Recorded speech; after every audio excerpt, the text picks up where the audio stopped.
Ed, and resume. In 3, 2, 1, go. So there we are. When we last left off, 39 was where we get 4 attacks per round for the first time. 23 is 3 attacks per round for those other 3 thieves. We're going to keep grinding them up. I want to get at least 400 hit points for the whole team. Make sure I get plenty of supplies here. Maybe we'll get some more houses. Make sure we stock up on those. We'll be using houses in Mirage Tower to do most of our HP recovery. I've got a cycle of about 10 or so battles I want to do in Mirage. Though maybe we can start doing longer cycles now that we have better physical attacks. That'll help out. We also have the black shirt, which I didn't have before. Oh, that reminds me. One thing I did want to do at some point is I need to go back to Sky Castle and get the heal helmets and the pro cape out of there. So there is more work to do in Sky Castle, just a collection of items. But we've already killed Tiamat, so the boss is down. What level is Warp in Vanilla? It is a 5th tier spell, which for a black mage you can get at level 12 and a red mage at level 15. Well, black wizard and red wizard, because neither class could use warp without class change.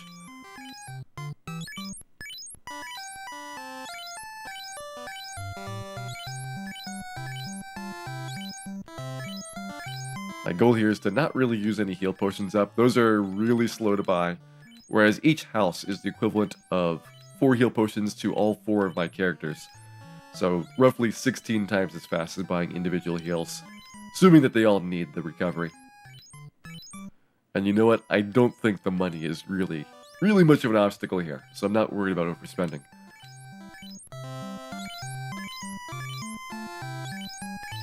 Alright, it should be good for right now. Let's do our party order. So Dan 1, I actually don't want him in the front.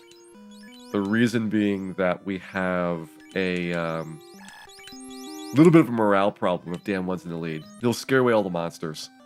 So we're going to move Dan 1 down to slot 2, move Dan 2 up, and that should be my team here for most of the Mirage Tower section. We'll see if we can get probably at least 4 levels in here before going to do some more Agamas. 4 levels would get me 2 more strong level ups for the thief group.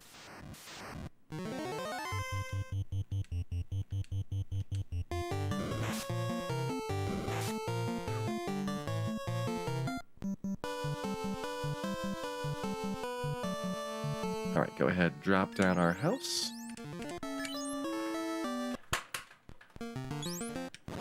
And let me pull up my handy-dandy encounter table here. So roughly the first 10 battles, we're going to do the same as before, which is to focus really heavily on guards and vampires especially. Is enemy morale only determined by the level of the lead character? Yes. It is only the first character slot that affects the morale calculation. First character slot is what's going to determine enemies running away. It's also going to be what determines, at the start of the battle, a very slight boost to your ability to first strike versus ambush. So the higher your agility plus luck score, it'll slightly tilt it towards giving you first strikes. It's a really small effect, though.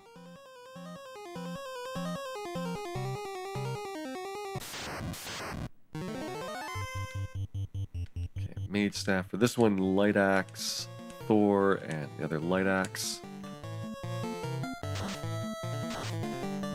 Wonder if I should start taking the chimeras now that I've got Dan 2 deaths. Look at that guy, not even trying. I was gonna say, what if I take chimeras instead of some of these vampire fights? Maybe safer. Really, how did Dan 2 die like that? He's got Opal, Pro Ring, Ribbon. He must have gotten super unlucky with that critical.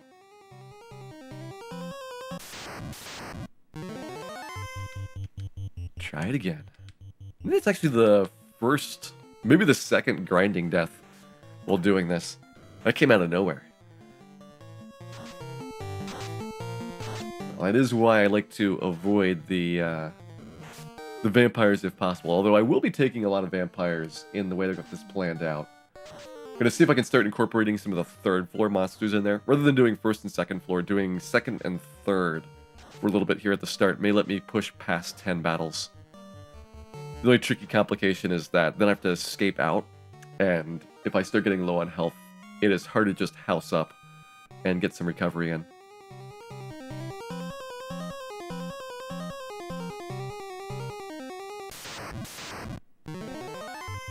Ooh, that is a lot of vampires. Good thing we got a first strike in there.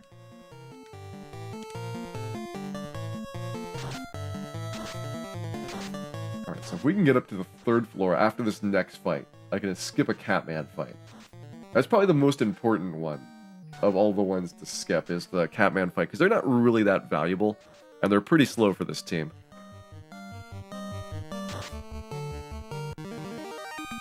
On the other hand, downstairs, those Nightmare Batman fights are starting to look more attractive, given that I do have the black shirt now, so I can do lots of ice damage. It's going to be a tight one for I got the steps after doing that delay. Thinking I may not make it in time. If I walk there straight up, without doing any back and forth, I know I can get to third floor for this Wyvern Worm fight. Because I've done that before when doing regular runs.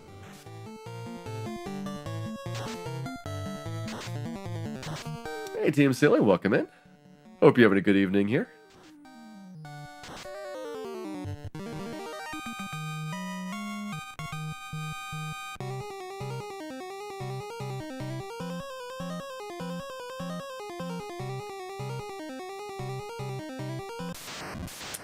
Too much delaying. Alright, so we have to do the Catman fight. So Mage, Black, Thor, and Zeus. Having that black shirt also gives me way better damage output for the setup that we got. So let's see. If I stay here and take the Cerebuses, I'll get Scorched, which is minor damage. And 3 to 4 Cerebuses, that guarantees me 1.5 Agamas. May get 2 Agamas, so on average 1.75 Agamas per battle. That's really good.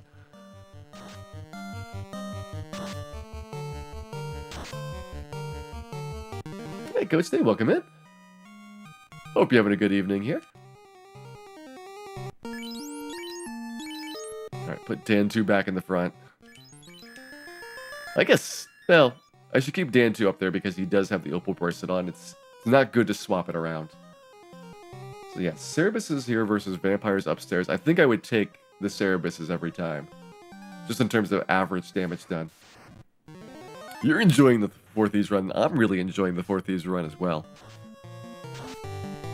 This has been a blast. I will say, though, that it is a big chunk of time to go and do one of these. I think it would be very unlikely for me to single segment this, even though now, like, this one's probably going to be about 18 hours, and with more knowledge, it's probably less than 15, but that's still a hefty run to do.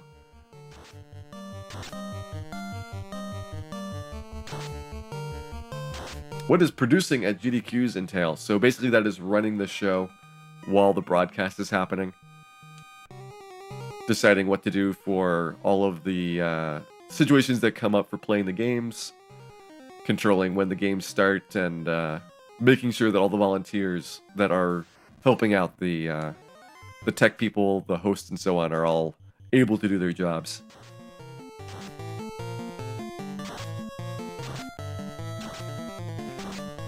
Hey, Mike is the worst. Welcome in. The Dans are doing excellent, except for Dan 2. Dan 2's having some problems. But he's a Dan, so that's kind of expected.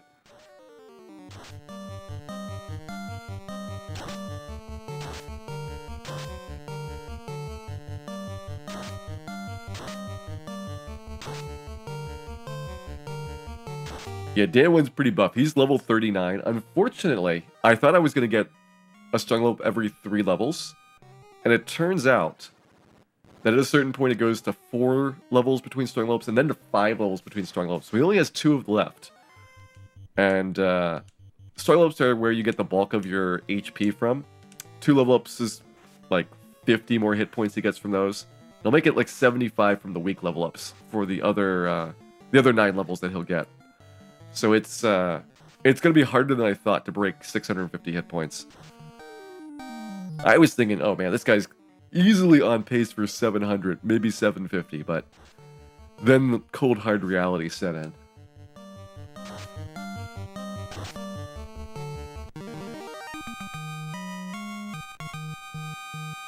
Alright, downstairs we get the trap tile fight from the waterfall. That's a pretty good one. Go ahead and snag that here. Kind of want to make my way back to B1 because there's a big streak of guards coming up that I'm missing out on. So this will be a little bit more than an Agma and a half. It's respectable.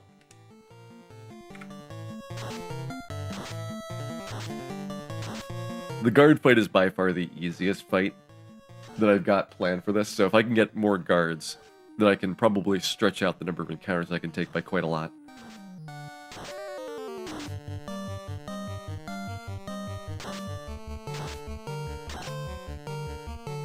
There's the main staff. Alright. Do we do enough damage? Nope. 45.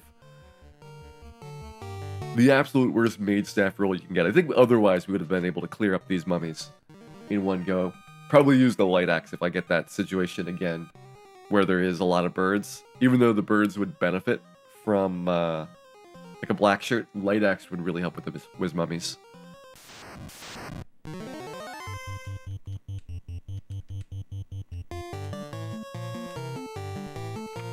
Two guards here. Do I want whiz mummy over guard? I think the guard fight offers better average experience. The whiz mummies, you have to get lucky with the whiz mummies showing up. Hey, Sensor, why does this run take so long? I mean, the thieves are really, really bad.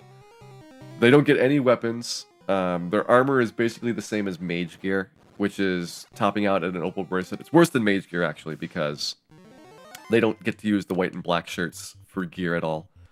All they can do is get gold bracelet, pro ring, and there's one opal bracelet, there's 3 ribbons, and pretty much that's it. You can get pro capes. There's 1 pro cape in Sky Castle here, and then 1 more pro cape in Temple of Fiends Visited. But there is, like, no room in your inventory to hold them. It's kind of a really messy situation. Then on the weapons side, nothing before Astos, really. Saber and Scimitar are your best 2 weapons prior to Astos. And then after Astos, you get the Rune Sword, Coral Sword, and Dragon Sword, and there are no other weapon upgrades for the Thieves for the entire game until you get the Masmune.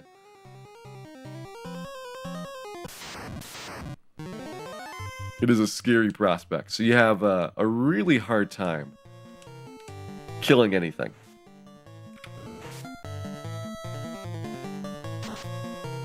Plus, they don't get a lot of hit points. Their skills are just mediocre at best. They have really low strength scores, so even with their bad weapons, they're doing less than average damage.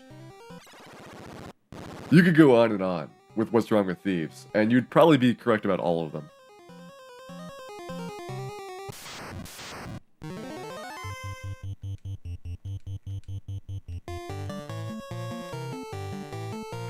This is my first try on the Chimeras. They do have more damage than the Cerebus by a lot for their breath attack. I'm a little bit worried about that for the thief that doesn't have the ribbon on, which I think is Dan 3. Yeah, Dan 3 doesn't have a ribbon. 45 is not too bad. I can deal with that. Ooh, but they don't die from a round of attacks.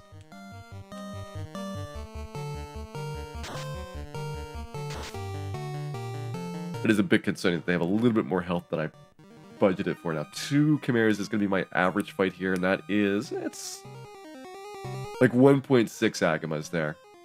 It's not bad. We want to hit the Medusa fight.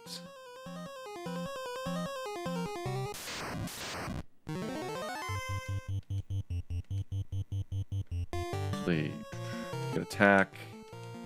Thorn attack. The designers intended for Thieves to be this bad. Intention's an interesting topic because, yeah, they're really bad. But you weren't intended to play the game without class changing, so that's the first thing that is probably a little bit different. Is if you class change and you got the ninja, it's still the worst character class. Like, the ninja is the worst of the 6 upgraded classes, but it's less worse than the Thief is compared to the other 5 base classes. The Ninja gets to use a bunch of gear, so he is way better off in terms of his equipment setup. Like the katana over the flimsy little rune sword is an enormous jump. Having armor is a big difference. He'll get like plus 16 to armor from all the extra gear you can have. It's pretty significant what you get with going to the Ninja.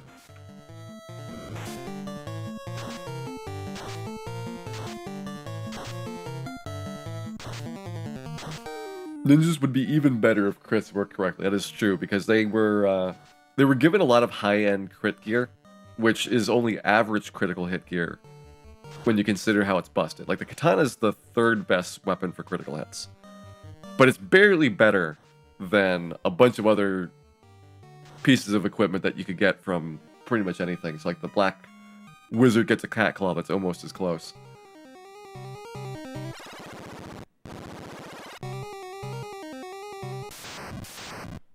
Yes, that's a no class change. So, unless I get stuck, we are going to finish this game as 4 Thieves.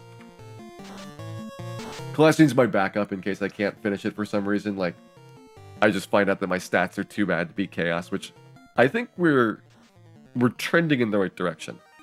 The question is going to be how many of the Thieves have to be super high level. I'm going to try it with 1 Thief at 50 and others in the low 30s. But what could happen is, you know, maybe that Thief that was at 50 got bad strength rolls, and the Masbean doesn't do enough damage. In which case, having some more backup damage probably is going to help out.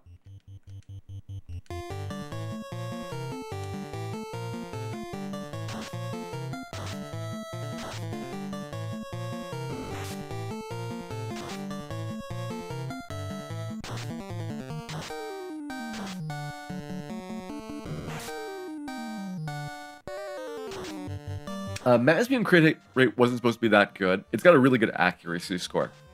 So its big thing was that anybody can use it, does a lot of damage, and it's really, really accurate. So you get a very large number of attacks per round, even at low levels. But its critical hit rate is supposed to be average. And since it's the last weapon in the table, it actually has the best critical hit rate in the game. Hey, Yaka, welcome in.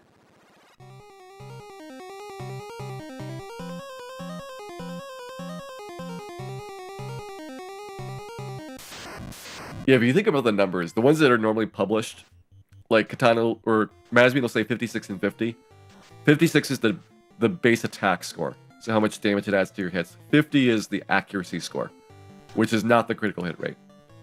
Because critical hits are busted, pretty much nobody lists the critical hit rates for weapons, since it doesn't make a difference in the actual gameplay.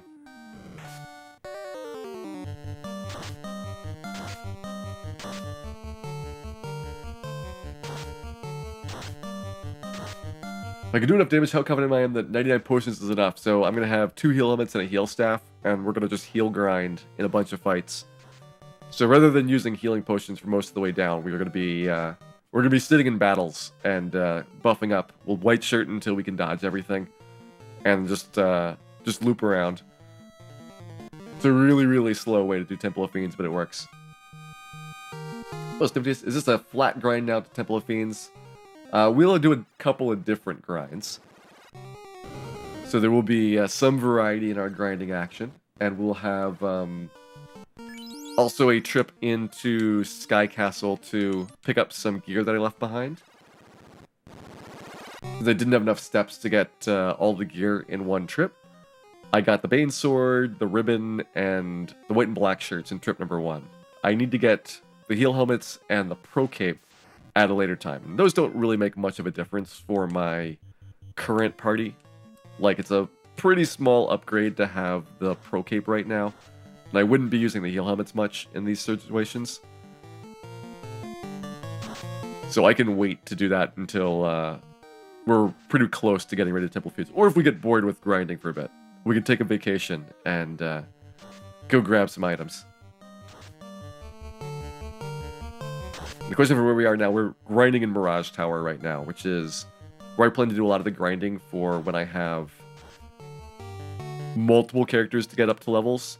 for solo grinding, Agamas and Gurgir Volcano are where we're going to stick with. I mean, it would be kind of nice. Well, see, the thing is, I would get faster and better experience from grinding guards here, solo. The problem, though, with grinding guards is they do have stun touch. So, if you're solo and you get stunned, you're pretty much having to reset. So you're constantly going in and out on these battles. But this is like an Agama and a half. And you can get up to 2.5 Agamas if you get bigger formations of them. So in theory, it's a pretty fast fight.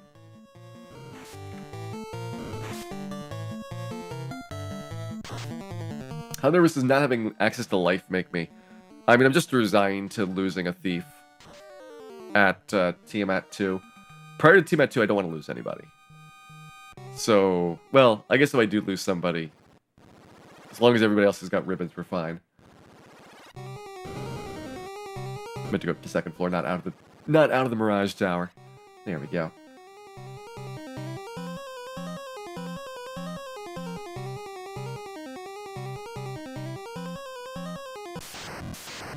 Yeah, being down 1 Dan is not a big problem. Being down more than 1 Dan, that is where the problems start.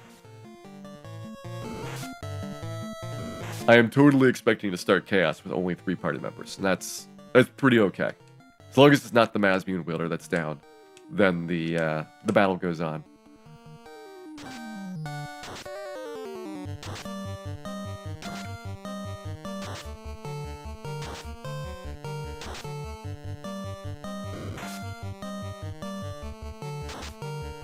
Alright, am I really so scared of vampires that I want to take Chimeras instead?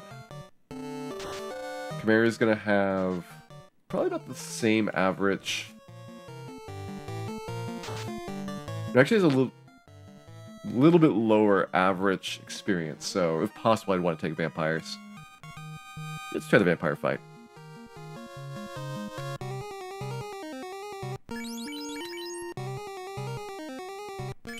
You got me once.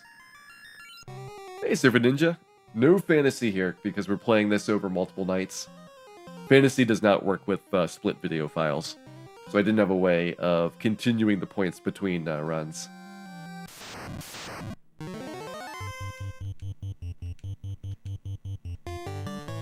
You've got the light axe, so there we go. Light axe and Thor. Yeah, those vampires hit so hard. I was shocked that, speaking of vampires, that stretch of the game went so well. You know, first try on all 4 of the Fiends, and the vampire fight, and the eye fight. I don't feel like I was over-leveled. Because Astos was second try, and that was with basically the lowest level I could reasonably do it. That was the first level where I had 2 attacks per round with the Saber. There wasn't anything special about 15 for doing Vampire and Lich, so maybe you could argue going lower there. But you need to be somewhere in that range, and the level ups are much faster post-Astos because you can get access to the mummies, which is way better than fighting the ogre fights. And then after we did Ordeals, which there was no grinding from Lich to Ordeals, just went right there. Then I could do Peninsula Power. So getting to like 18 was no problem, and then went to Ice Cave at 18, and pretty much just steamrolled it. Maybe the thing was the grinding prior to Kraken and Tiamat. It did chaos, or it did carry pretty fast. But then I took a big break before Kraken and Tiamat. And since you have to get those levels at some point, and you're already at the optimal spot for doing the level ups, it didn't feel bad for those. The real loss is no Agama facts. I do miss the Agama facts.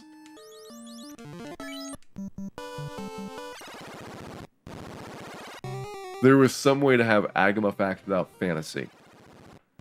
That could be an improvement to make. There's a couple of improvements that I want to make to Fantasy, Final Fantasy, but it's really tough getting the time to do it. Just any time that I could be working on that. It's also time that I could be streaming.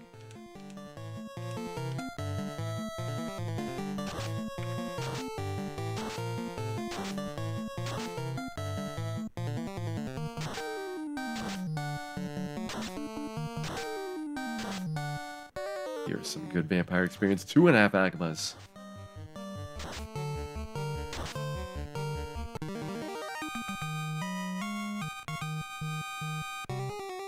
Alright, and where are we for our levels? So we've got 24 now. They're about, maybe a third of the way to 25.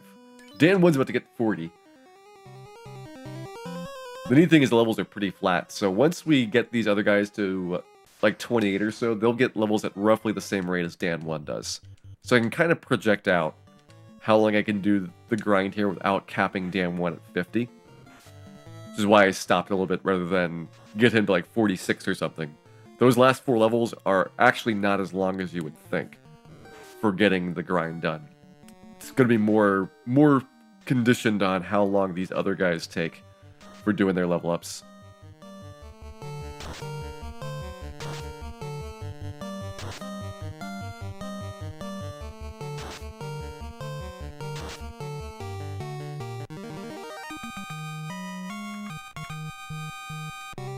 And so there will be Dans. We got plenty of Dan action for you tonight.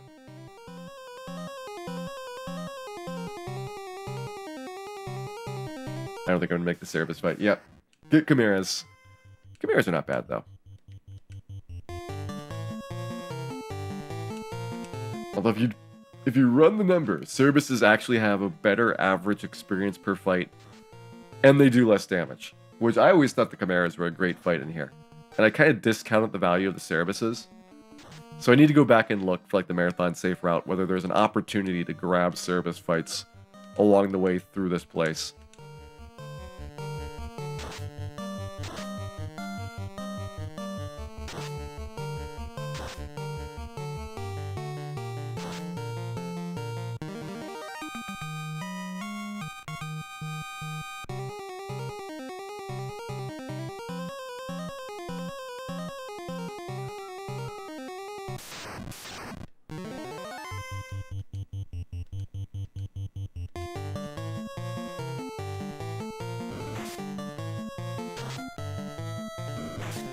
That's right, you cannot dazzle Dan 1. He is already dazzling himself. That sounds pretty dirty.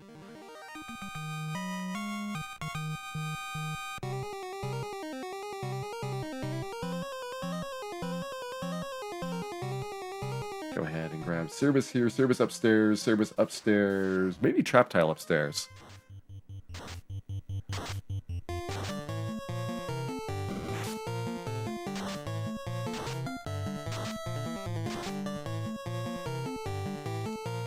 Oops, don't use Opal Bracelet. Maid Staff, even though these guys are made of fire, actually still does pretty good damage. And Beyond Chaos. Yeah, this is a pretty rough run.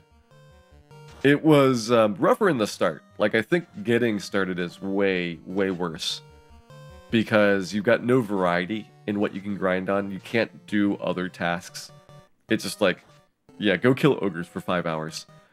Whereas this part, you know, I've got 2 different grinds I need to do. One for hyper grinding Dan 1, the rest for average grinding the rest of the team. We need to get some items out of Sky Castle. We can try various things with Temple of Fiends. So, like, there's, like, so many things on my list that every 45 minutes I can bounce around and do a different task.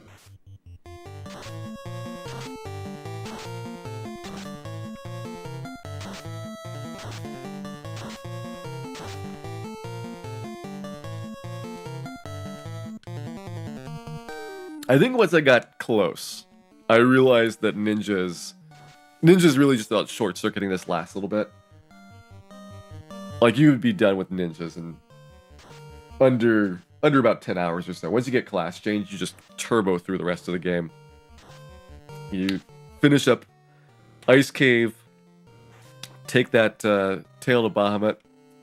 Like, 5 levels later, you're probably able to take on everything.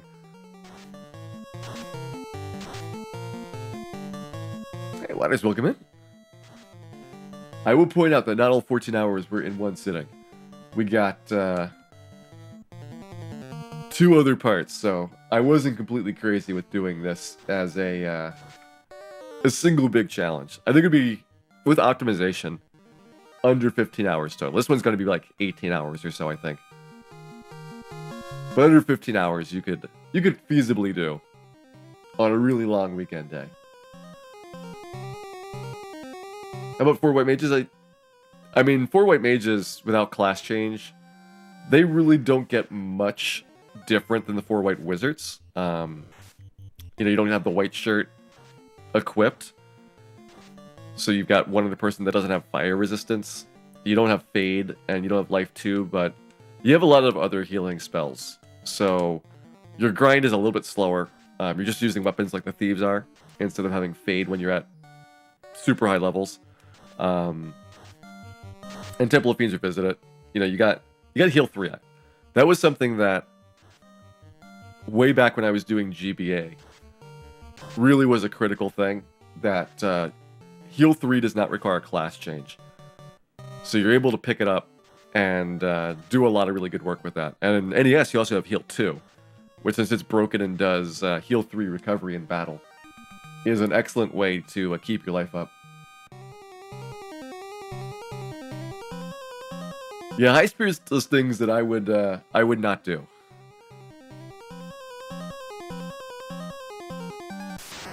I think my longest stream has been like maybe 15 hours, and I've only had like a handful of streams that were 10 hours plus. Like, I think less than 10 streams I've done are 10 hours plus. Whereas there are some full-time streamers where 10 hours is like the average workday for them. So I fully salute them. That is way longer than I can do coherent amount of talking without just absolutely passing out. I was going to light axe and I forgot to, rather than black shirting. Not a lot of value to black shirt the birds when you already have so much damage coming at them. Yeah, Arcus does split his streams into 2 per day. So rather than doing one like 10-hour block, he's got like 5 hours. He has food and takes like an hour off, and then he does another 5 hours. So he's got some downtime in between, but it's still a ridiculous number of hours per day and a ridiculous number of hours per week if you look at it. Like, these guys are... People say it's like easy to be a full-time streamer because you're just playing video games, but you're working at a job for like 60 hours, and then there's a lot of off-stream stuff you have to do for administration. So they're easily doing 80, 90-hour weeks on those.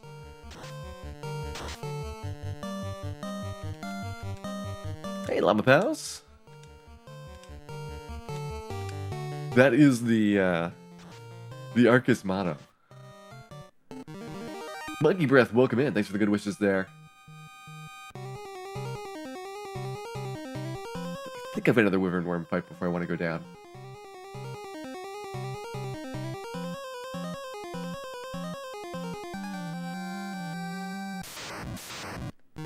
Yeah, there we go. Was hoping for more Wyverns, although it is 1 to 3 on those guys, so not unexpected to get a lot of worms.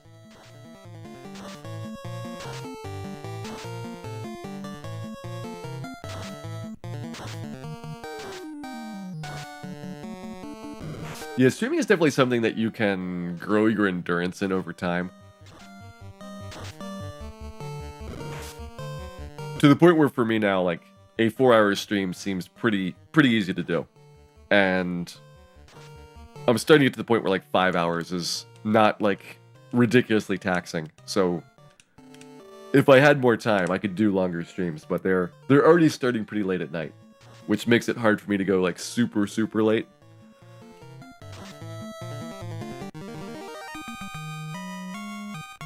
Streaming RPGs is a complicating factor. Like, anything where you can't take breaks during your stream makes it a lot rougher.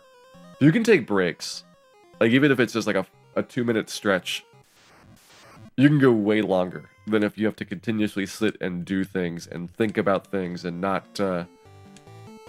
move away from the streaming setup. But I think that's what makes, like, a lot of the FPS streamers and the Battle Royale streamers be able to do, like, super long sessions. Is just you can say this match is going to be 30 minutes, and then I have a natural break anyway because I got to queue up for the next match. So they're constantly getting that rejuvenation and downtime. And it makes it way easier to go for super long periods.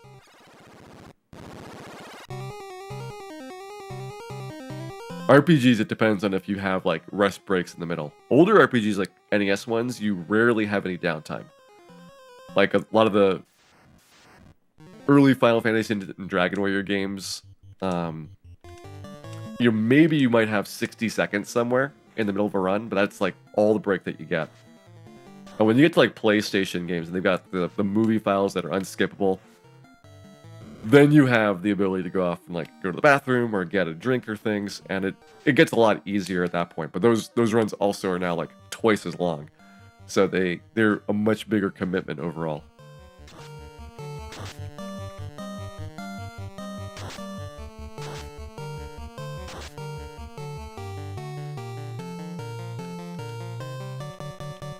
Oh, not white shirt. There's Thorhammer.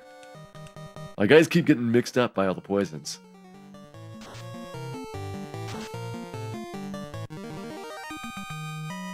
Alright, so if I take service here, then take service downstairs, I'll probably want to go out and heal at that point. I'm starting to run a little bit low on HP. Again, I'm trying not to use heal potions because houses are way more efficient for time. So each house I use saves me like 25 seconds.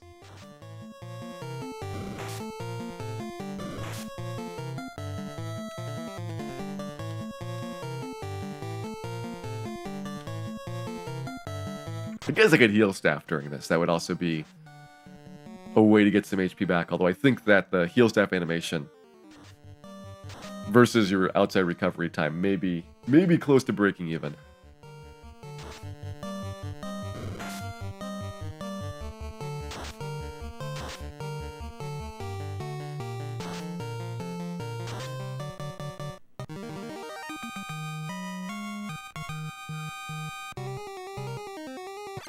It's kind of funny that white mages can finish the game at a lower level, and also at an easier grind at this point.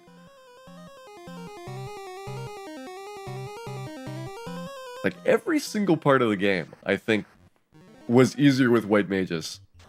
The only thing that the Thieves beat the white mages on is that they can Agama grind. So, if you want to single target grind somebody, the Thieves do have a viable means of doing that, and the white mages don't really have a single target.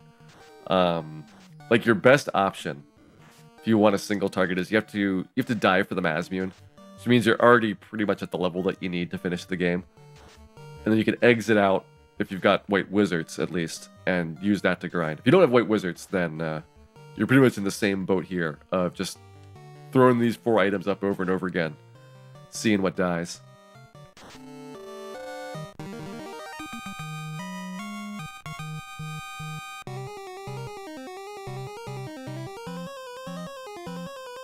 Well, the thing that makes white mages much better, you've got Ruse to be able to take on the wizards in Marsh Cave. So you just sit there and Ruse for a bit, and then you're able to beat them down really, really slowly, but they don't have the ability to damage you. And the same thing with Astos. You get Mute landed on him, and then you Ruse a bunch, and you just sit there and hit him for 1 damage per round, but he will go down eventually. So rather than having to grind to ridiculous levels, you use 1st and 2nd tier spells, which are very easy to come by. You just need to get enough hit points to be able to get to the battles and survive like a round.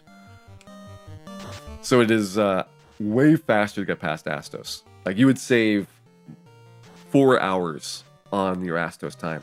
And then the rest of it, it's actually pretty close, except the white mages need less levels because they can heal in Temple of Fiends. So they don't need to be as tanky for getting through there.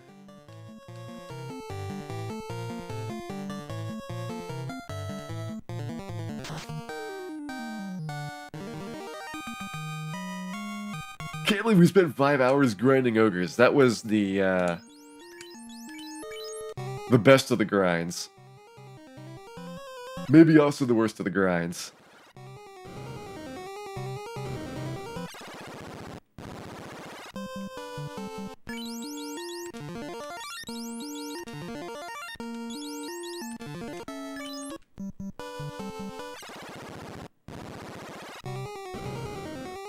I think I want to be here, get the Nightmare Badman.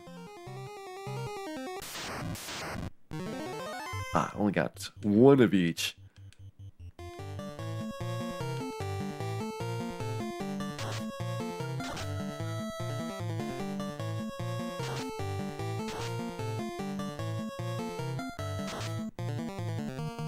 I should check to see if Dan 2 still needs that silver knife over the Falchion. Because he only needed that for a certain level range. The Falchion's got worse accuracy than the magic swords. But the silver knife is way lower attack power. So once he is past the point where that trade-off makes a difference. So I think level 23 should have been where I took the silver knife off. Let me go ahead and fix that.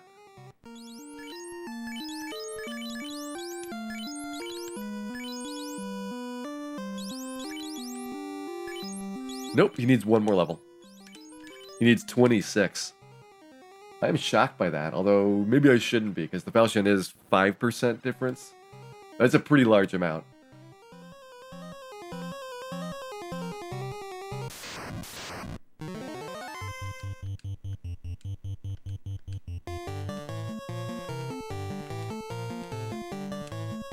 Gotta get used to this new party. I should put maybe Dan...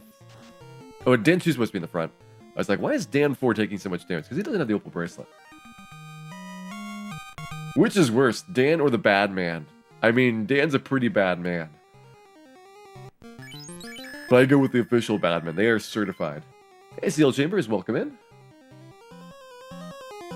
Hope you're having a good evening here. Alright, we maxed out the experience here. Not a bad mummy fight. Here we go, light axe. On average, you should probably be taking the guards instead, but we'll do this one.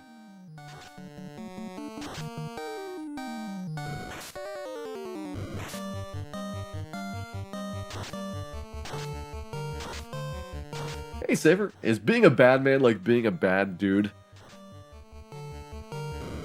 I would have to see these bad men rescue a president to make a determined conclusion to that answer, but I would guess that they could rescue a president.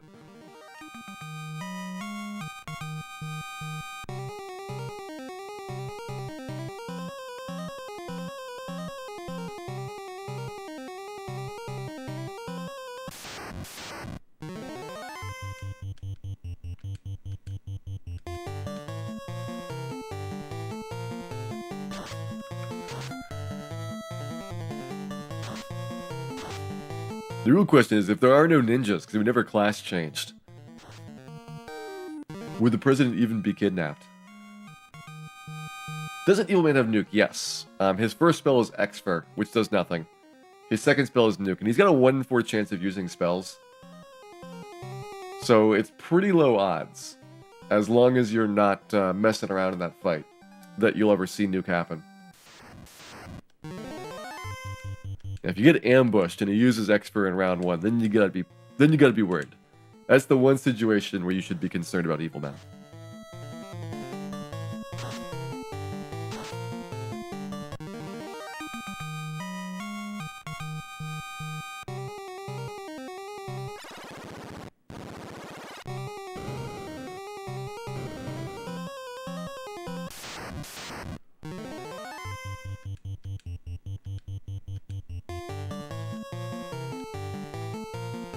There we go. Alright, Vampire. I want to be making my way upstairs for Wyvern Cerebus, because 3rd floor looks pretty good for the stretch after those next 2 fights. Yeah, at this point, if you want to run from anything, you can get away. We are well past the point where running is any difficulty in this game.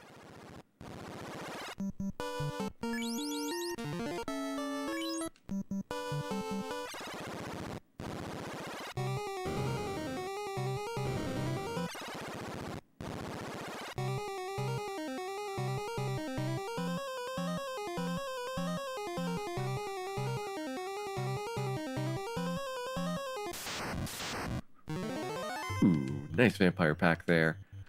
So Light axe. Thor and light axe. At least with weapons, there is no real capacity constraints.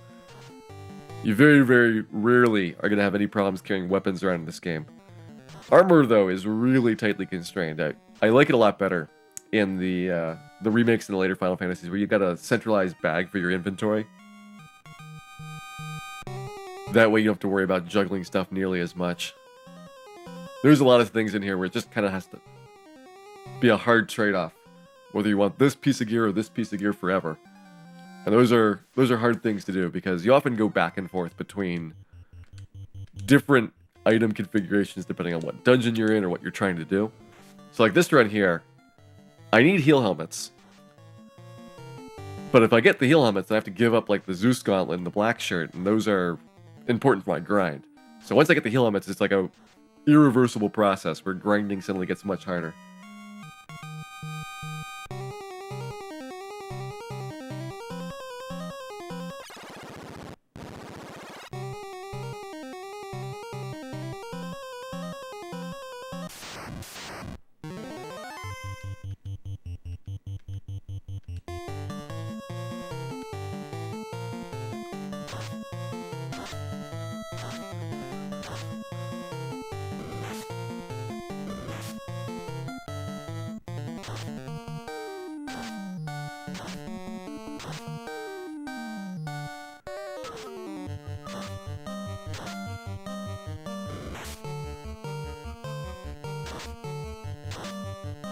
Are we level ready for temple feeds? Yes.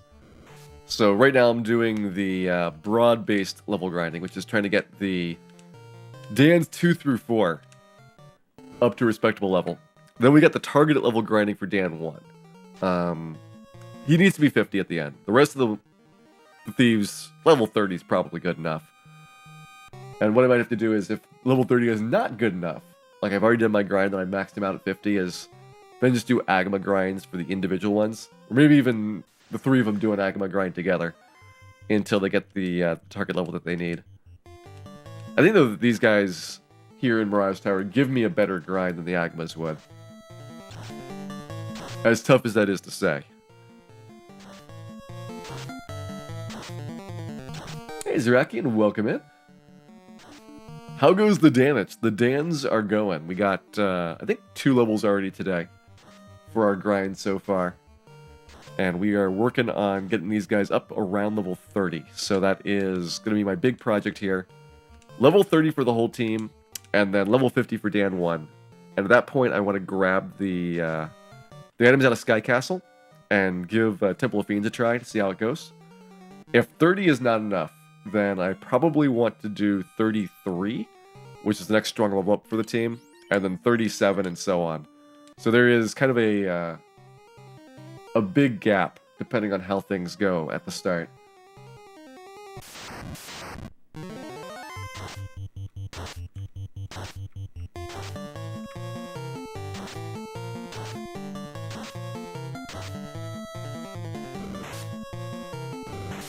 Speedruns of one thief is a thing.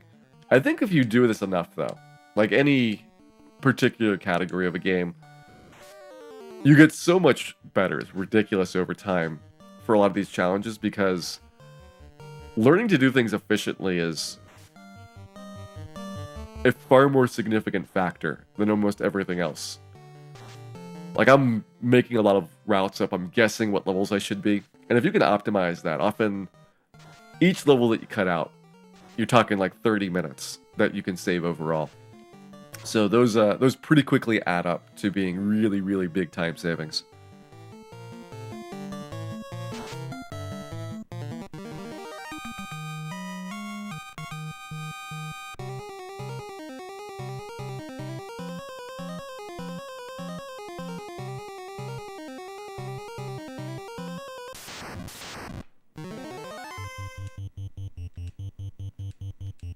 No, you get light axed.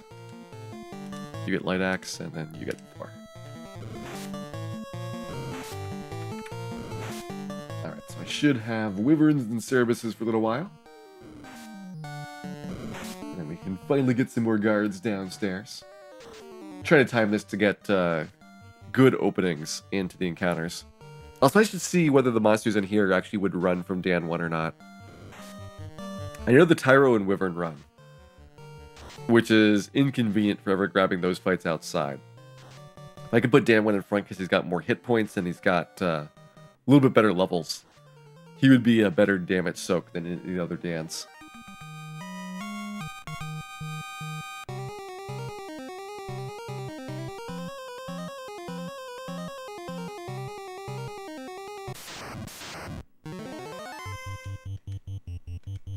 Actually, with only 2 of them, I probably want to just go and give him some punches. Dan 1 only got 3 hits. Here I was hoping that he would deliver with the 4 and be able to take both Wyverns down. Although 4 hits might not be enough. Maybe he needs 4 hits plus the silver knife to do that little extra bit.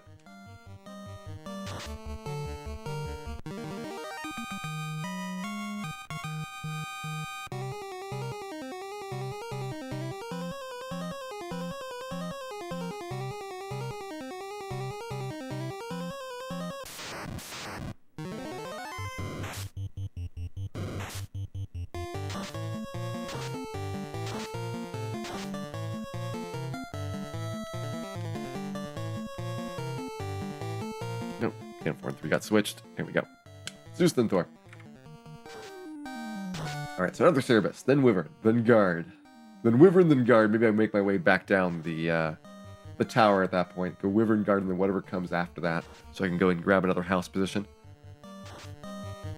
These houses have been really nice for recovery. I was initially reluctant to spend the money, and then I realized I physically cannot spend all my money.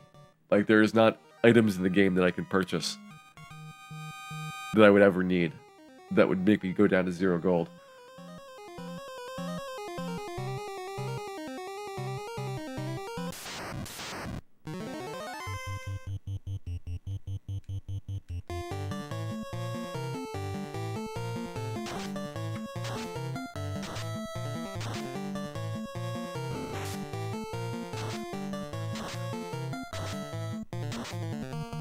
Dan 3 just taking a little bit more damage than the rest of them thanks to not having a ribbon. As his level goes up, he will get better magic defense scores, which is going to be significant because the magic defense score is the only thing keeping him from dying to instant death spells and from taking huge damage from anybody that's got AoE attacks. I might actually want to grind Dan 3 specifically, even though he's like the least important member of the party, just so he can survive without having to suck up all my heal potions. So if he gets like Frost Breath or something like that, that'll be a really big time to recover on if I just have heal helmets and heal staffs going every round. I can probably swing it. The Temple of Fiends route that I've got is based off the Marathon route. It does have couple unrunnable fights in it, so those are pretty good setup wise to go and do heal potion or heal staff recovery on, and then maybe do like a heal staff for I guess Grey Worm or on Kraken's floor something like a Satral. I'm not sure if there's anything on Tiamat's floor I can really use. What would be there? Oh, I do have the I got a 4 purple worm fight on Tiamat's floor. That's at least something. Alright, so we're gonna go head on down, get the guard. Might get the Catman fight, but that's okay. We've been pretty good on Catman up to this point. That's really the only battle I'm trying to skip. Prefer almost anything over Catman.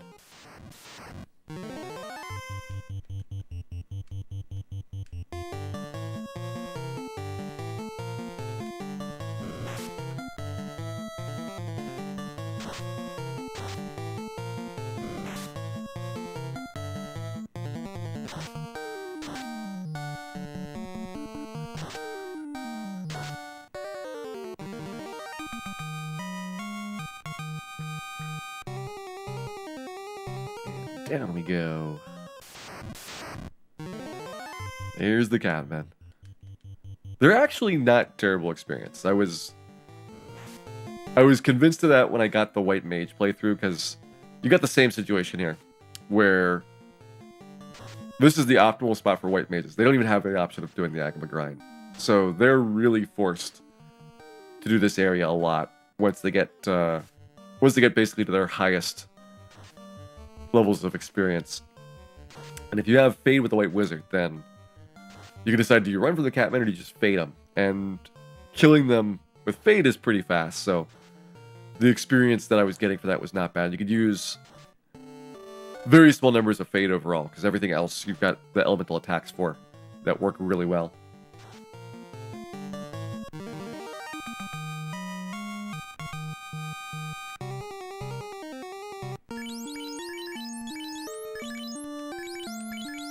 Alright, we're getting close to our next level. 10,000 is the most we need. 4,000 to 10,000 is the range. Got a pretty big spread on levels with the way this party is developed. So we want to take the guard here. Maybe guard, vampire, guard. And house up after that.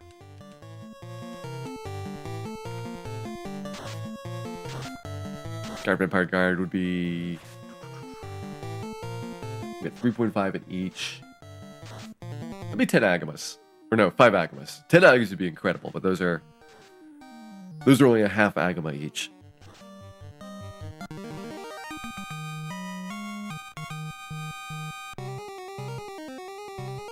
At the end of this, we should be like one battle short of our level up starting, and then we just get level ups for like 4 battles in a row.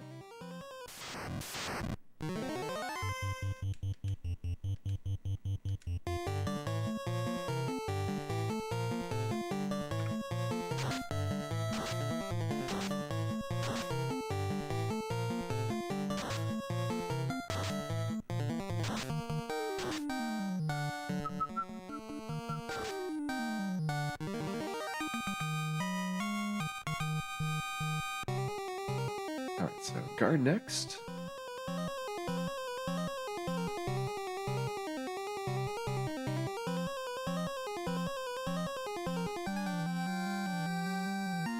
Hey, Marfamania, welcome in.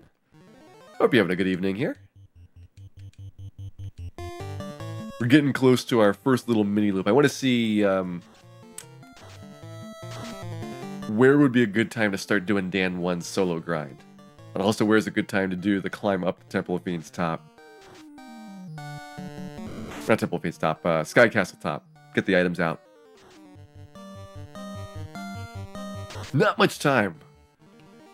I will narrate what you're missing. There is a lot of grinding going on. We're gonna grind these thieves so hard.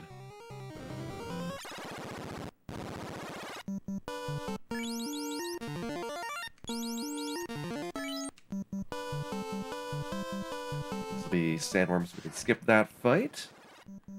Go ahead back in, grab some Cerebus fights. Cerebus, Cerebus, Cerebus, and then maybe Traptile Wyvern. At that point, we should have all of our level ups here, which will take me to 26 and 41, respectively. Ooh, 27. 27 is where I get my next strong level up. So that might be a really good one to do the switch at. So when we get to 27, that should be 42 for Dan 1. And then, do I want to grind him to 50 now? Or do I worry about him kind of getting wasted at level 50 for experience? If I get him to 47 and then 27 on the rest, he'll hit 50 at the same time they hit 30.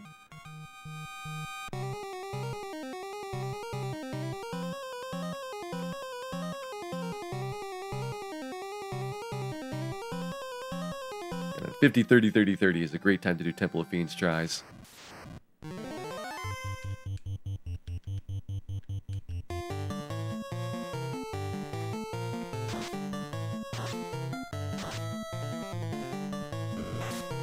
One Thief speedruns, those are... Well, there's a trade-off. It's really nice getting so much experience per fight when you're alone. Like, that's why Dan 1 got power leveled so quickly, is because I killed off the other thieves. And then, you know, he just starts skyrocketing for levels, because he only needs a couple Agamas per level up in order to get those levels. But if you want to grind everybody, it's way more work overall.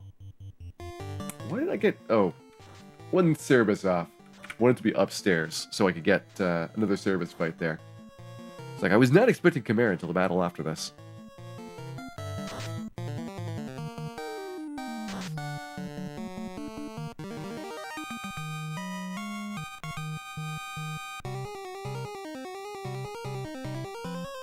Go up and get the trap tile fight instead of the vampire fight. We can do Wyvern Worm, Cerebus, Vampire going down. Or Vampire... That's what we'll do. Trap tile, Wyvern Worm, and Cerebus, Trap tile, then go down with the guard. Alright, so we'll stay up here for 4 battles. This was battle number 1 of those 4.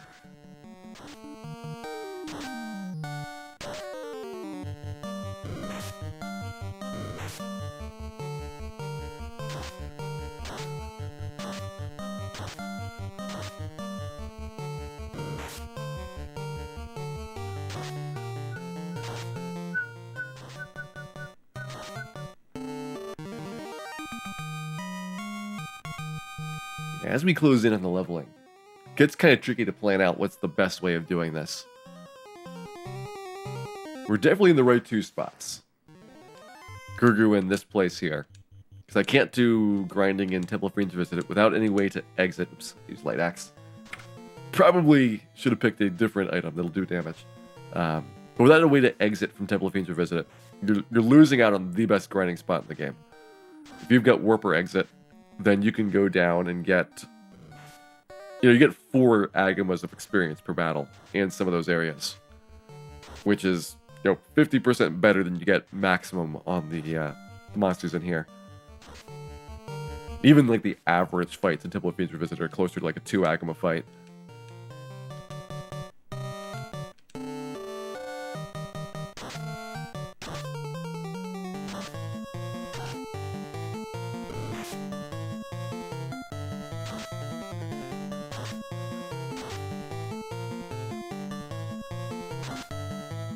Cerebus, Trap Tile, Guard Cerebus, and then Escape.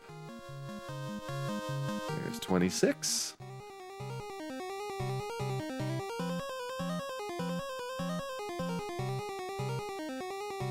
Look at my armor for a second here. I don't need that cap. So I really have 2 open slots.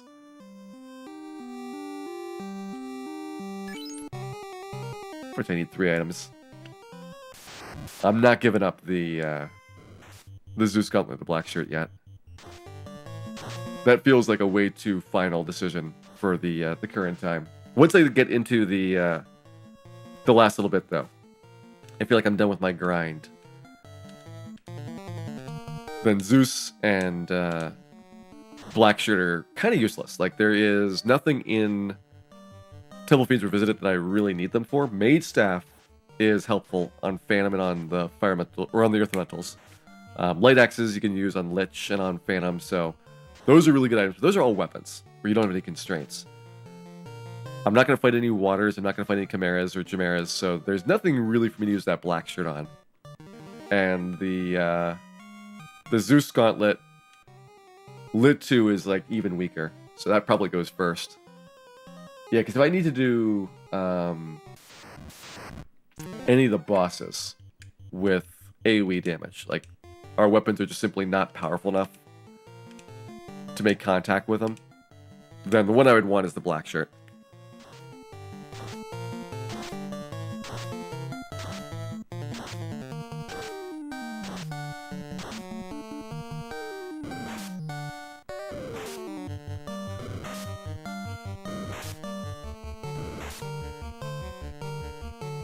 Alright, guard Cerebus going down. 2 more fights in here. And then we get to do some Agamas after that.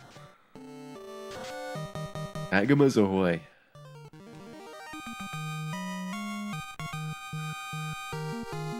There we go. Everybody's level 26. Dan 3 is really trailing the rest of the team. Hey, Packers. We do have a lot of Dans and a lot of hours into this, but the end is in sight. I feel like once I got the 4 Fiends down, at that point it's just a matter of applied grinding to be able to get through Temple of Fiends Revisited. And it's a little bit of an estimate of what levels will be enough for that. Like, I might go in there and find out level 30 we just get stomped, or maybe we just go in there and trash them at level 30. I highly doubt that we'll trash them. More likely that we'll get stopped. But until I try it, I'm not going to have a lot of data about what my level target should be. All I know is that one person needs to be level 50. That one's a really easy one.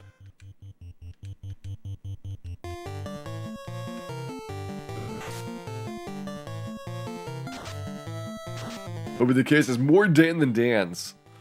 Chaos is especially worrisome because Cure 4 is obviously a big pain, and you're unlikely to be able to outspeed him to Cure 4. But at the same time, if it takes a while to get Cure 4 off, like he does 8 moves before Cure 4, you're going to be just missing the 2000, and you'll have taken so much damage that you're probably not able to survive long enough to get him down, especially if he rushes to nuke after that. So he's a bit of a pain. Alright, so you guys are 26, which means I want to get you to 46 before we go out of Gojo.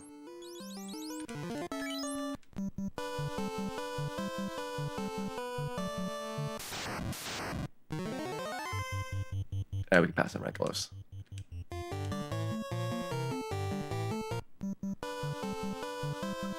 Dan is a danger to himself and others. That is Dan's motto in life, in fact.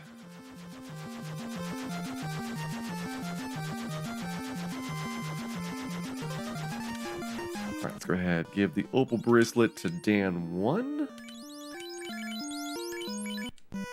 Put it back, and now it's a time where it's actually okay for the other Dans to stay alive. We're not going to put any heal potions on them. But if it takes a little bit of time for them to die off, that's okay.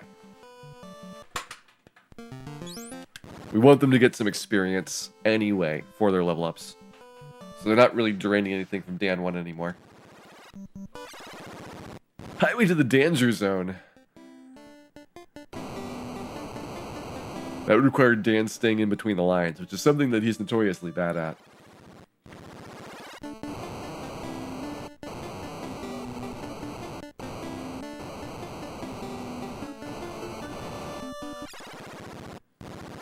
Now, if all goes according to plan, my 99 heal potions should be more than enough to get Dan 1 5 levels. He's got 4 attacks per round now, so he's doing enough damage to take those Agamas out pretty fast. His grind is pretty well set. The rest of the team, they could actually realistically do solo grinds on Agamas instead of having me do the group grinds at Mirage Tower, but the group grinds are actually kind of fun, because I get to use all kinds of different abilities as I cycle through those different encounters. Hey, Greenleaf, welcome in. I am doing well. I hope that you are also doing well this fine night, and that you're prepared to see 4 Thieves grind on Agamas and other various monsters for probably another 2 hours or so before we can take on Chaos.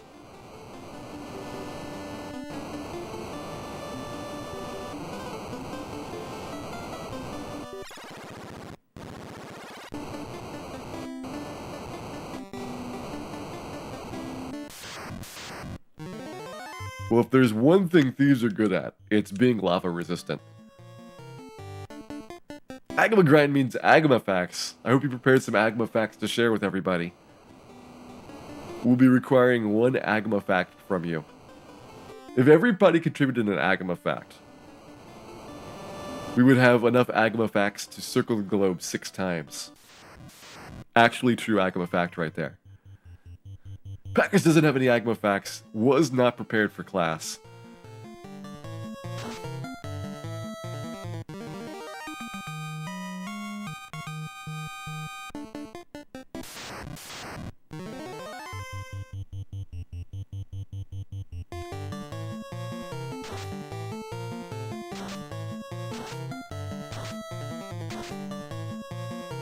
gonna take a while to kill off the rest of the team. They might get some serious experience here before succumbing to the peril of the Agamas, which is totally okay again.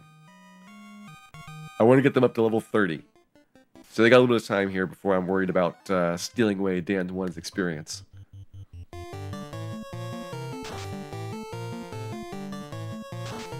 Agamas love avocado ice cream. Avocado ice cream doesn't sound that bad. Like, avocados, they're really rich and creamy and fatty. I could see them going well in ice cream. Agamas are incapable of seeing the color purple. That must be really awkward because they've got purple tongues. What would it be like in life to not be able to see your own tongue? It would make brushing your teeth really weird.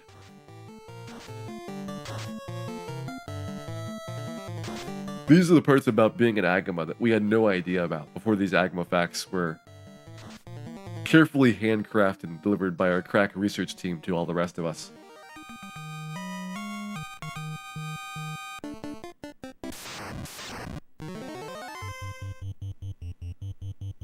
Let me see if I can draw an Agama fact out of the Agama fact box I've got next to me.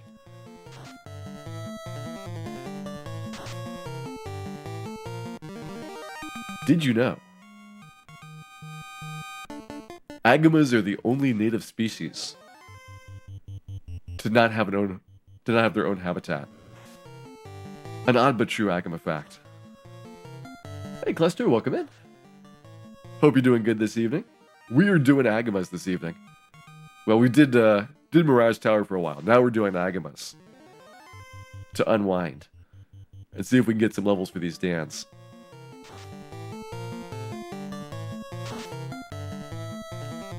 Yeah, they're able to grind Agamas pretty hard. I don't know, maybe the Agamas are actually faster at this point than the group grind at Mirage Tower. The group grind, you get more experience per battle. I guess if you actually want to heal people. If you actually want to heal the Dans, then this is maybe less efficient, because you would have a harder time recovering in between. But you can get a surprising number of kills in with your 99 heal potions and not have to worry about restocking.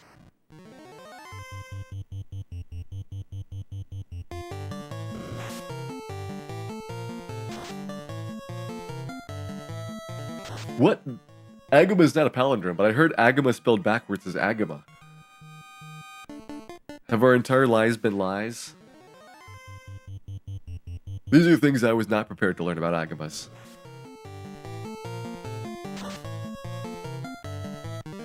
Oh man, Dan 1 able to critical hit and kill an Agama in one shot now. I never imagined that this day would come true for Thieves. I'm so proud of him.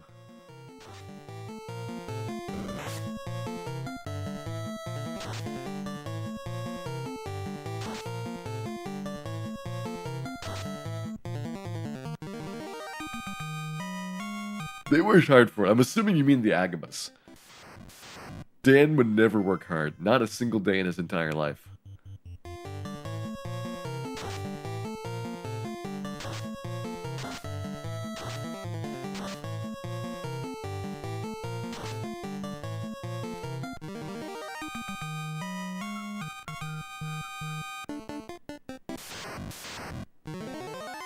Oh, I should see if there are any Dans that are particularly behind in experience, and if so, try to correct that a little bit here, so that they're better aligned with their level ups.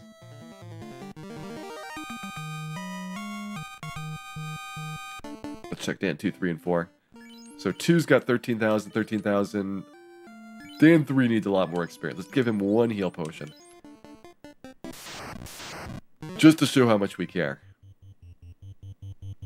We'll try to keep Dan 3 a little bit longer alive than 2 and 4. He needs a few Agamas to balance out the XP total. And probably what's going to happen is I go and do this, and suddenly Dan 3 gets like 10,000 experience ahead because he refuses to die.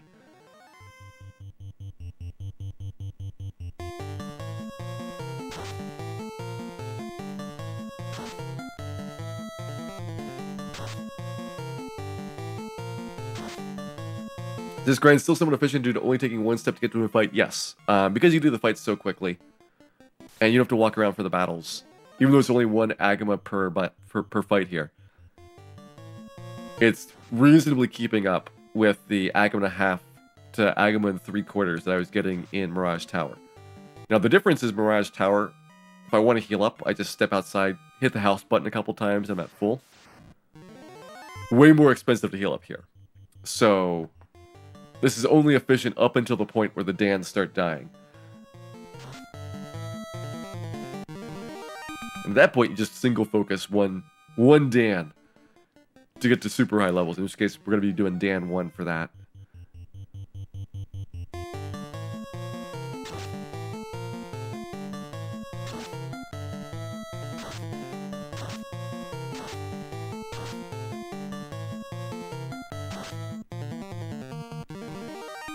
Thieves are both the primary natural predator and prey of the Agama.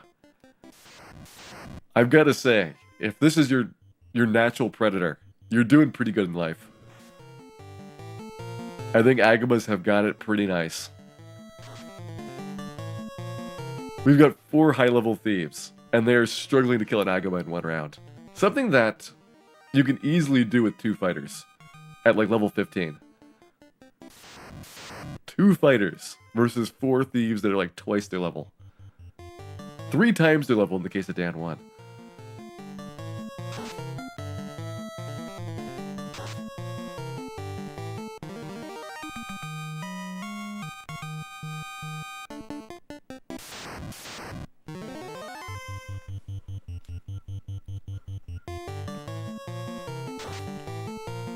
Well, the Agama run at some point. Well, Dan 1's in the back. So right now, Agamas have no danger of running. I'm not sure when Dan 1's by himself, whether we're going to start having Agamas run, in which case I'll be really sad. But I'll just pair Dan 1 up with another Dan, and we'll grind that way. It'll be wayless experience per battle, but it'll mean that I get a second person into like the 40 or so range, and that'll help out a little bit because that person can then go without the ribbon. They'll have more magic defense, so they're more likely to survive with a few extra levels.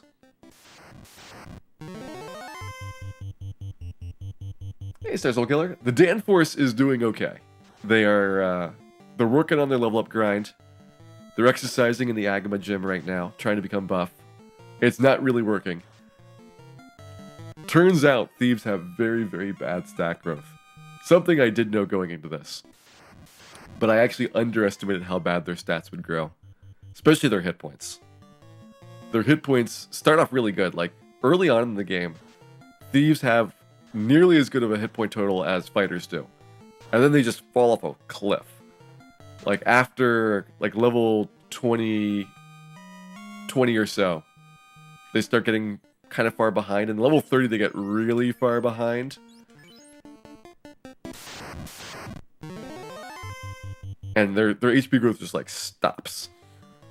Whereas fighters, they get more regular strong level ups, and black belts get ridiculous vitality scores, so they get huge amounts of HP from the non-strong level ups. Thieves get neither. Alright, I probably don't want Dan 1 in the front. Do I want Dan 3 or Dan 4 in the front? I want Dan 4 in the front. There we go. This is going to be a PB for the most Agamas killed in a single playthrough. There have been a lot of Agamas in this. I didn't do a pure Agama grind because buying 99 heal potions over and over again is a little bit tedious. I mean, it's fun, but at the same time, there's a limit to how many heal potions I can buy before my hands fall off. So I've been mixing it up between doing the Agama grinds and doing Mirage Tower grinds whenever I want all 4 characters to get XP. So there could be more Agamas, conceivably.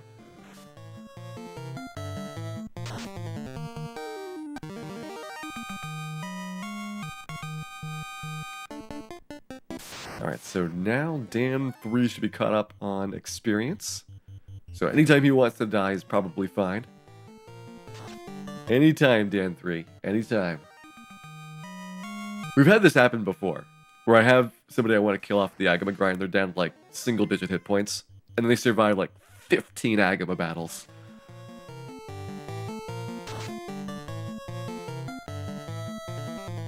Only the odd Dans are up. You gotta admit, all Dans are pretty odd.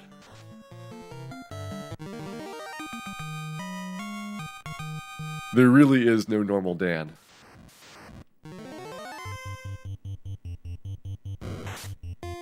See? Look at this. Dan 3.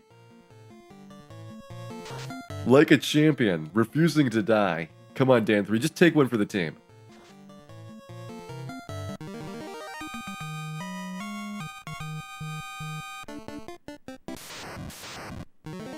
Nice, Smart Mini. I'm glad that you got to enjoy some of the Agama grind. I was worried. I was worried that you'd miss out on the Agamas. Just imagine what you've seen so far for the Mirage Tower and the Agamas. We just do this, like, 2 more hours. And then we do, like, a normal Temple of Fiends. Hey, Droth, have I decided about class change? Well, we don't want a class change if we can help it. So right now, we still look to be able to finish the game with 4 Thieves. If that changes, I will have a conference with everybody. Before that happens, you know, we're gonna get a lot of levels for the rest of the dance to see if that makes a difference.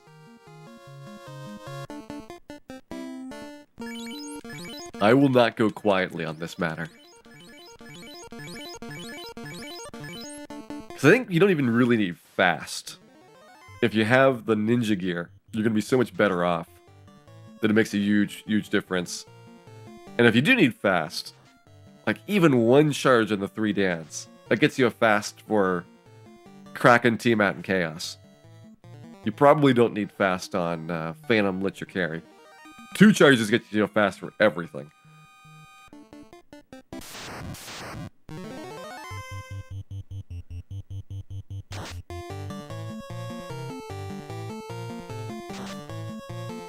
That's right, I finally want the Agamas to heat. This is the one situation where heat is really good. When you got a solo character. Maybe doubles. If you have 2 characters, heat is not bad. But definitely if you've got 1 character, heat is really, really good. Because it does less damage on average than the Agama's physical attack, and it can't crit. Which is how they drain most of my heal potions over time. Hey, Oswald Mosley. There is indeed 4 Thieves. Well, right now there's 1 Thief. But at some point later, there will be 4 Thieves again. When we go back to grinding at Mirage Tower.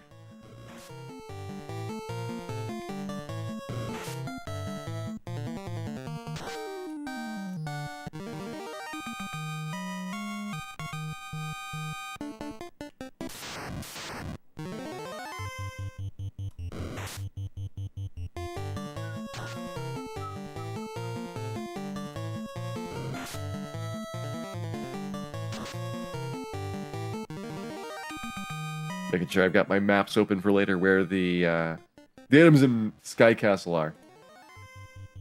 I want to be as optimal as possible picking those up so that we can try to sneak through without a Warmech fight. What is the reason for alternating between Mirage and Agamas? Just to avoid boredom. I've got a certain amount of Mirage I want to do and a certain amount of Agamas I want to do.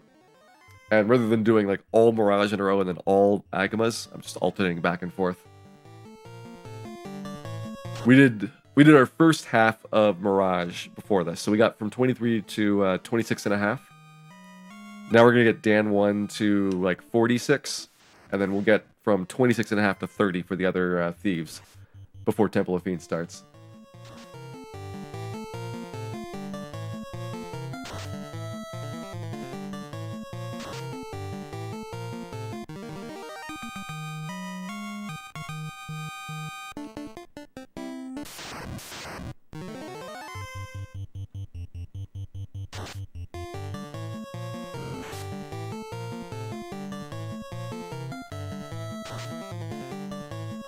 Heal helmet is northeastmost chest on first floor of Sky Castle.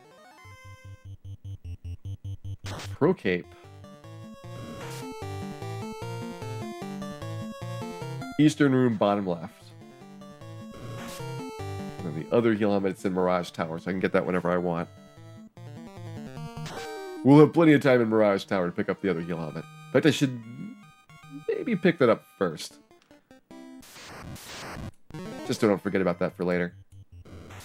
2 helmets, 2 pro capes are the armor pieces left to go. One of the pro capes is in Temple of Fiends, so that is a an easy one to put off for a while. Oops, walked off my aggro tile. That's okay, I need to burn steps anyway for the Wiz Ogre fight before we leave. I mean, we could do the firefight. We might as well make it nice and fast for our departure. Hey, Taco, what have you come into? You've come into a lot of Thieves. Also, it's not as bad as it looks for the time, because I did split this up among multiple nights. If you did a single segment for Thieves, I think it would be a lot more painful, because you would definitely start having problems with focus as you get late in the grind here. And when you're doing it and you start getting impatient, then you can make mistakes and you can make bad decisions.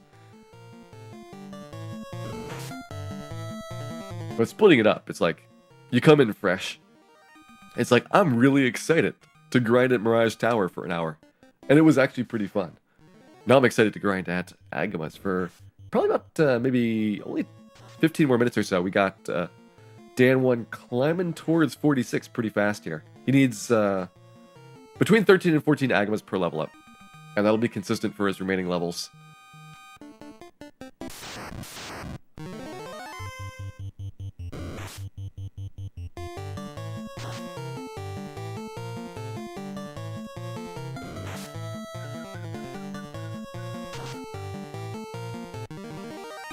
Well, the nice thing is with 4 attacks per round, it's so much easier to keep this grind going. I'm using barely any heal potions. That was level 39 that he needed for the 4th attack. It was also pretty big getting the 3 attacks earlier on. That was at 23, which the other Thieves do have. So if I want to solo grind them, they'll not need as much of a startup time to really get into the swing of it. Like, it was 1 set of 99 potions just to get from like 20 to 23 with this guy, maybe 24 or so. And then it was like 24 to 30 with the next set of 99. How long did Astos take? It took a while. That was like 6 hours to Astos. 5 hours of that was fighting ogres. So like it was like 20 minutes to beat Garland. And most of that is getting imps and grimps to level up. It's really slow in the early game to get experience because imps give you like no experience at all. But we got Garland and Bicky. I think Garland and Bicky was like 20 minutes together. At that point, right after Bicky, into the ogre grind until like the 6 hour mark. And then did first try Marsh Cave and second try Astos. Which I think if Astos had been less lucky. We got decently good luck in both of the attempts. Like the first attempt was actually like 1 critical hit away from killing him. And the second got it with pretty good margin to spare. Like we probably had another dozen or so attempts before we get worried about Astos wiping the party.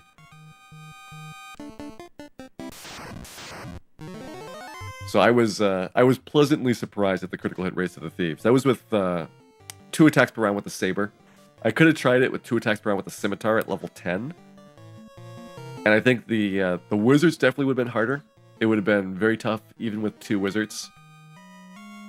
But doable with Scimitars. And then Astos, I don't really know how that impacts it.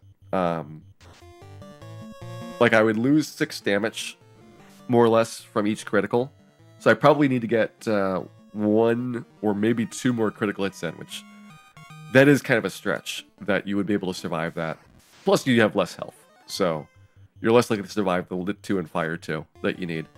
Because he goes after Rub, slow, fast. Slow sucks because you lose somebody's attack for the second hit. Fast doesn't do anything. And then he does Lit 2, Fire 2 back to back.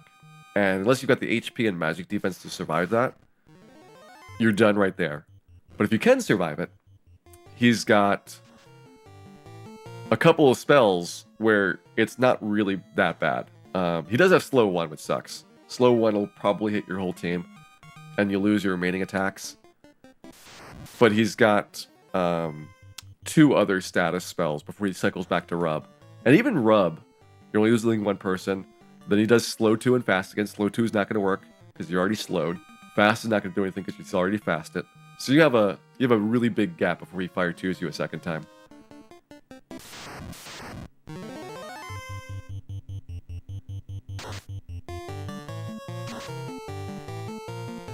That was how Astos went. And then after Astos, because you can grind so much more efficiently on mummies than on those earlier ogres, each mummy is a Groger worth of experience, and they come in packs of up to 5. And they're probably as hard to kill as an ogre is. Suddenly you can get a couple levels really fast. Like, instead of being a really big deal to get 1 level up on ogres, you can probably get 3 or 4 levels of experience on the mummies in that time. And that was all it needed for Lich, was 3 levels. Vampire Lich first try, and right on to Ordeals after that point. Then it gets much better. Just having that Zeus Gauntlet is such a big deal. You finally get your first attack item. Hey Bruskley, welcome in. Thanks for the good wishes there, and I hope that you're having a good night.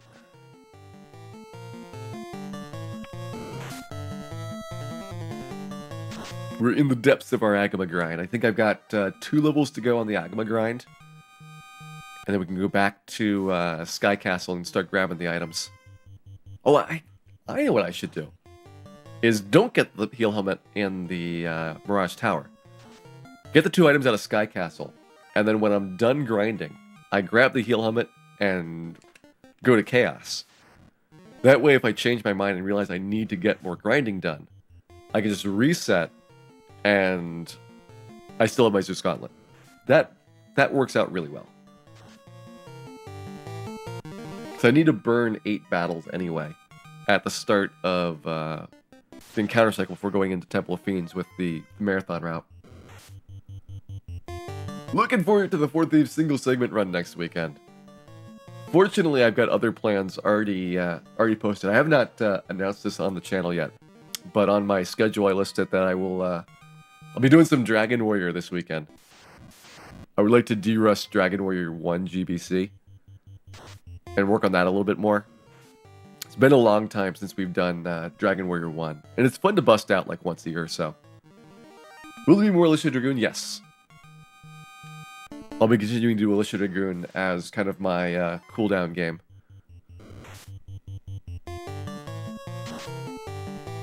Alicia Dragoon's really fun, and it's starting to get decent for my runs. I still need to work on some of the boss strats, where I feel like I'm losing a couple seconds on each of the later bosses. Well, more than a couple seconds, because I know that the stage 7 boss can be 1 cycle faster, which is like 10 seconds, and then both of the stage 8 bosses, which are kind of like the co-final bosses of the game, could probably be like 15 seconds faster each. When do I think Dragon Warrior 2 will be a thing again, Snowman? The problem with Dragon Warrior 2 is that I have to really dedicate just doing Dragon Warrior 2. It's got a lot that you need to memorize, and so if I go back and forth between that and Final Fantasy and other projects, it was tough for me to get proficient at the route. I was able to basically get the route just like really solid up through the boat, which is like the first third of the game. The middle third was okay-ish, but then the last third is all kinds of combat situations you need to know exactly how to handle in order to do an efficient grind and not die in Hargon's Castle and in Cave Daron. So I think if I want to do Dragon Warrior 2 again, it's got to be something that I do as a main project instead of as a side game. So we'll see when we probably finish up single segment for an extended period of time. Dragon Warrior 2 might come back at that point. Dragon Warrior 1's a little bit easier for me because it is a much simpler run. You've got a lot less things to memorize for the route, and a lot of the combat situations are very basic. So if you know how to handle like 4 monsters, you're more or less good for how you do most of the late game. But I really enjoy Dragon Warrior 2. It's a very fun game overall. It's unpredictable. Like, Dragon Warrior 2 GBC is really, really tough. I think it's harder to do GBC speedrun than to do NES, and that is saying something because Dragon Warrior 2 NES is a extremely tough game.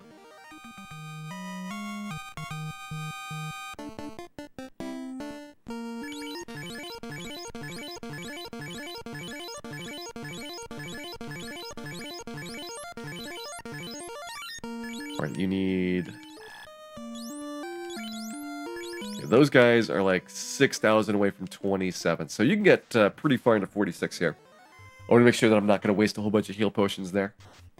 So I want to get 46 and probably 46 and a half or so before I walk out of here. And that may be the end of our Agamas. Although the Agamas are pretty fun to do with the rest of the team as well. They're still not running away. So it seems like we don't have to worry about the Agamas losing morale checks. There we go, critical hit. So I didn't have to worry about wasting heal potions after all.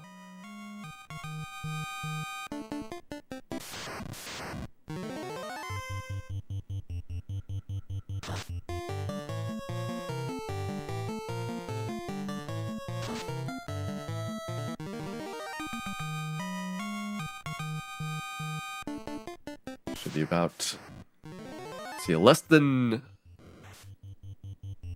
10 Agamas for the level up. And then if it's 13 Agamas for the next level up, I should probably do 6 or so after we get the level. And that'll put Dan 1 pretty much in sync with the rest of the team for his level ups. I don't want him really wasting a lot of experience because the party experience split is based on your living characters, and it doesn't care if somebody is already at max level. It'll still give them an equal share of everybody else. So once you max level somebody, the rest of your team is just missing out on experience, and there's no compensation for it. So once this guy hits 50, at that point, basically I have to do Agama grind with the other 3 characters individually, as opposed to doing things like the Mirage Tower fights.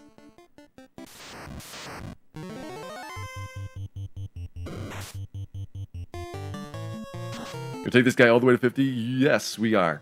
Right here, it's going to be 46 and a half.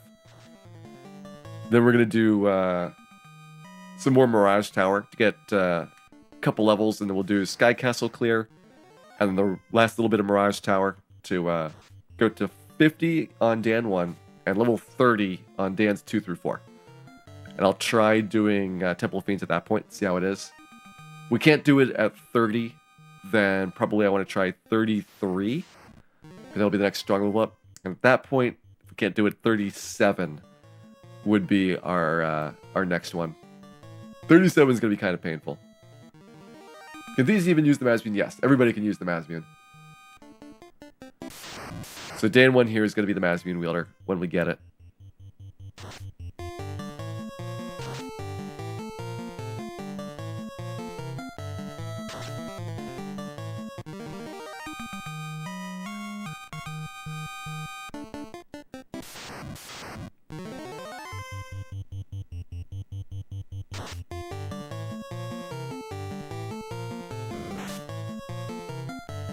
If Thieves couldn't use the Mazmune, you'd be in trouble. Chaos without Mazmune is pretty much impossible for the stats that you're going to have. Like, well, what you would have to do is basically Bane Sword him. There we go, level 46. And Bane Sword and Chaos at 3 in 206 chance. I mean, you get a couple of tries before you died. But it's a half hour per couple tries. So you're looking at probably like 5 hours of trying to Bane Sword him. Okay, this will be Agama number 2. Guess I'll do 7 Agamas, because that'll put me at the bottom.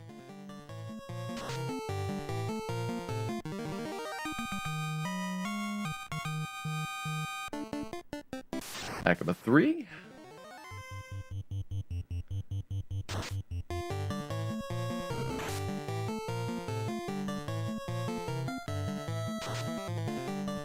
I'll miss Dan 1's Agama grinds. They're so relaxing to do. Like, unlike Mirage Tower, where you're constantly having to think about what monsters and what floor to go onto, this one's like super easy to just get into a groove of doing Agama after Agama.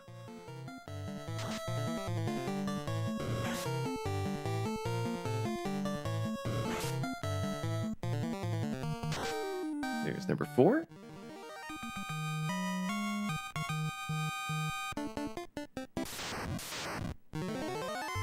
Number 5.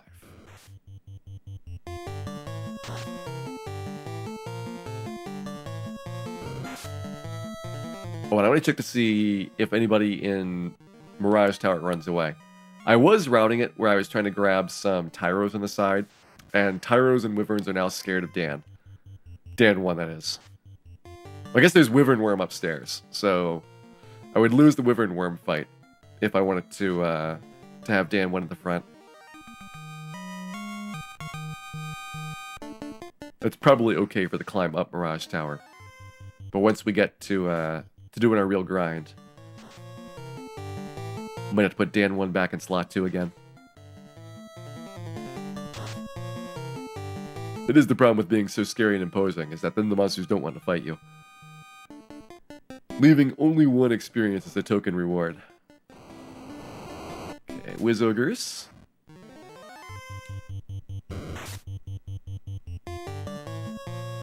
Surprised those guys aren't running.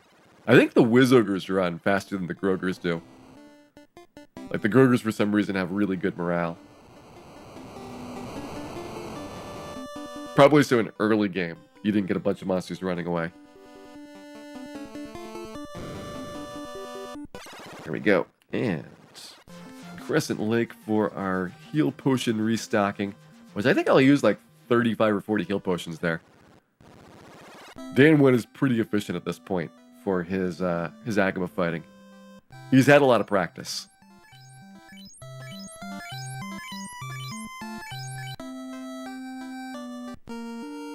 Okay, it looks like Dan 4 should be my party leader for a bit. Gonna go ahead and put him into slot 1. Dan will put slot 2, so you can still soak up a lot of physical damage hits. Go ahead and restock on healing potions here, and I think this has houses at the bottom. Yeah, alright, so we can restock on houses as well. Hey, Box Tybinic. Morale is the leader of the party, so whoever's in slot 1 is used to determine morale, and it's used to determine the starting conditions of the battle, whether it is first strike, neutral, or ambush. The higher level you are, the more like it is monsters that are going to run, and the higher your combined agility plus luck scores are, the more likely it is that you get a first strike, and the less likely it is that you get ambushed. That's a really small effect, though. Every 10 points of agility plus luck gets you a 1% better first strike rate.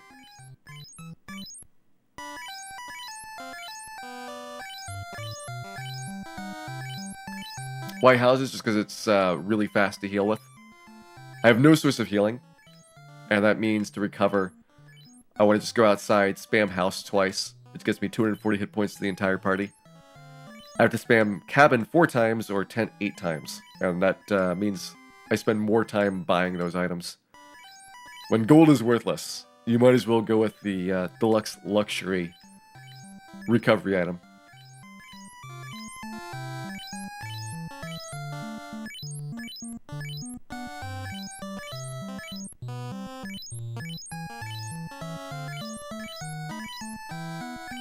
Yeah, this is how much money we have despite wasting money on houses at every opportunity.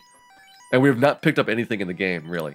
Like, ever since I beat probably Astos, I have not bothered getting treasures or items or anything. So, like, all the treasures are still sitting there. You can easily get hundreds of thousands of gold just by collecting the items from the dungeons.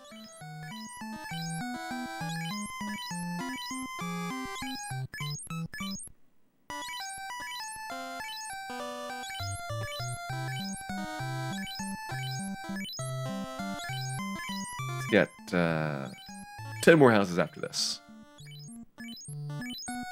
Hey, Visk, welcome in. We are still grinding. We just got, I think, 3 levels for the whole team, and another 5 levels on top of that for Dan 1.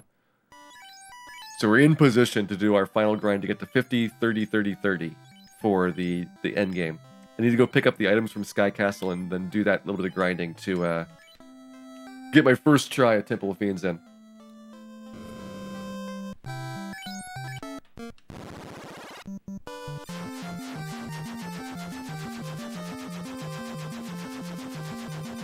We could buy Melmont, but there's no way we could revitalize it. That town is just dead.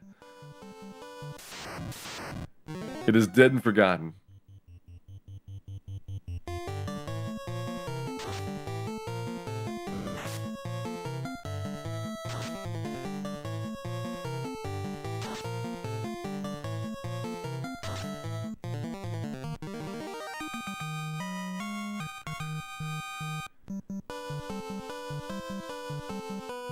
Melmont may have a river, but it's so polluted you can walk on it.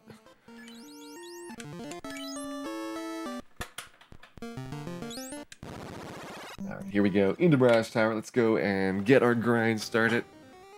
So we can basically take everything still. We're going to start with our Guard Vampire Guard combo, and then switch up to the Wyverns upstairs and use third floor more aggressively. Using third floor seemed to work out really well in the previous go-around.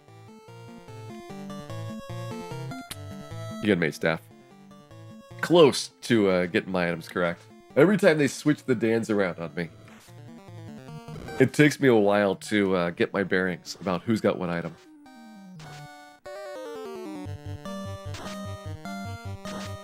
Is Melmont better off or worse off with all these thieves missing? It is probably better off. I can't promise that there is no collateral damage from the citizens of Melmont traveling elsewhere. Like, they could be infesting all the other cities of the world.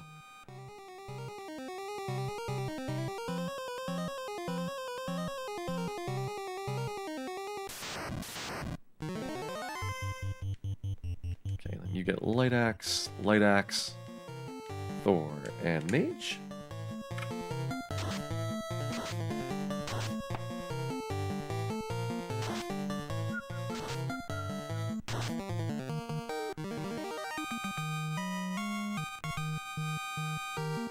Here we go, 27 starting. 27 is where those thieves get another strong level. 27, 30, 33, 37, 41, and 46 are the strong level ups for the thieves overall. So we are actually out of strong level ups for Dan 1. At this point, he's got pretty close to his maximum possible HP he's going to have, which I think when he hits 50 should be probably somewhere around 660.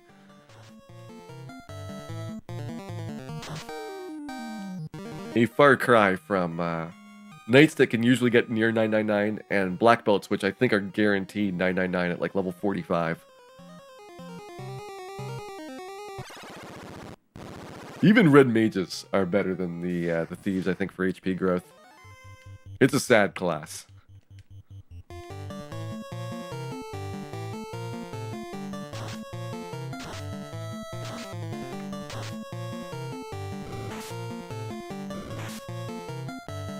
Vampires or Cerebuses. So the upside of vampires are that you do have a higher maximum, but it's got a lower minimum, and they do more damage. But they don't take time to scorch you, and they don't ambush. At least not often. I wonder if I should do vampires now. I switched to Cerebuses once I got the black shirt. But maybe we were ready to switch back. Problem though is the damage. They do really hurt. Yeah, let's stick with the Cerebuses. We'll take the higher average damage, because that's the important thing in the long run.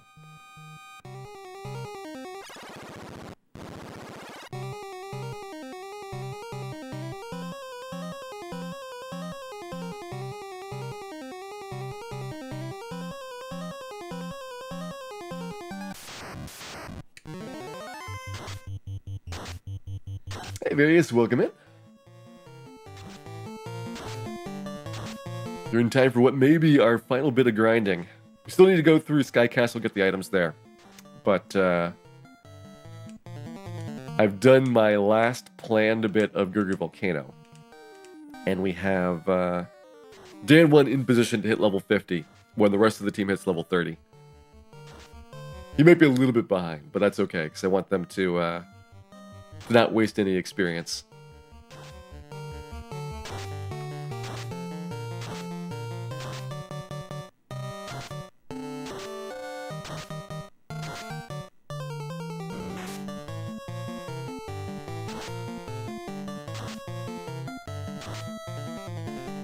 Need that black shirt going sooner.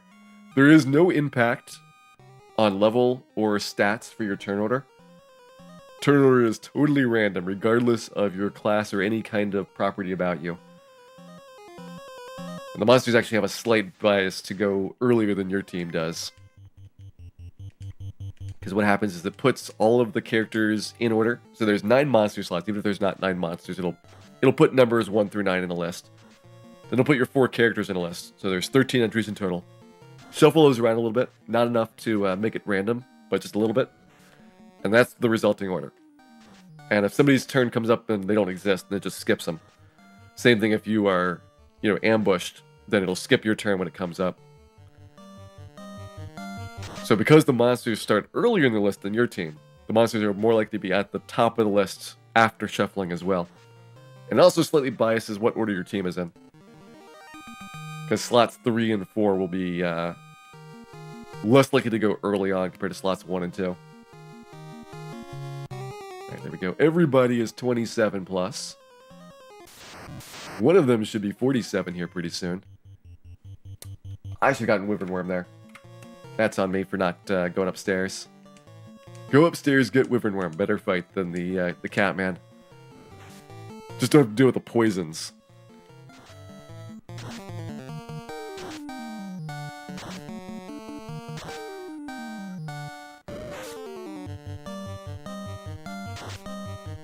I guess Wyvern Worm actually does that poison, because Wyvern can poison. Way less likely to do so, though, than the Catman is. Catman loves to use their poison bite.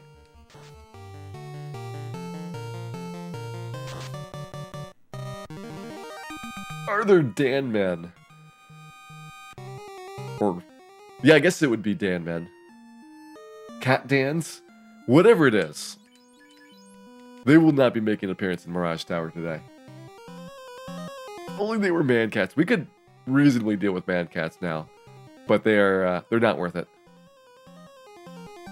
Once you have the ribbon, man cats get way less threatening. I mean, even just the fact that Fire 2 has relatively low scores for its accuracy stat. As you start getting into 30s and 40s for your level, you'll pretty much always resist Fire 2's critical hit. So they'll be doing much less damage. And Ribbon will cut it in half, so you'll really be taking a lot less.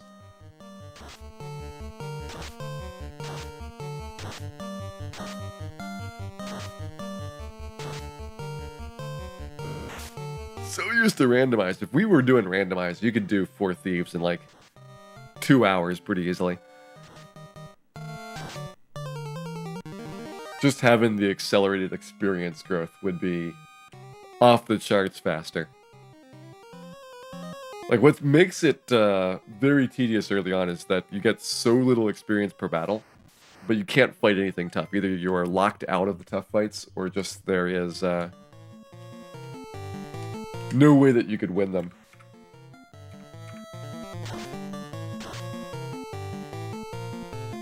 Alright, so we're going to do Trap Tile here, then Cerebus, Wyvern upstairs, Cerebus here. Okay, we got a good bounce back and forth. Stay here for 2 fights. Just reset until you get Temple of Fiends Masmune. That's another way to get a fast seed.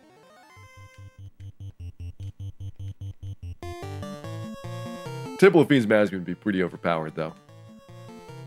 Would make this party almost respectably able to take on most of the game. Because you only need one person with a decent attack to do Astos and Lich and the other fiends. Wizards, I mean, as long as they survive like 3 rounds, you could kill them. Probably like level 6. Masmune's just ridiculously strong.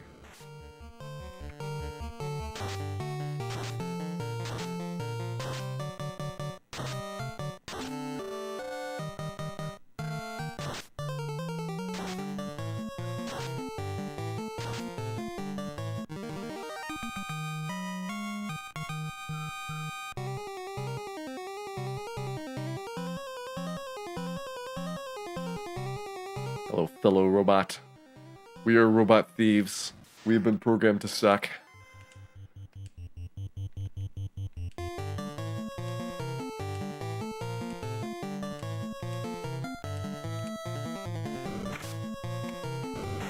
This has actually been my first bad trap tile encounter for a long time. This is only going to be like 2/3 of an ag worth of experience. Usually this is really reliable for like an ag and a half plus. Because I'll put the Whiz Mummies first. So the Whiz Mummies get equal odds of 1 through 5. And as long as you've got 2 Whiz Mummies, you're looking at Agama plus. 3 Whiz Mummies, Agama and a half plus. Okay, up for Cerebus and Worm.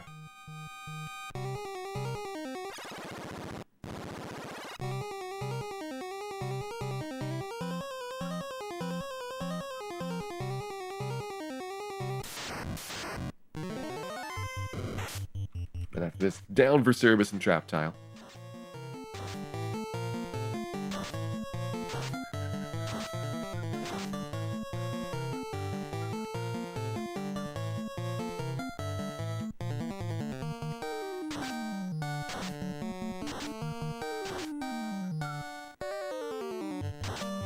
Actually, I guess after I do those other 2, I should probably house.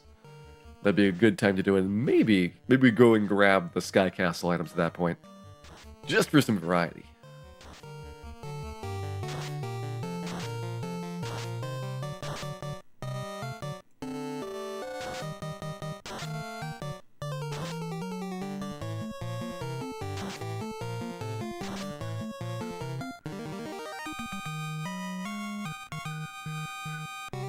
We should be coming up about a little more than halfway to the next level. So we're working on 48 and 28 currently.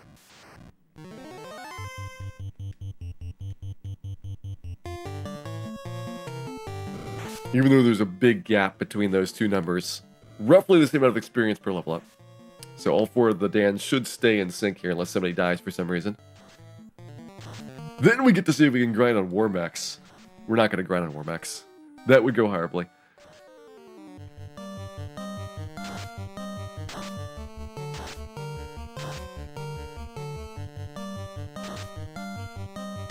Warmex does give a lot of experience, but I don't think this team could beat him. 1,000 hit points is not as much as you think, but surviving long enough to do 1,000 damage with this team, probably like 5 rounds. I see it as pretty sketchy.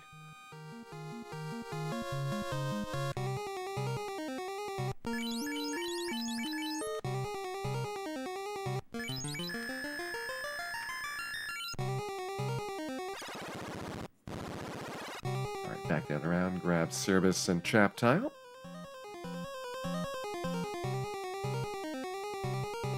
That's a nice, like, 14 encounter cycle here or so. Before it seems like recovery is more or less required.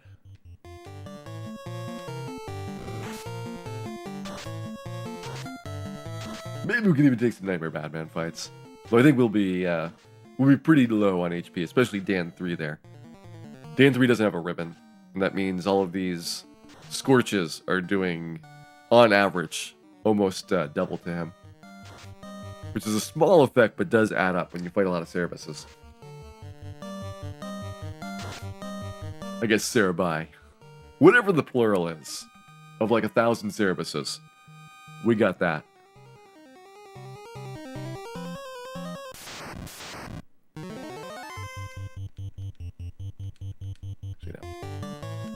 Light Axe, there we go. Mage Staff won't do much to the Paralisk, but the Paralisk is really not a threat. More important to get the Whiz Mummies down consistently. And the Paralisk will die to lightning. Cerebusai. I mean, it feels like it's somewhat of a plural noun to start with just because it's got multiple heads. But I guess it's still a singular body. These are complicated questions that I was not prepared to answer tonight.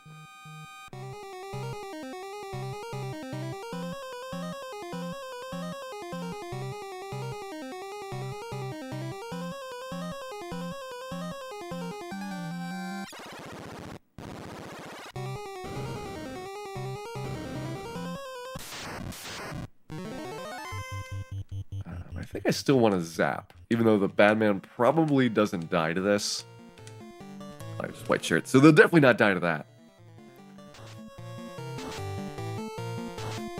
Bandman's got a lot of health. And a lot of defense, too. They're a surprisingly sturdy foe.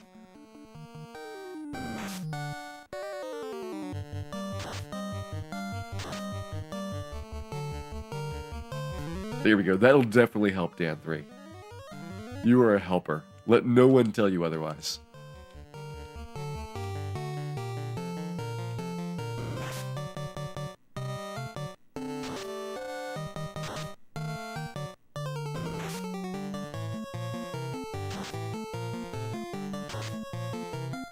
Here we go. All right, so that is our first loop around.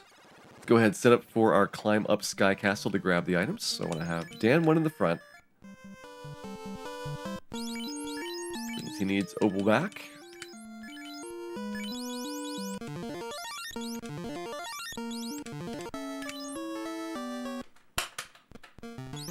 Go ahead, reset our encounter cycle, and up we go. So we don't need to stop for anything that I would normally get in the run. And that should give me plenty of steps to grab the heal helmet and pro cape up here. If not, we will have exciting times on Warmech's floor.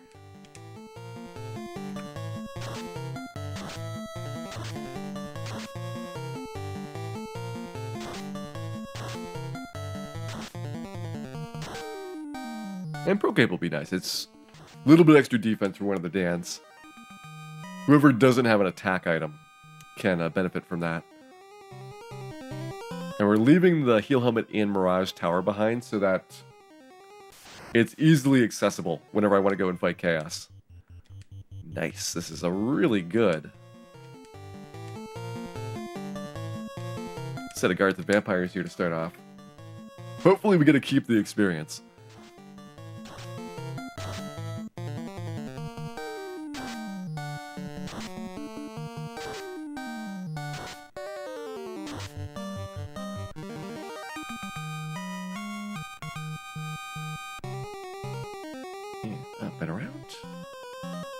So we'll get there after the guard fight in time to get our Wyvern Worm. Then we have Blue D, who was not bad last time, but he still does a lot of damage. Problem with Blue D is just that 50% chance of thundering. Probably takes us 3 rounds to kill him. And if he thunders twice, then Dan 3 dies. Unless Dan 3 now has enough magic defense to take half damage on thunder. Hey, Akashi, welcome in. Just in time for the finish. I think we have probably a solid hour of grinding left. But you're in time to watch me get some items out of Sky Castle that I left behind when I went here for Tiamat.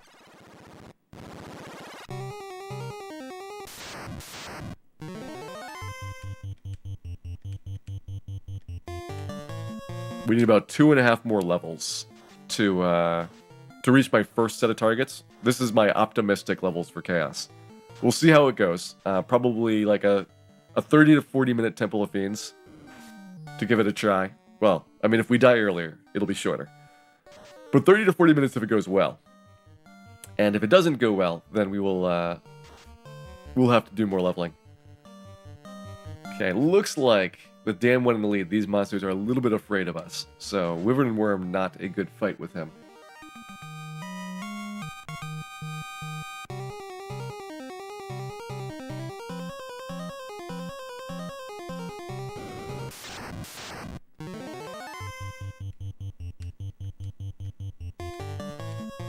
You're the one that's the weak one, so we'll give Mage Staff a go instead of your Silver Knife. Oh, he should definitely have the Falchion back.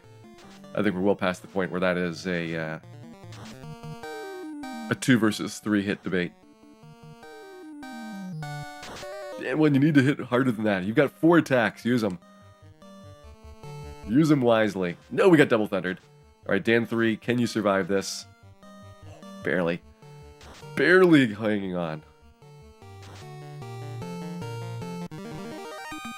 Alright, so we can beat a Blue D, but it costs us a lot of healing potions. So what we should probably do is this. You get Dragon, you get Falchion, make sure... Yep, over 64. 64 is the cutoff for 3 attacks per round. So as long as he's got that with the weapon, he doesn't need the silver knife. And probably doesn't need the silver knife ever again. But it's not like we're hurting for item slots in any way.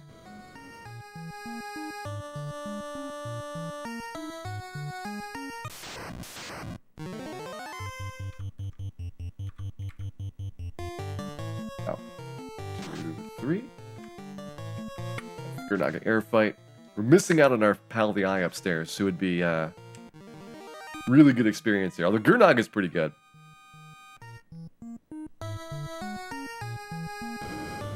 Should be this one here for Heal Helmet.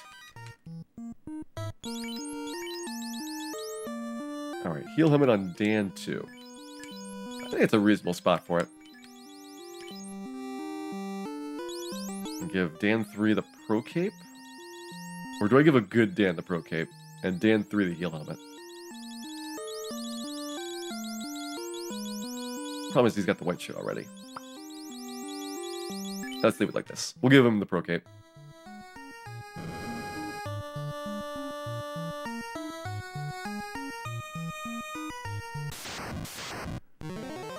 He should be fine with the Pro Cape.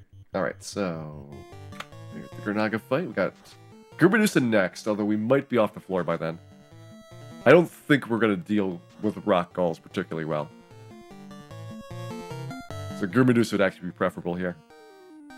But I'm going to try to hurry up as fast as I can to get to the top, and hopefully with enough steps left over to make 5th floor go well.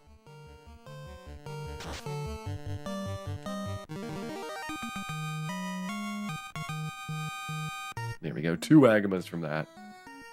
Elementals are actually really bad for experience, but they come in relatively small packs most of the time, and you can run from them, which is a nice improvement over the other elemental fights.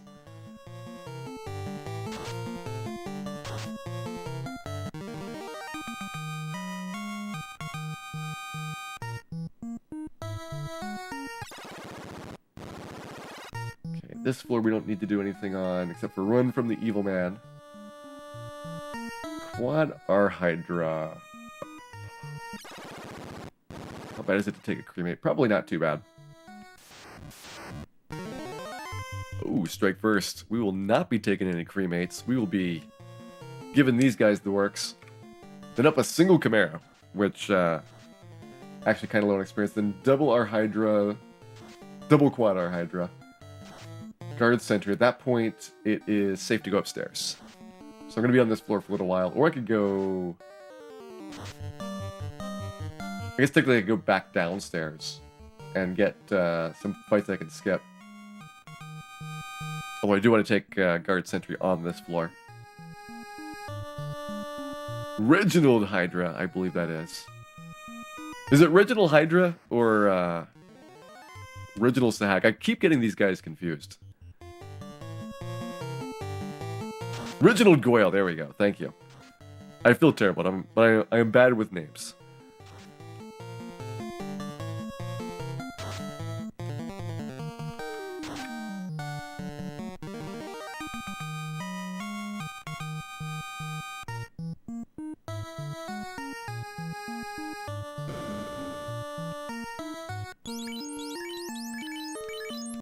Get you 7 more defense right there.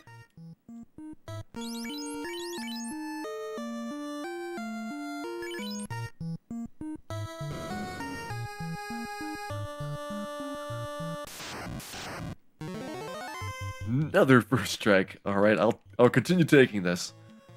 I'm sure we're gonna have to pay for this eventually. But for right now, it's good. And I got 2 battles to get across the floor, which I think is reasonably likely to happen. We've had a couple battles close together, so we're due for a little bit of a gap in the encounter cycle.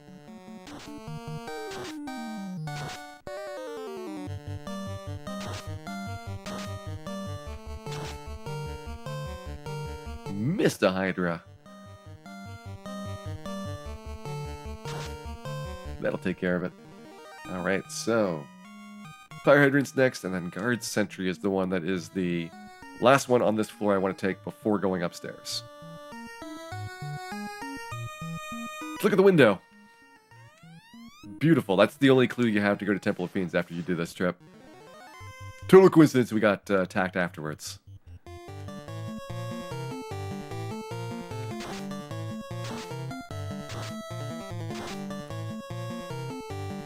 Our Hydra runs away. Dan 1 scares our Hydra. That is pretty good. I guess there's a lot of monsters that once you hit like 50, they're not going to consistently run, but they got a chance of running. Yeah. Alright, so our Hydra is actually no longer a good fight. Too cowardly.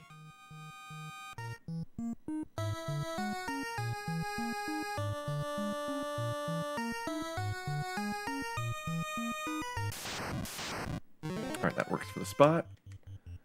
Go ahead, take out the guard sentry combo. At least we'll take out the guard here. I'm not sure if the sentry is going to go down with this.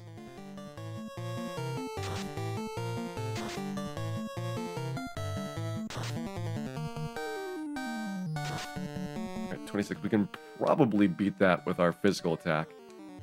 Oops. There we go. And Thor. Sentry ran away. What a terrible sentry. You should fight to the death.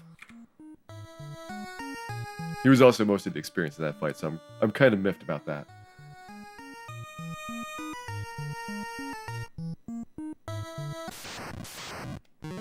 Ooh, triple whiz vamp. Alright, let's see if we get this fight going well. Whiz vamps are pretty dangerous in speedruns because they hit really, really hard. But I think with this team, having gotten so many levels, we should be in good shape. Like, we don't really have to worry about Dazzle anymore. Got enough magic defense to block it pretty consistently. A-Fire does nothing. Hey, no sense of style, welcome in.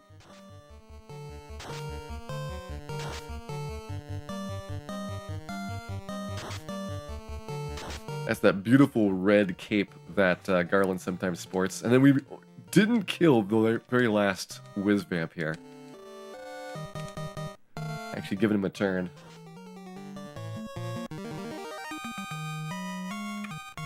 Alright, and then guard sentry here, which we'll actually delay for, because delaying here counterintuitively reduces your encounters. Upstairs there is a higher encounter rate, and a couple of those steps right before this fight, there is another encounter that doesn't happen here that would happen upstairs. So by taking that fight downstairs, it turns 2 fights into 1 fight.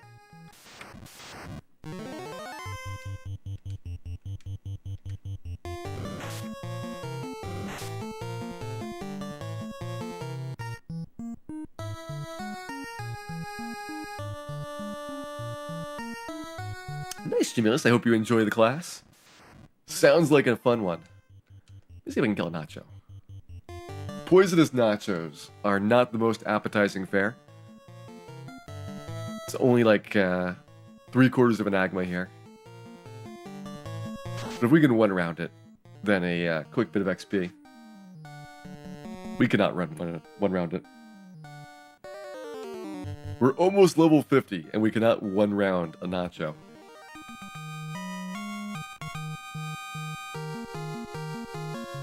Nice, starting to hit 28s. And back downstairs. Alright, so what are our options here?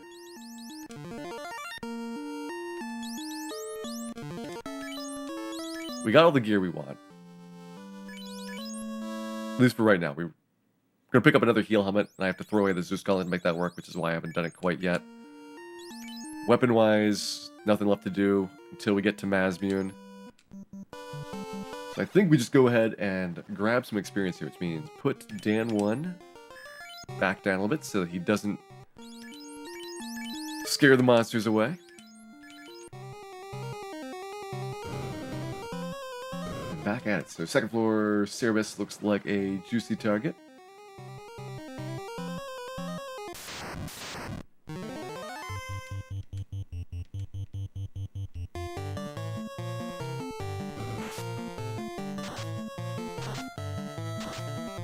Two levels to go. We just hit 28. So we're getting close. It's like 28 battles per level up. So we need 55 to 60 battles here to get these last 2 levels done. Maybe 64, because we need to get a couple of battles for the rest of the level ups to happen. Is that true? But it's actually closer to 32,000 experience. So we need like 64 base. So maybe like 70 battles total. 70 battles. I think we'll get the job done.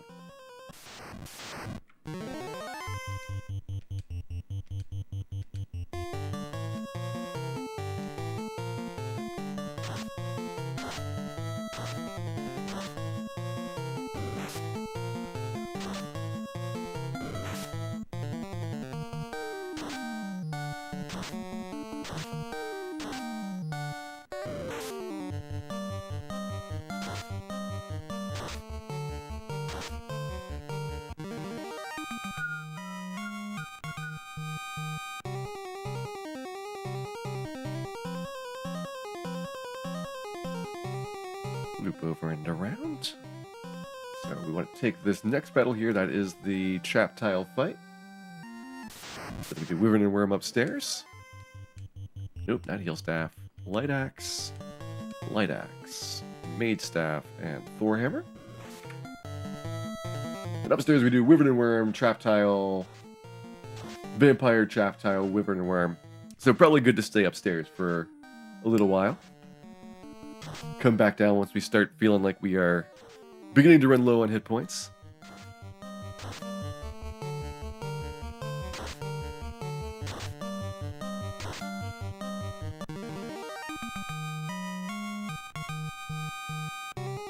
I mean, still a debate about whether I should take Cerebus over Vampire. I think we decided actually Cerebus was better. So up here for 2 fights, then Cerebus, then back up here for 2 fights.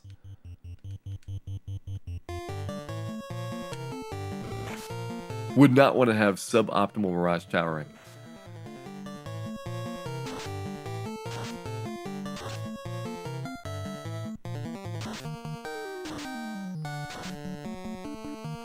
One thing I'm noticing is that in here I don't have as many opportunities for stretch breaks. I have to actually see what's going on the screen.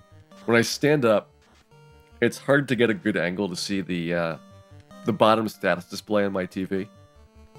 So when I was doing it in the Zeus or the Gurgi Volcano grind, it was easy to just hold down A, because nothing's happening during the Agma fights. Whereas here I have to actually see who gets poisoned, who's using Zeus at different spots, and those are all going to be important factors in it. Ooh. We are hitting 400 hit points. That is nice. So 400 is what guarantees me surviving nuke on Lich 2. Although if we get nuked for 400, that is a really long time that we have to heal staff, and it's going to be really dangerous starting off that heal recovery. Try stretching during this fight. Mummies are pretty easy. If day 1 hits 50, will he start chewing up experience from everybody else? Yes. So even if you're at max, you still get your share of experience, and it's just wasted.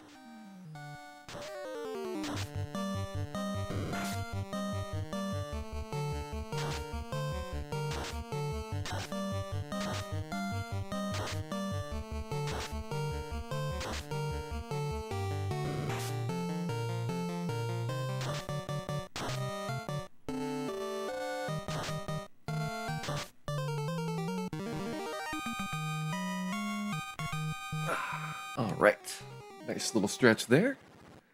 Cerebus time. If I had Dan 1 in the lead, we'd be getting ambushed like 2% less often.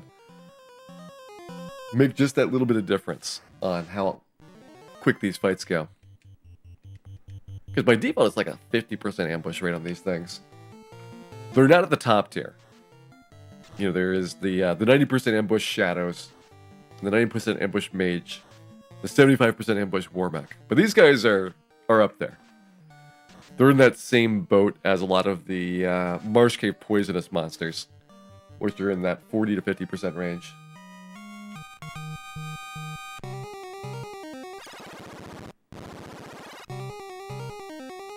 Alright, 4 battles up here.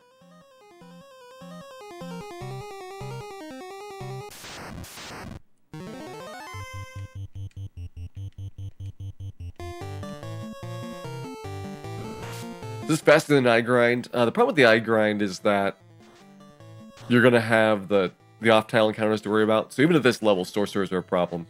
And you got mages who, as I mentioned, have a 90% ambush rate, and they will start off by casting Rub and then cast Fire 3. They're a real pain. And you can't really get to safety because after you do your eye grind, well, after you do the eye grind, you have to walk all the way out, which is a big thing. And the eye himself, he's got glance. So if you've got only one person alive, which is what I did for the Agama grind, you're susceptible to just game overing. And there's really, really bad consequences for that because you're wasting a big amount of time if that happens. But it's not like super high odds you're going to block it with a ribbon. But that 3 and 256 is always there, that you just instantly game over. So you can't single target grind as well as you can at Gurgu. It's just a little bit more of a risky play that over the long run probably doesn't pay off.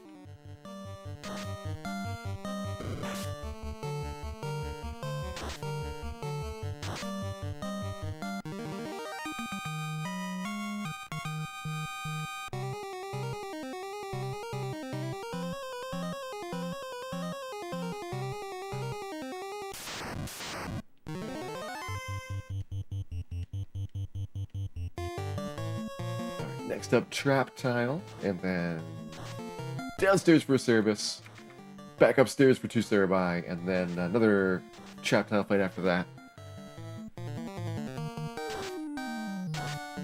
Here in these upper floors, we actually get less guards, which I kind of feel bad about, because guard is probably the best fight in here. They do very little damage, and they die very quickly to lightning. But you gotta be more on the first floor to get a lot of good guard fights.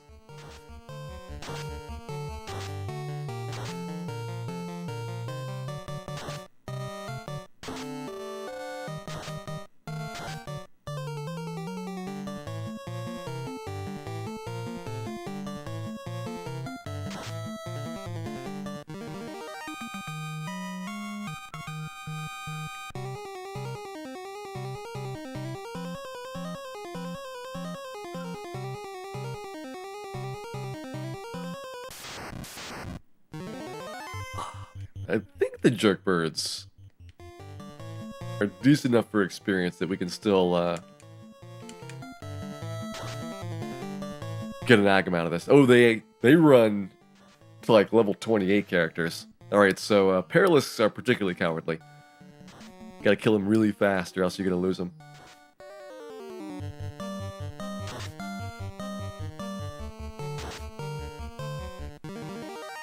Alright, so Cerberus, Trap Tile, Wyvern Worm, and then we will, at that point, 48 and then halfway to 29 for the rest of them.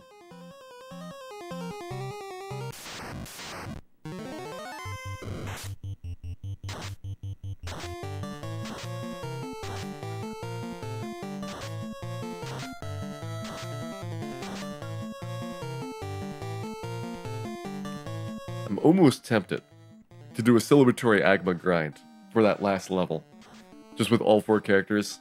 I think they'd have to chew up a lot of heal potions that I have to rebuy.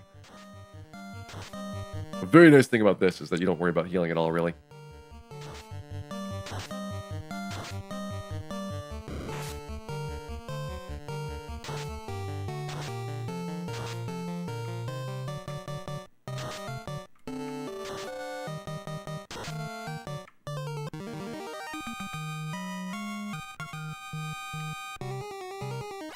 Upstairs, 5 battles here. Hey, Tirza, welcome in. Funny thing, Scorch do single digit damage. Scorch is the worst of the elemental attacks in like the entire game. So even in like speedruns, because you'll have 2 ribbons at this point, you're gonna see a lot of single digits. Every once in a while it will crit Dan 3, which is the only way it gets out of like single digits. Well, that's not true. It could do a 10 or 11 or a 12 on him, even without a crit. But the frequent case, at least 50% of the time, you should see single digits off of that.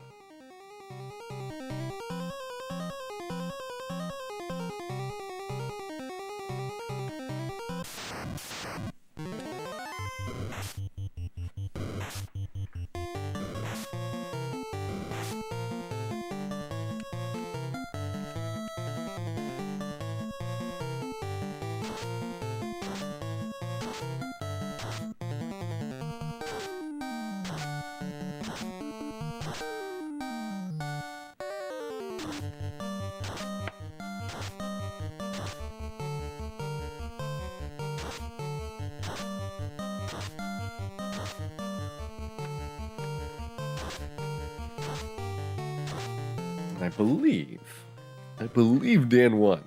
Should be getting 49, either this battle or the next battle. It's really close.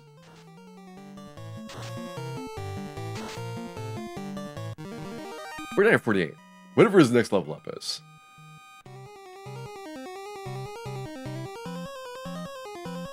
I know he's trailing behind the rest of the team a bit, because he's still costing about 2,000 extra per level up, which is part of the planned gap to make sure that he was not going to over-level past 50 when the rest of the team was working on 30 still. Alright, so upstairs. Then start heading down for guard. But will require a Catman Saber-T fight. Yeah. Wyvern guard, probably Catman. And that'll be this loop around. Go ahead and house up after that.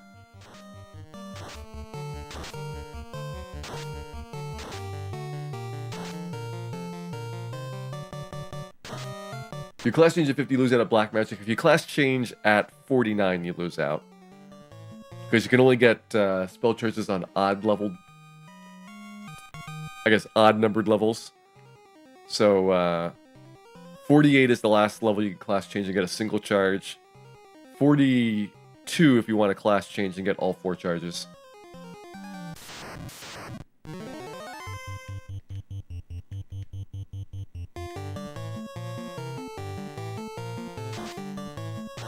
The way it works is that after you class change, you don't get anything until 15. So class changing before 15 will give you the earliest possible sequence level ups for spells, which will be 15, 17, 19, 21.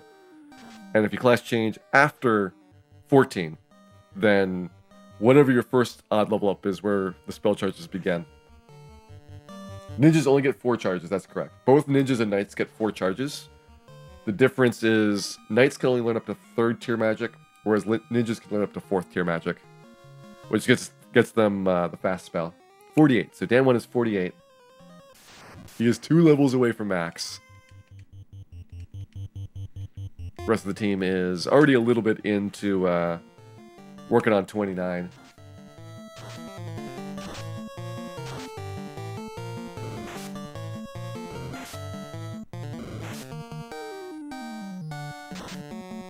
Four charges per spell level, up to 4. When you level up as a ninja or as a knight, all of your tiers get a spell charge at the same time. So unlike the regular mages, which stagger, they get the first tier first, and they get the second tier, and so on. It's simultaneous for the other 2 classes.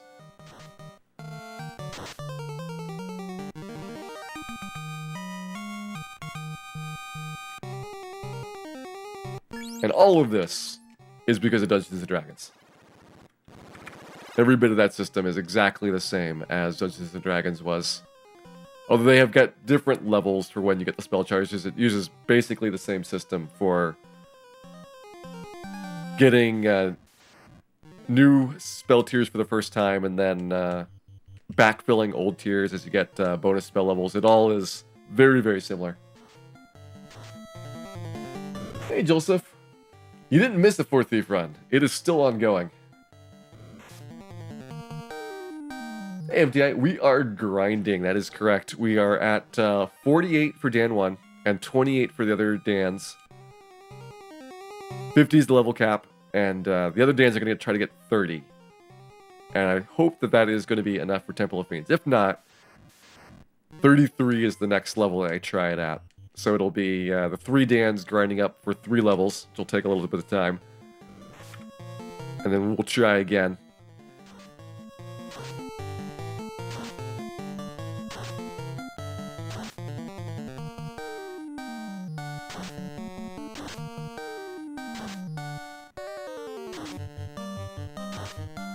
I just finished clearing out Sky Castle, so I've got all the remaining items I left behind when I went for Tiamat. So the only item in the present that I do not have is the heel helmet sitting at the bottom of the Mirage Tower. And then the 2 items I don't have in the past are going to be the Pro Cape on Carrie's floor and the Masbium, which we have to pick up on the way there.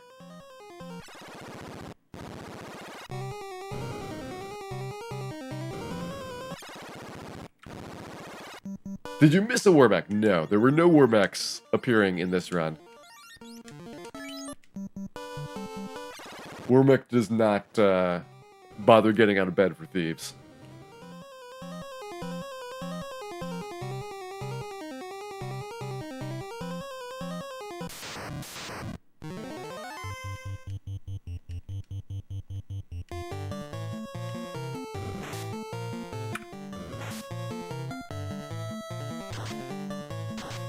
I'm excited to see what Dan 1's final HP total is. I was guessing 660 before, which he already has at 48 here.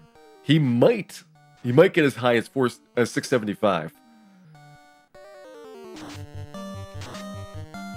Which I will look up what the average level 50 thief is. It's probably higher. I'm sure Dan 1 managed to get suboptimal level ups at some point. Even though I picked my best thief at the time that we hit level 20.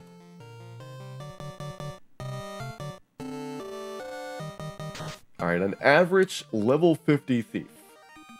660, alright, so we're actually ahead on HP. Good job, Dan 1. Good job.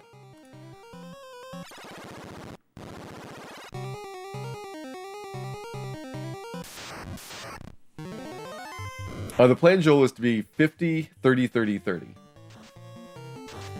Or at least that's what I'm going to try first.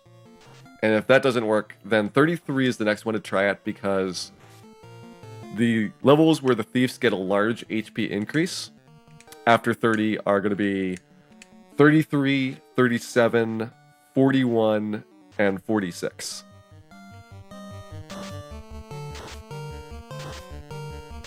So if 33 doesn't happen, then we're looking at 37, and then 41, then 41 doesn't happen. I might actually go to my backup plan of class changing, but we hopefully will finish with 4 thieves.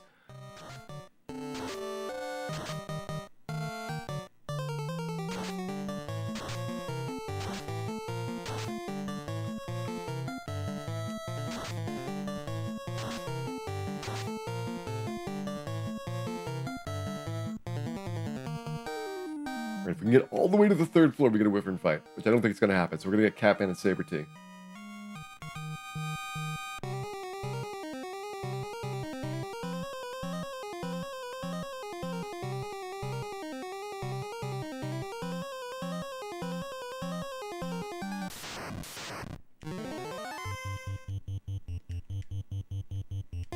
And mostly these guys are just an annoyance because of the poisons. Monsters, for the most part, are no longer really a threat. Vampires actually still are a threat. A critical hit by a vampire could easily do 250 damage. And that has been enough to kill the lead thief in the past before. But everything else, even in this very late game dungeon, is gone down pretty easily. I guess you could get the 1 in 64 blue D if you were going to go for really far in the encounter cycle. It's not until you've got 128 battles after power on that you'll find your first blue D in here. In a random encounter, at least. And blue D, if he decides to triple thunder, would kill a Dan.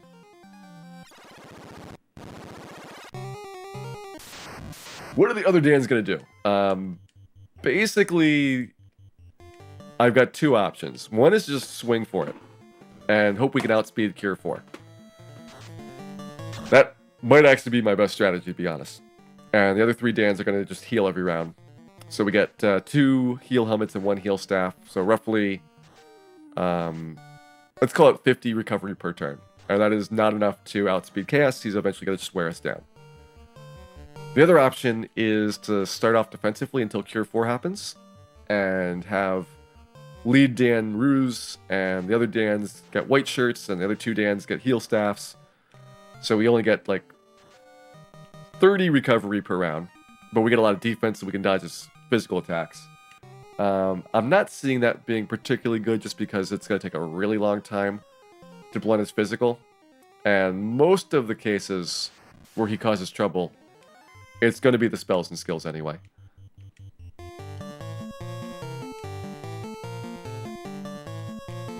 But we will see the first time we get there how it goes.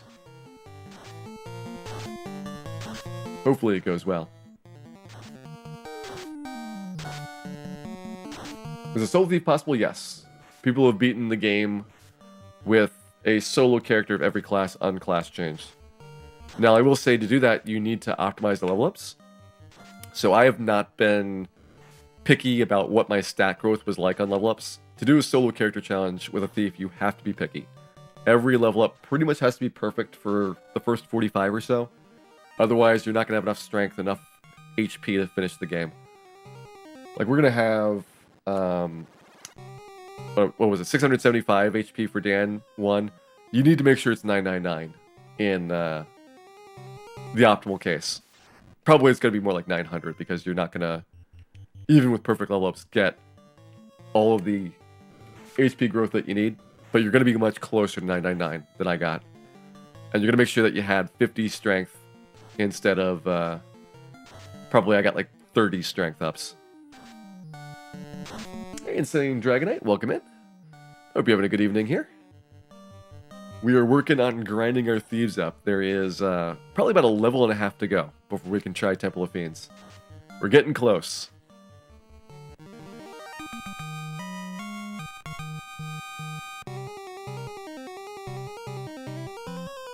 And it's roughly 30 to 35 battles per level up. So, gives you an estimate about what the time's going to be like.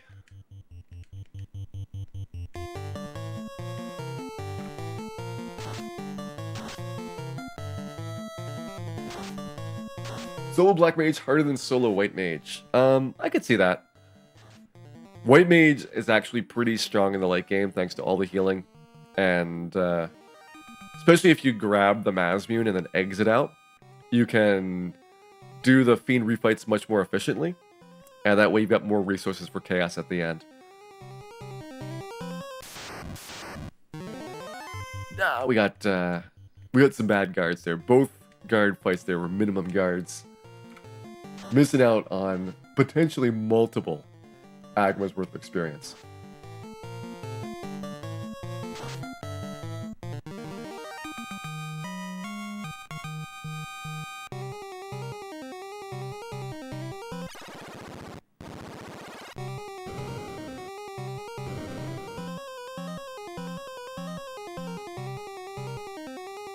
Yeah, Black Mage can also do that, although you've got a limited number of warp charges, so you might have to backtrack a couple of floors. Just save one warp charge for getting out of the temple itself, because there is no natural exit. So you can do a couple warps to skip the Fiend refights and Phantom refight, walk backwards through those floors down to the beginning, and then warp out the last time. Because you use up a lot of resources on Phantom, Lich, Carry, Kraken, and so on, which gets way, way better if you have the Mazmune instead.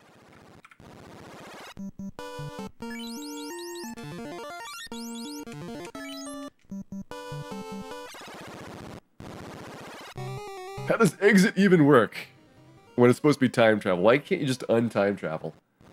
Seems simple to me.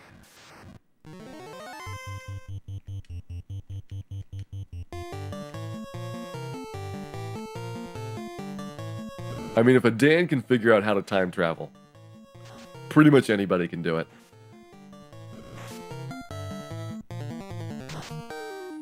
Also, Dan before just got clobbered. This is why vampire fights are not the best. Go take the 2 vampire fights and then house up again. Try to get some more life.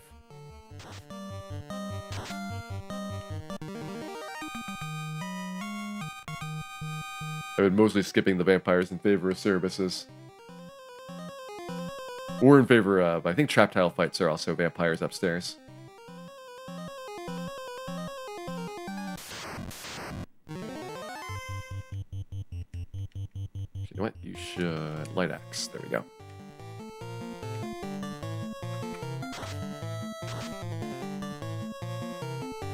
Ice will do very little damage to them, whereas light axe is a little bit weaker than fire too.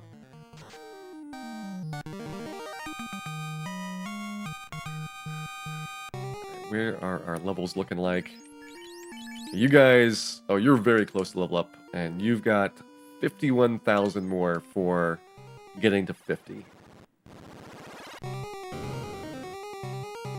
Heal potion total like 77. Let's restock on heals and see if we can do a celebratory Agma grind here to get really close to being done.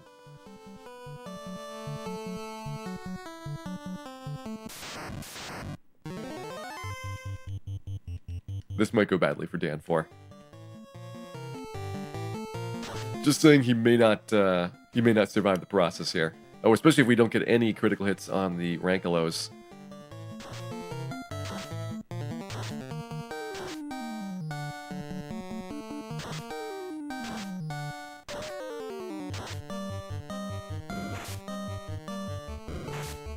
Huh, actually spreading... Oh, no, never mind. Dan 4's dead. It's like they're going to actually spread their attacks out. So rare.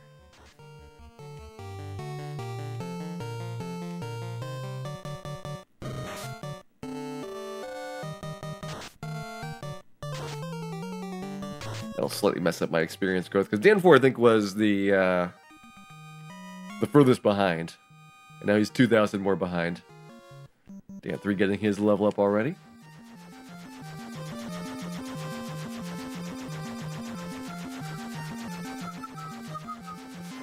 Well, I was going to christen like anyway, so I'm not even put out about having to go to this clinic.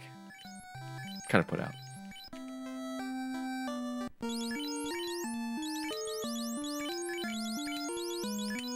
I don't think the Agamas will run.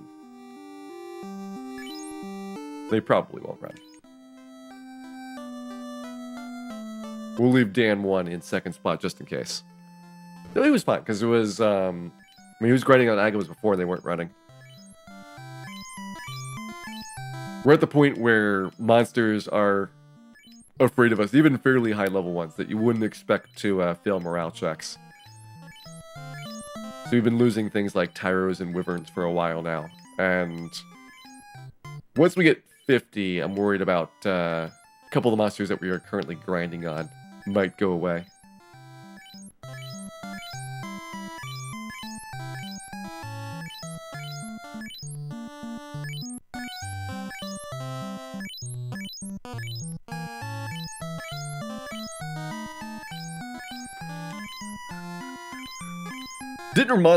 Didn't remember monsters running away. It doesn't really happen until level 30 or so. Although if you go back to the very early parts of the game, like even at like level 21 or so, you'll start seeing monsters run from like Cunaria. Okay, you guys are good. You guys are good. Let's go ahead and hop into the inn here.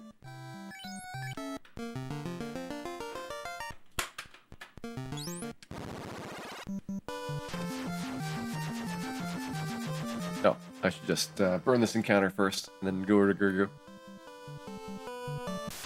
Get rid of the Argoyles. I still don't want to fight Argoyles.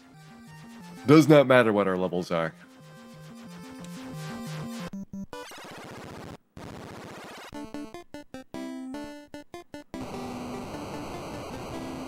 Peds will run pretty low. They have very bad morale scores. A lot of bug-type monsters have low morale, like Peds, Scorpions, Cobras, Asps, and so on. And there's a couple that intentionally have low ones, like, I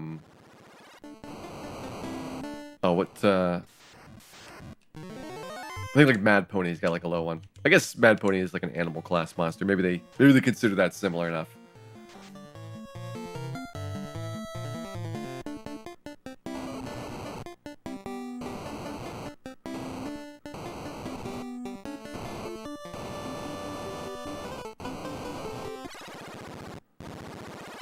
You know what? Probably don't want Dan 3 in the lead, because he does not have a ribbon.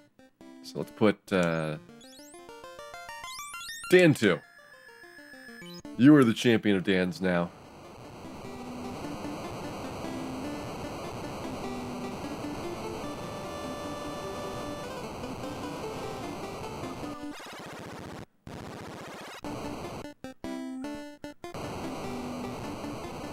Let's go ahead and polish off our last little bit of experience gaining, which I think we'll be able to get through here with. Even with all 4 characters alive, it's like 50 Agamas per level up. I want to just make one last check here. Probably be about 55 total Agamas that we need.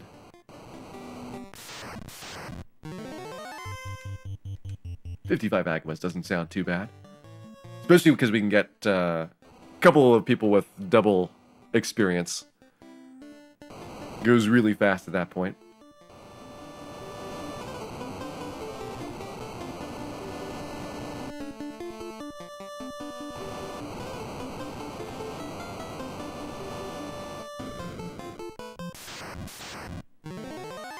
Hello, Mr. Agama. How are you doing today?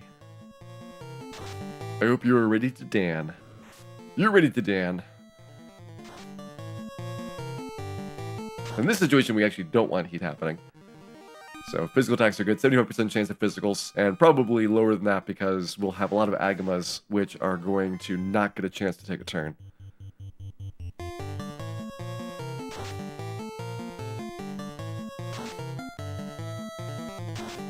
This Agama, though, plenty of chances.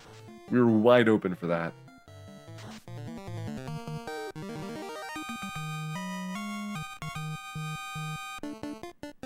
Totally flat-footed. So I think 6 Agamas. 6 Agamas to get everybody up to either 29 or 49 here. Is that true? Or does Dan 1 need more for 49? You might need 10 Agamas for 49, but I worry about him less. Because he will definitely survive pretty far into this process. When is the latest Dan movie coming to theaters? Dan is direct to DVD. Actually, Dan is direct to streaming at this point. I believe he no longer has the theatrical releases.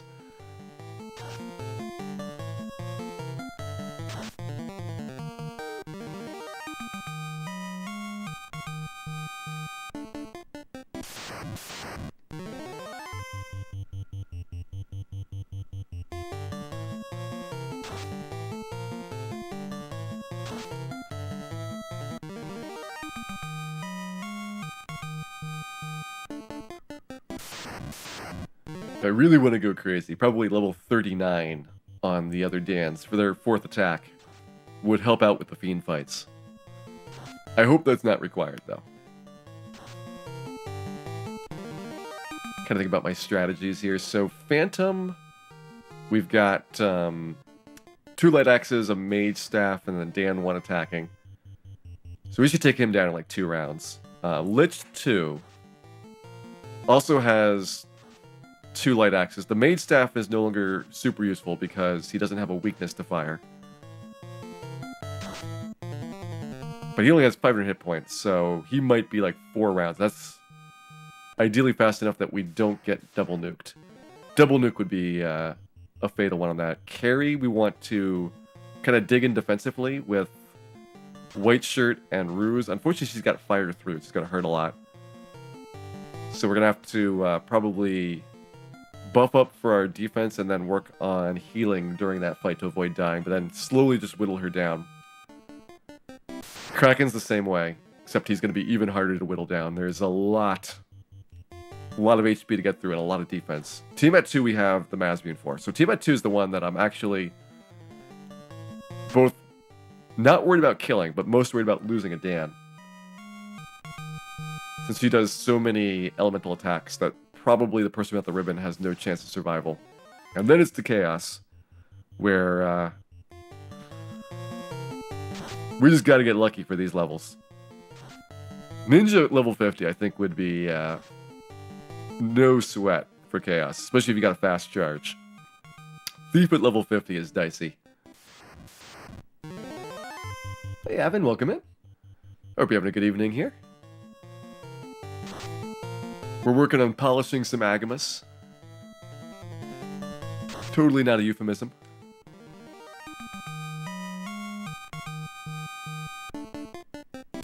Missed the notification. Well, you are in time for hopefully watching our 4 Thieves do a grind for about half an hour and then go on to try Temple of Fiends for the first time. Getting close. We got a little bit more than a level to go. And a little bit of setup to do, which is to grab the heal helmet out of Mirage Tower before we go in. Dan 1's going to get level 50. The other Dans are going to be level 30 at my first attempt. And then 33, then 37, and then 39 for the attempts after that. Which, 3 characters, 9 levels is actually a lot of grinding. probably solo Agama grinds each and see how that works out. Like, I think 1 Dan at 39 is more valuable than 3 Dans at 33. Level 50 is actually not too hard to get because of the way that it caps out the experience growth. 1 character to level 50 is pretty fast. I could have easily had Dan 1 level 50 a while back if I wasn't trying to also power level the other Dans. He was maybe like 2.5 hours to go from 20 to basically 50 at this point. He's 49.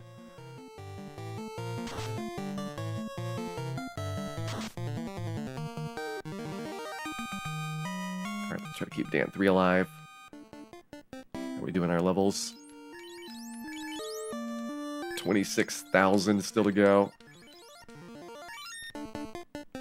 I think we have the heal potions to do this. 26,000, you know, we're getting 600 a pop from these Agamas.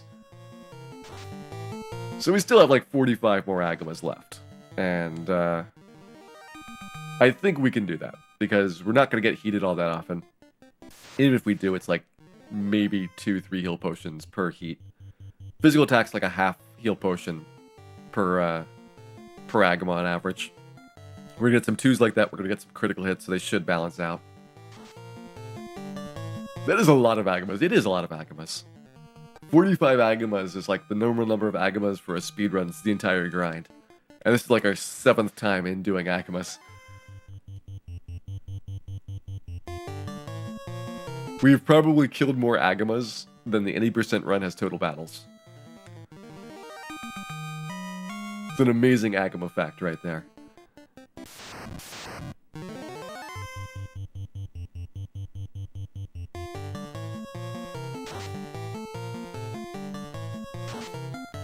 You know what? I'm actually beginning to like the Agama grind approach, just because I've got way less concentration required to do this than it was to do the grinding back in Mirage Tower.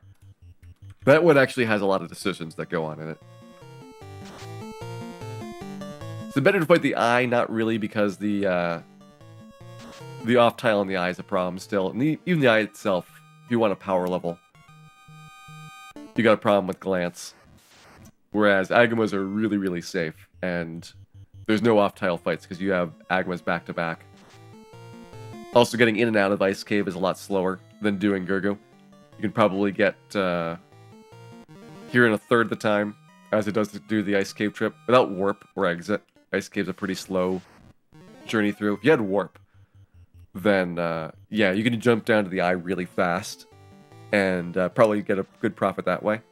So basically you got to make up for the eye being 1 1/3 Agamas worth of experience. Roughly the same amount of time to kill, because we're doing this so fast. And then your other trap tiles, I mean, Red D is the same experience as an eye, but he hits a lot harder. You've got Sea Shrine, you've got some bad fights, and then the best fight in there is the 1-2 Gershark plus 0-1 Wizzahag. Which it takes us a while to kill Gersharks. We only have 2 sources of lightning, and we don't have enough physical attack to make up the difference.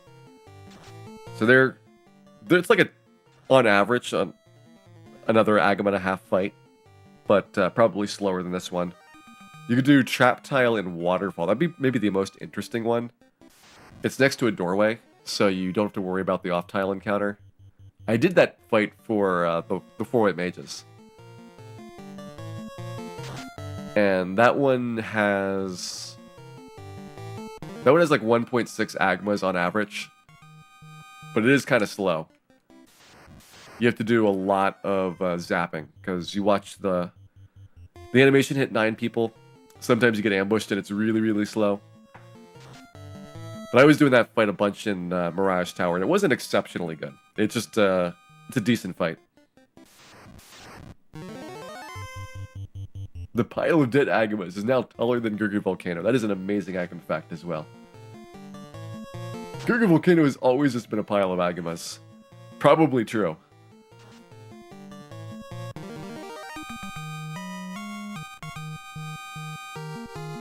There we go. Dan 1, level 49, so 32,000 experience to go. 32,000 will definitely be enough for everybody. Because Dan 1 gets his level ups after the other ones get their corresponding 29 level up.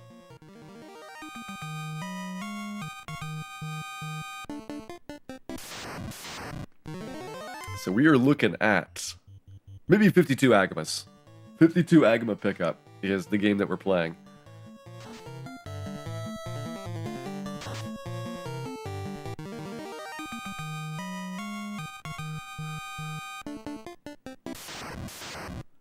If Dan rearranges Gurgur, he would get Agama. I'm not sure if that is physically rearranging Gurgur Volcano or spelling, because either one could be true with Dan.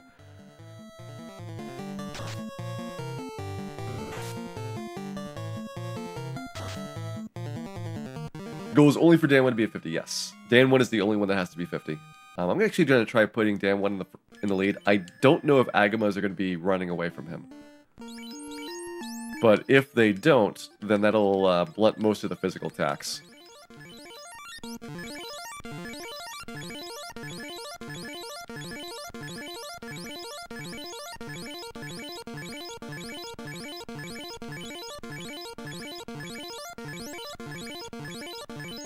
Alright, and we'll give Dan 1 a couple of hit points. 668 hit points at level 49. I think he will hit very, very close to 675. He might go as high as like 677.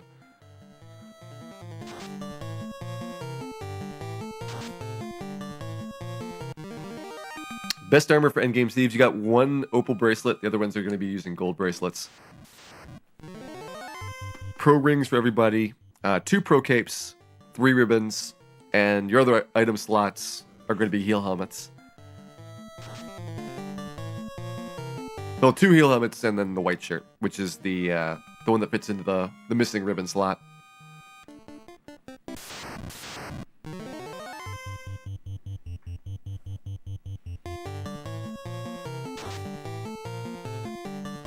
Hey, too many reaps. This has not been a single sitting. I've been doing this for a couple different play sessions. This is day 3. Roughly 7 hours the first 2 days. Been about 3 hours here on day 3 so far. And probably about, well, if everything goes well, could be done in an hour. More likely to be a little bit longer than that.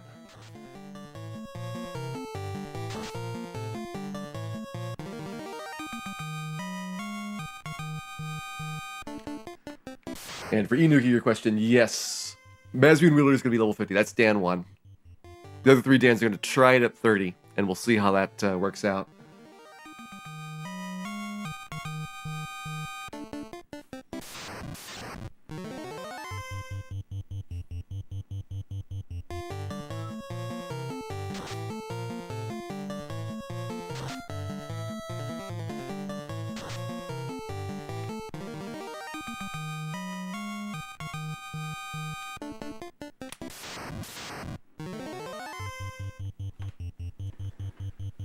Level 30 Thief's gonna melt in Temple of Fiends, especially the one without the ribbon. That one's gonna be the hard one to get to the end. The other ones, they're not gonna do well, but they should survive most of the encounters. A level 50 Thief with the Mazmoon, and then the other characters, we have 2 heal helmets and 1 heal staff. I'm assuming that one of the Thieves is gonna be dead. Like, let's just say that after Tiamat 2, we only have 3 characters. So we have a Mazmoon and then 2 heals per round for the whole team, which should be getting us around 30 hit points per round.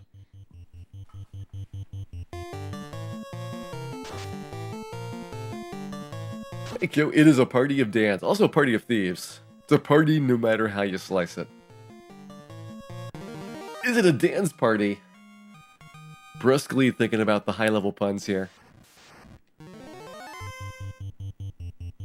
The Dantourage, that's another good one. Who is the Jim of the party? Probably Dan 2. I feel like Dan 2 has not been doing well for the entire playthrough.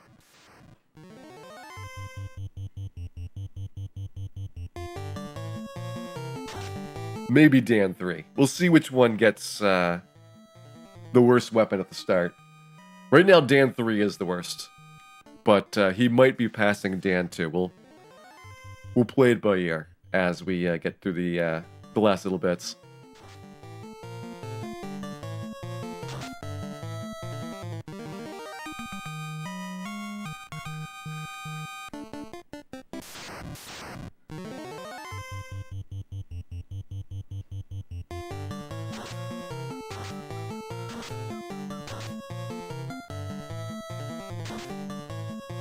Nice thing is, level 30, we do have everybody over 400.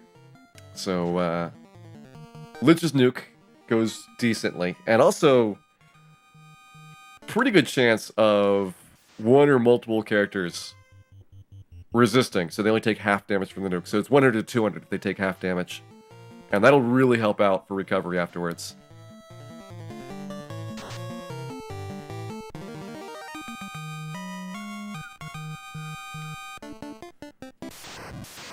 Other than our small stock of heal potions, it is a lot of heal staff and heal helmet. Got a couple of unrunnable fights, which are going to be particularly good for those, and then I'll scope out something on Kraken's floor and probably on Carry Head Kraken's floor. I don't know if there's anything good on Tiamat's floor. Like, I'm not even sure if we can get through Tiamat's floor without a sorcerer fight, which I'm already very nervous about. Because I have to go down to the Masmian and then walk back, which I do in the any percent route. But the any percent route sets it up with a whole bunch of complicated stuff beforehand in Sky Castle. Marathon route expects to have warp. And without warp, I know we're going to get some like vampire fights, which are not going to be fun, but maybe we get through there without super bad fights.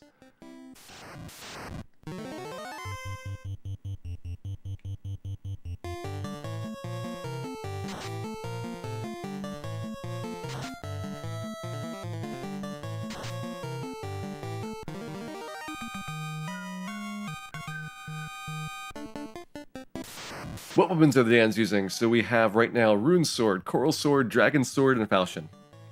There are no better weapons in the game until you get the Masmian. So, basically, you got nothing before Astos, and then after Astos, you've got a different colored nothing. And no upgrades. Ever. It's a pretty brutal class, because they have no weapons for the entire game, and armor-wise, well, really, they're just mages. So they're getting the bracelets and pro ranks and so on, but there's no real body armor or other types of armor that they can wear. They're very much a left-out character class. Whereas, like, a red mage and a fighter get sun swords, that's a huge weapon upgrade. That's like the 5th best weapon in the game.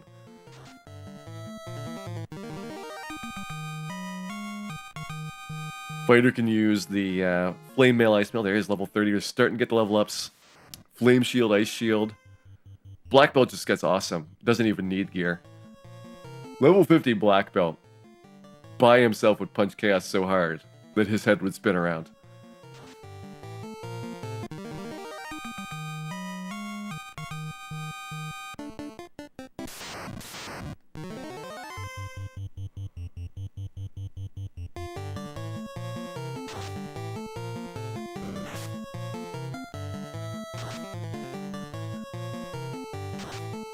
Hey, Tebow. For Thieves, I estimate it 18 to 20 hours, so we are on pace for finishing in that range. Like, we were just about to finish up the grind here for our first Temple of Fiends attempt. And like 30 minutes for Temple of Fiends, maybe 40 minutes for Temple of Fiends. So that would be sub 18 hours. Temple of Fiends doesn't work out, then probably another hour of grinding before I try again. 10 hours! I think if I had better planning for some of the grinds, and maybe tried some of the bosses at lower levels, 15 hours would be reasonable. But nobody would do that. Alright, FDI, have a good night. Thanks for hanging out.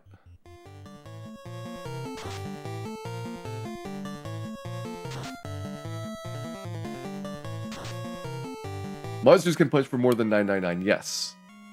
It actually shows more than 999. It will correctly display 4-digit damage. Was Tiamat killed by Bane? Yes, second try Bane. I mean, if you didn't have the Bane sword, you're not going to beat Tiamat. Just like, there's no way you do enough damage. The only reason you can beat Tiamat too is because you get the Masbean at that point.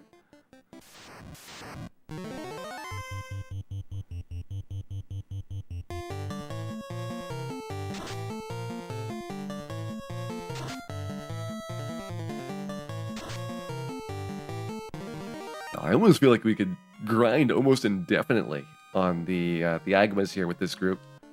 I was kind of expecting to be more push for resources with 4 characters alive, because you do take quadruple damage from the heats, and the other characters besides Dan 1 are softer for physical attacks. This actually works pretty well.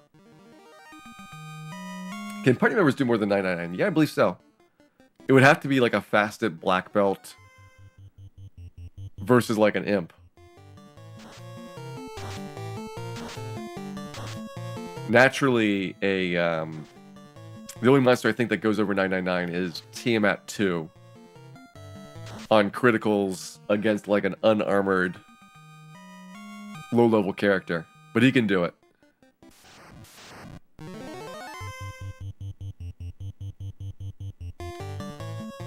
And a fast and high-level black belt, because he gets 16 attacks per round, is just nuts.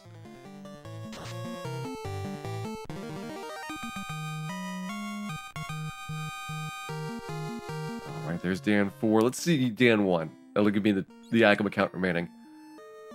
Alright. Believe that's 19 Agamas to go. Which might get us 31 on some of these other Dans. I didn't know Dan was so far off. I tried to park it so that Dan 1 was going to get 50, the same time the other ones are going to get 30. But I guess I miscount it by a half level about where they were.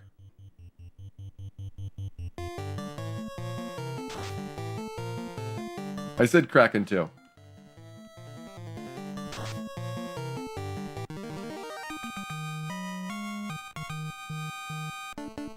My word that Agamas will become extinct. Ogres didn't become extinct, and we did a 5.5-hour ogre grind. I think the Agamas are going to be fine.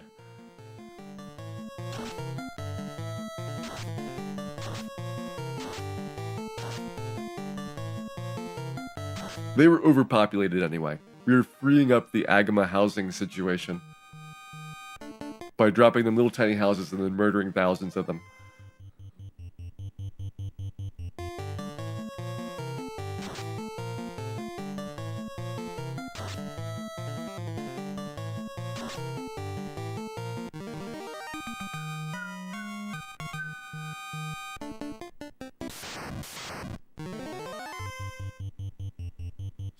Soon the grind will be over.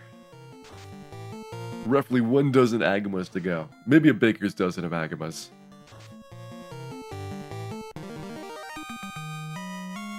I think if you baked Agamas, it would actually cause them to cool down. We could grind with purple worms. Purple worms would be pretty good. I mean, really, there's a lot of Temple of Fiends monsters that give you like 4 Agamas worth of experience. Like the 4 Agama fight, which you could do with the black shirt really fast. Those would be extremely efficient. But since you're limited to what you can do with Mirage Tower, it's a lot tougher to do efficient grinds. I mean, even Mirage Tower at like an Agama and a half to 2 Agama average. It's called an Agama and 3/4 in Mirage Tower that you can get. Is significantly behind like the 2 1/4 Agamas at Temple of Fiends.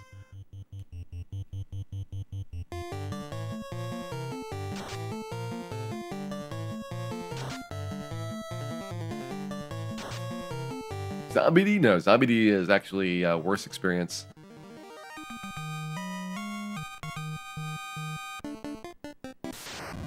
Zombie D would only keep up with Agamas if you got double Zombie Ds every time. And double Zombie Ds I can't actually kill efficiently. That's the reason why you don't do a Zombie D grind in any of the speedruns, is because the Agamas will actually give you more XP per minute.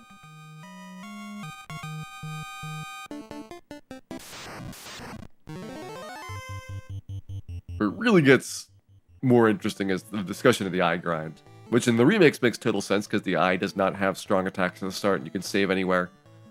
So you are protected from one of those off-tile encounters. But for the 1/3 extra Agama that you get per fight, it's just not worth it in Risk.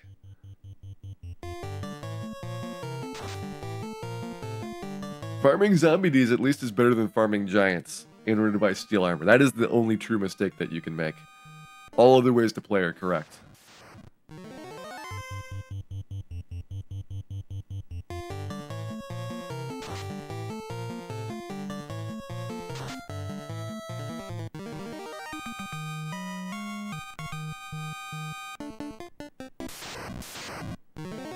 Alright, coming down to our last few remaining Agamas here. What is wrong with giants? Well, first of all, they're located near Melmont. Second, they're located near Melmont. And third, have you seen Melmont? You don't want to be anywhere near that place. Is Red D better? Red D's only a same amount of experience than I is. And he is a much slower opponent than the Agama would be. He's got Blaze, which does a lot of damage, even with ribbons on. His physical attack does a lot more damage. And he's got a lot of defense.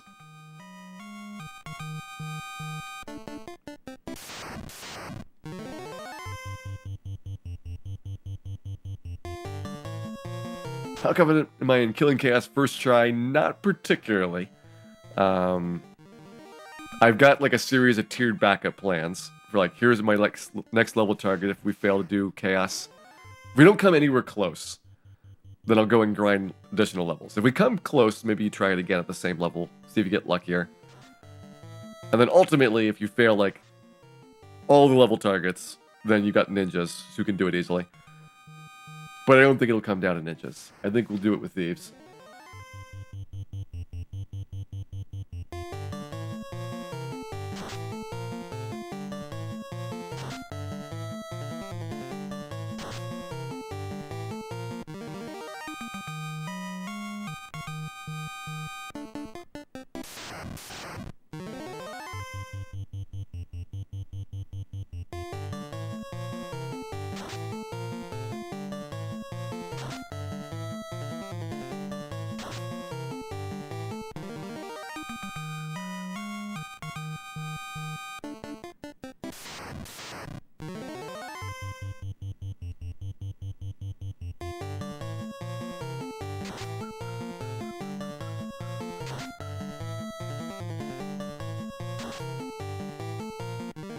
Where is Dan 1's level up? There he is, Dan 1, level 50, 676 hit points. Final stats. That's sad. That's very, very sad. But that is Dan 1. He is going to be our champion here. 44, 45, 31, 30. Oh man, look at how much smarter Dan 2 is than Dan 3. Dan 3 and 4, both 18. Dan 2, 26 intelligence. What a waste of time. I think clearly Dan 2 needs to be taught a lesson here. Gonna give... Actually, Dan 3 is the statistically worse, I think.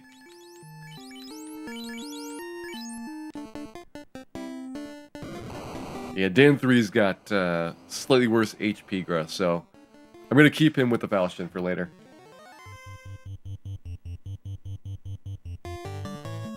Why are the others level 30? Because, I mean, it would just take a long time to get everybody to 50. And if we don't need to, we might as well save some time. Getting everyone to 50 would probably take me about 6 hours from this point. Maybe a little bit faster, because 20 to 40 was 2 hours. So 30 to 50 should actually be less. Probably be about 4.5 to 5 hours to get everybody to 50 at this point.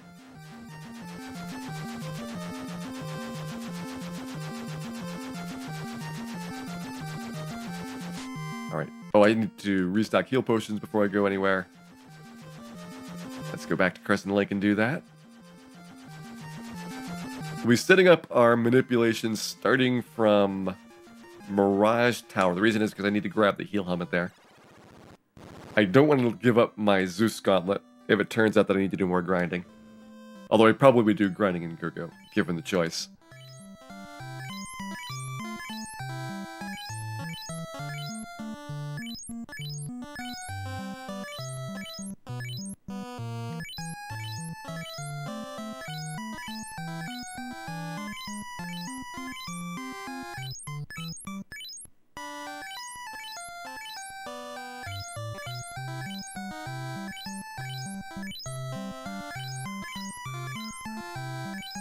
Let's see. Do I want to commit to this? Give it the Zeus. Yeah, pretty much forced to grinding Gurgu forevermore.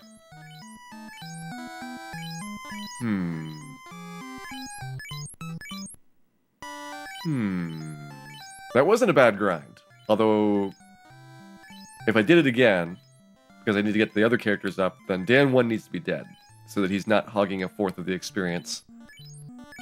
And that means 3 level 30 thieves, so 9 attacks per round. They could probably one-round the Agama still. Might work out. Can I change to the ninja? Yeah, if I want to, I could change to the ninja still. I have not picked up any of the gear. So the katanas are still there, the armors are still there. We wouldn't have to worry about missing out on anything if we did so.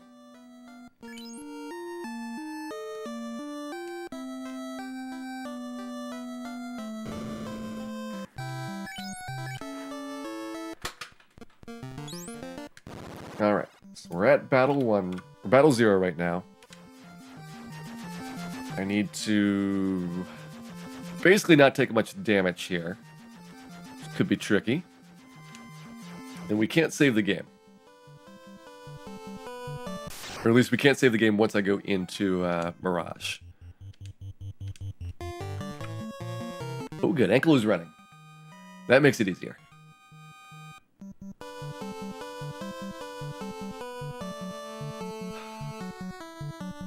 I think I want to take the battle out here.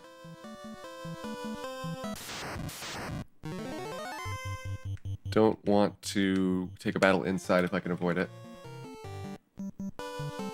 Because my route is set up with all battles on the overworld.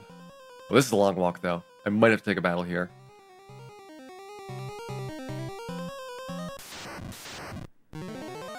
Alright. Not gonna fight the vampires. As much as I want to, because that's a good fight.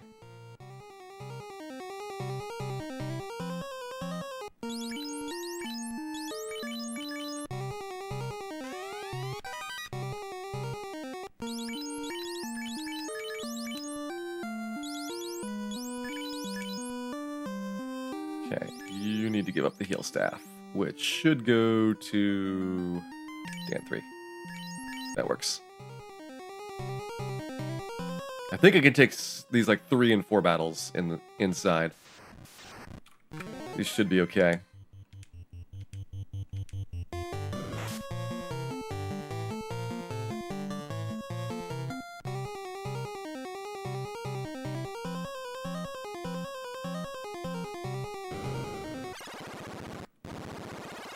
Medusa fight.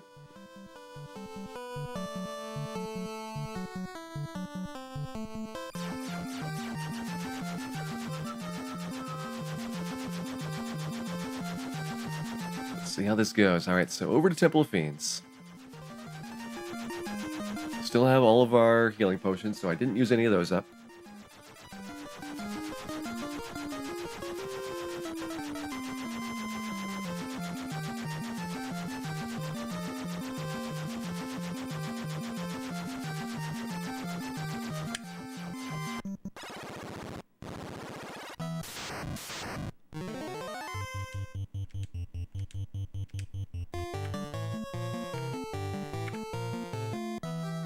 Battle 5.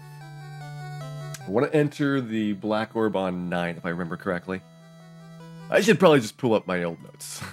Make sure I don't lose them. I think I've got at least a rough description of where to go. This is from the marathon route. Spider number 2.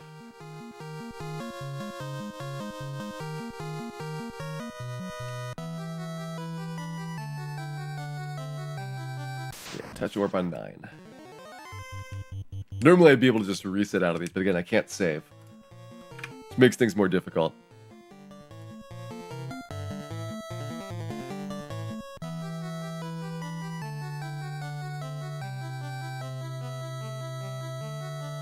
Hey, Blood Eyes. The rule is 4 thieves, so no class change. Because we were at the end of the game and we are still thieves. We'll see how this goes. This is our first try for Temple of Fiends Revisited. It's going to be our zombie fight in the marathon route. This was the only zombie fight in the entire run. Alright, I think that is correct. That is back 1 square for that.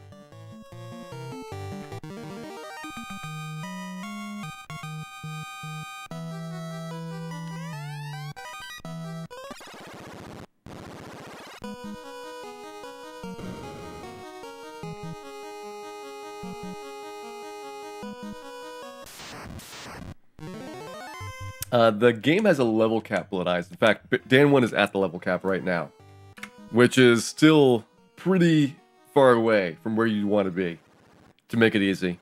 The remakes increased the level cap from 50 to 99, so it does get very trivial. But the NES version had the level cap at 50, and that's not too far off where you would want to be for a really, really serious attempt at it.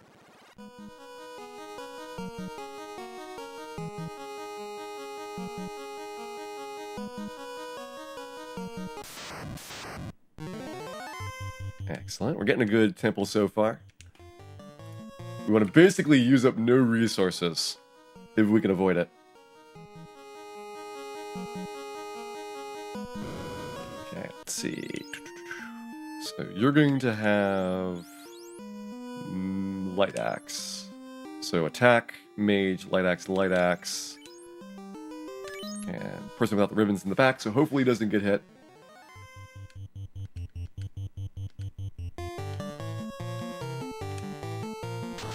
Stop this. Could slow Dan 3 down a bit. No, he does resist. That's one of the nice things about being decently high levels, is you have a lot more magic resistance than you do in normal speedruns.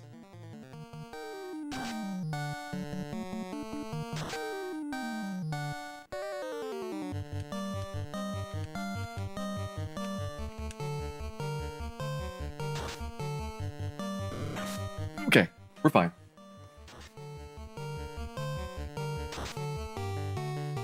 Alright, there's our first Phantom kill. Hopefully our last Phantom kill.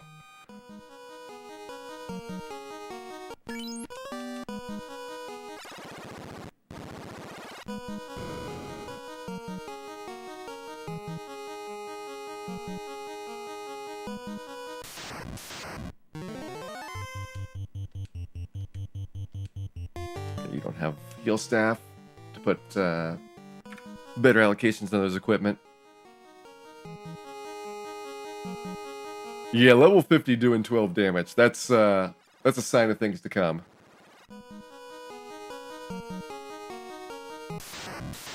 Okay, purple worms, we have to take this fight, so we're gonna defense. Just heal and white shirt and heal. Just hang out here until we get this battle over with.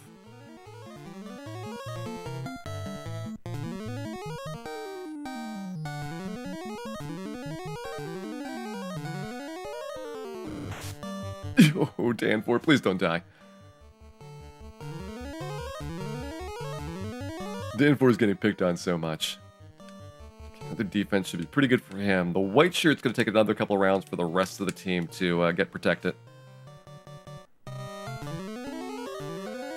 Because the worms are single target, it is very difficult to neutralize their physical attack.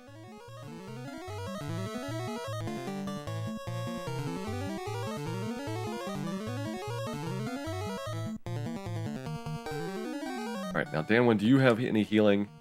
No, so you're just going to go offense here. Heal white, and heal.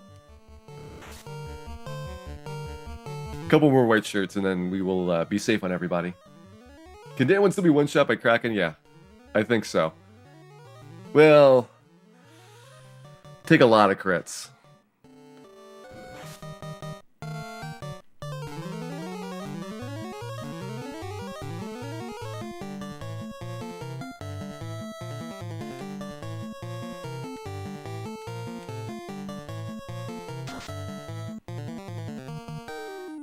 That's actually surprisingly a lot better than I thought we would do on those purple worms.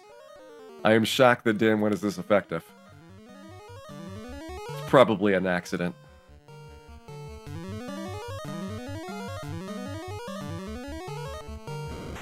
Now the question is, do I want to use the speedrun strats to avoid the nuke damage from Lich? Get the Medusas. Or do I want all the Dans alive to get enough damage on Lich to kill him? I'm not sure how much the Rune Sword is going to do. This is where it'd be really nice to have one trip through to understand what our damage ranges are like.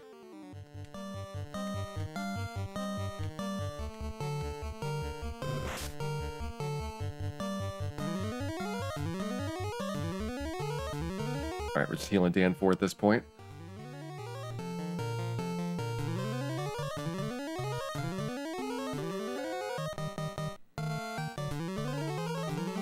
This is about how Temple of Fiends is going to go. Very, very slow and careful.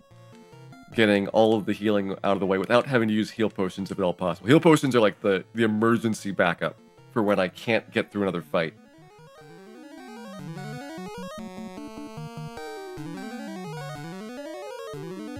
Alright, Blood Ice, have a nice day. Thanks for dropping by.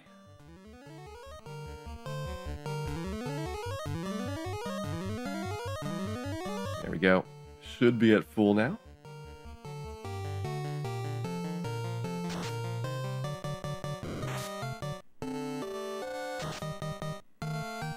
Alright, there is our first unrunnable. We have, with this route, I want to say one Earth Elemental fight, and then another Purple Worm fight on Tiamat's floor. Well, that was lucky. Not having to deal with these Frosties. As I'll say, this is the home stretch. If we can beat Chaos, then we're done. If we can't beat Chaos, there may be more grinding. We are on to the elemental floors.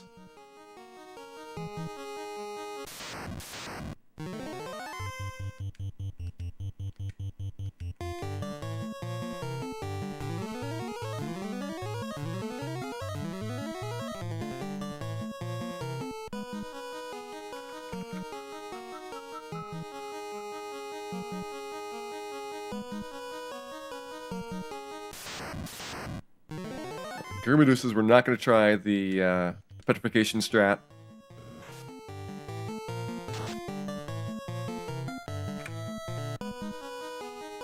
No class change because it makes it harder.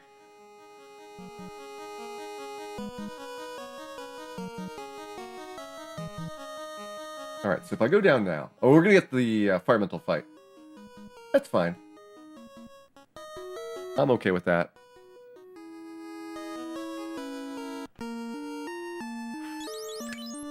Alright, so you're going to attack Mage, Light, Light. Here we go. Lich 2. We're going to get nuked. It's going to be unpleasant. All we got to do is recover after that. There's the nuke. 101, that's great. 342, that's not so good. 242 and 354. Oh, man. Two of them were big nukes. Can I do an Argine and Agamas without Dan 2 and Dan 4 dying? Or do I drop some heal potions on them? I might have to drop some heal potions. Now, the real race is, can we beat Lich before he gets a second nuke off, which would be really bad. Might lose Dan 3 here. Yep, he is out. Lich has only got 500 hit points, though, so we're making good progress on him.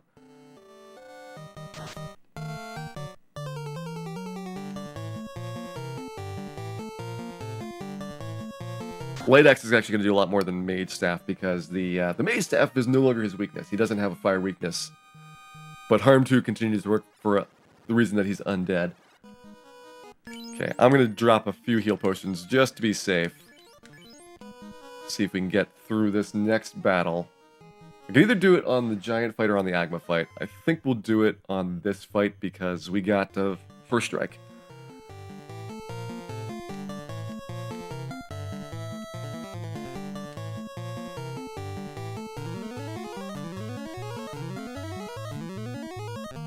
A little bit gambly because there are a lot of monsters.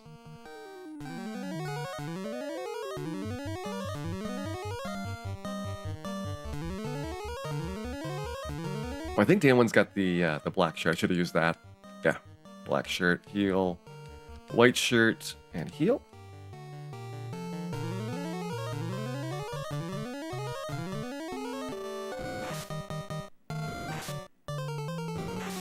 Yes, focus on Dan 1.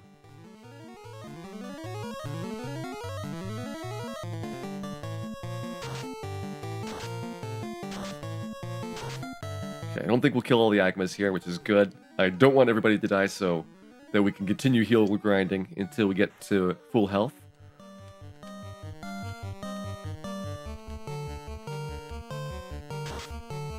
Alright, heat, that's gonna happen.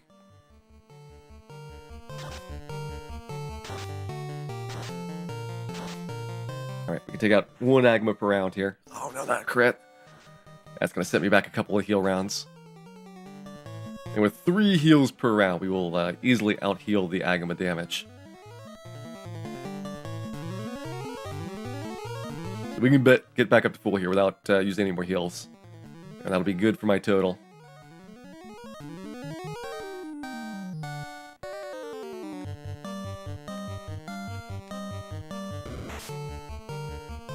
White shirt's not enough. I think I put, what, 3 up? Like, it's only 60% bonus evasion. Maybe that's not enough. You need like 5 or 6 white shirts to be really safe.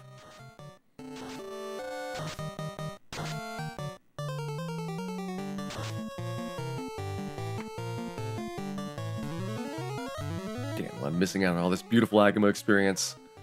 He'll have to deal though. Being at level 50, he gets a full share, but does not have any benefit from it.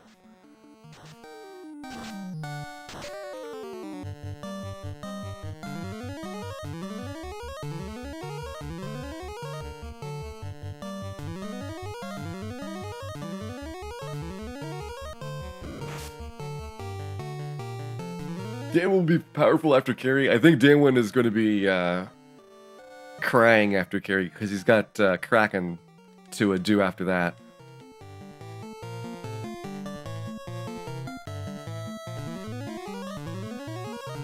Really, he gets powerful after Kraken because that's where you get the Masvian. Before that, he is basically a scrub. I mean, afterwards he's scrub tier still. But he's a scrub with a Masvian, and that's hopefully enough to make a difference.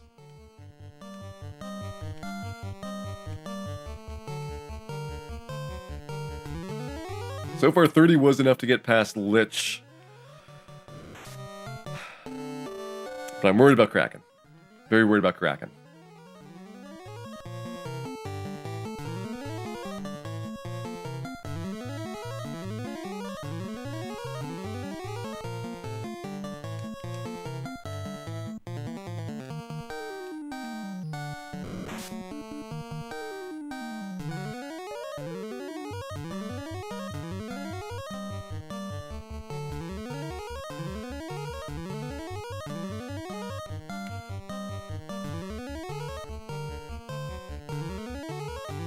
Everybody's at full health except for Dan 4, he's pretty close.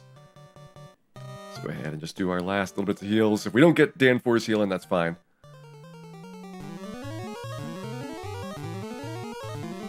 We'll have more fights on this floor.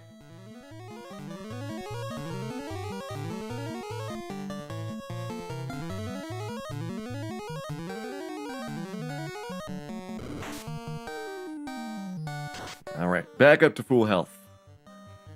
Go ahead, just kill the Agama here, and hopefully don't take too much damage. We got 3 to 4 fire elemental fight. I will be using the black shirt for that pretty heavily.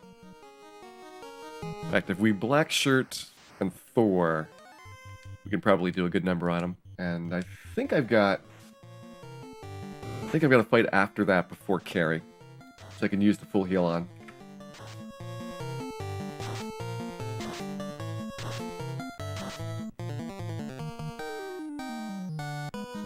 Oh yeah, because we're getting the Pro Cape, so we definitely have at least the giant fight, maybe the Grey Worm fight.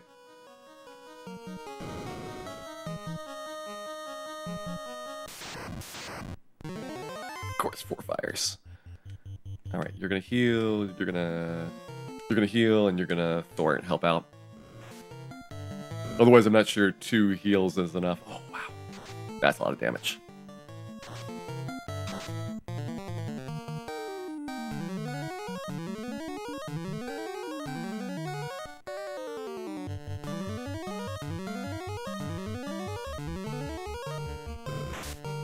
Right, focus on Dan 1. Dan 1's got the best defense by a lot.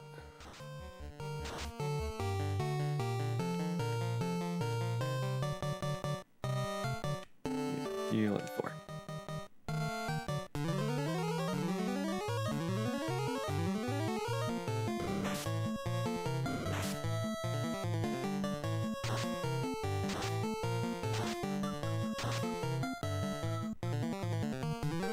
We're coming out respectably.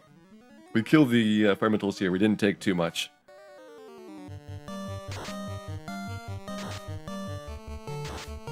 I can work on recovering that before we go on to the next fight. So you defense. Actually, let's see what happens if I go for the attack. Attack. Everybody else heals. Maybe we get some HP back. Maybe we don't. Either way, we'll still be good off.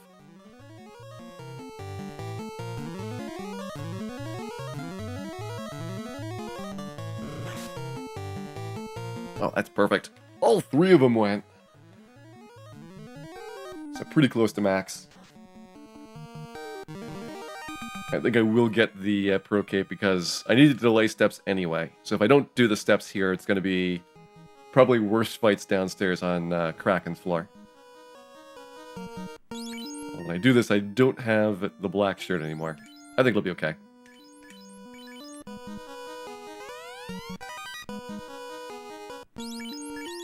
Pro Cape on. So your attack weapons. We're down to just Mage and Thor. And I guess Heal Staff. Alright. This'll have to do.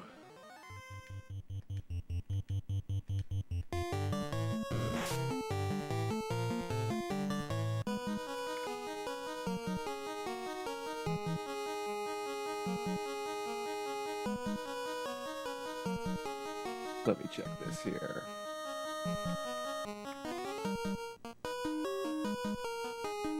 Really? We get across Kraken's floor without taking in more than 3 bites? I think it won't. That might work. Might work. Here we go. Carry time. Carry is pretty scary. So we're gonna defense. Go for the heal. White shirt. And let's have you guys attack on round 1 because we don't know if she's gonna outspeed us or not. We definitely want some defense up. Poison smoke on Chaos, that would be amazing. I think it's unlikely though.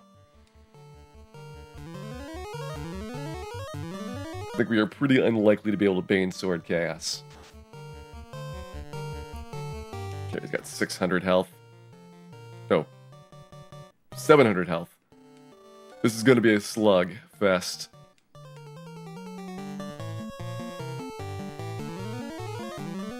I'm going to try the Bane Sword? Nah, probably not. I'd rather use the turn for healing.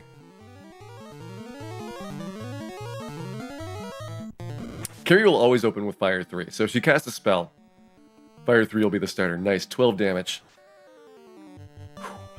This is going to be a slow process. We need a couple more white shirts before I'm going to be safe from her physicals. Once we're safe from the physicals, though, that really helps out. 24, doubling. If he keeps doing that, within like 7 rounds, we'll be able to one-shot her. Ooh, that's a lot of damage. White shirt's not fast enough. Start doing double heals. She's doing more damage than I expected.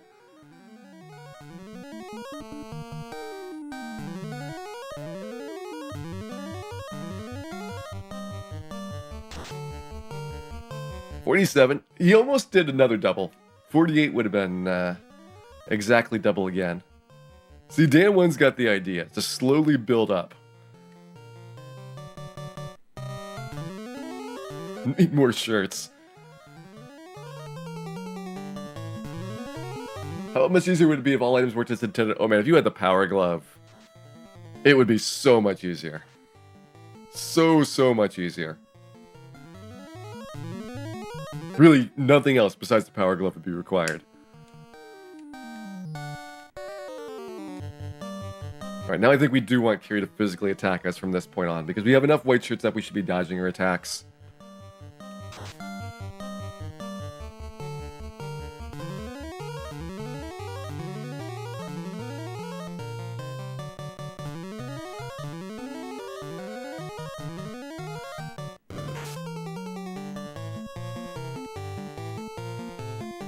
We'll do one more white shirt, then we'll go offensive mode.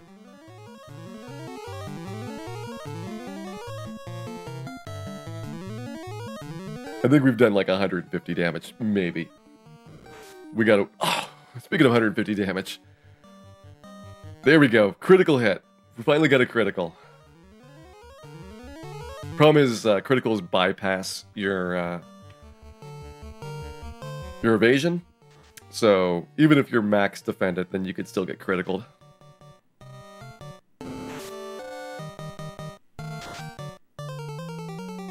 Alright, Dan 1. You're at least doing more damage than everybody else combined. So I gotta give you credit for that.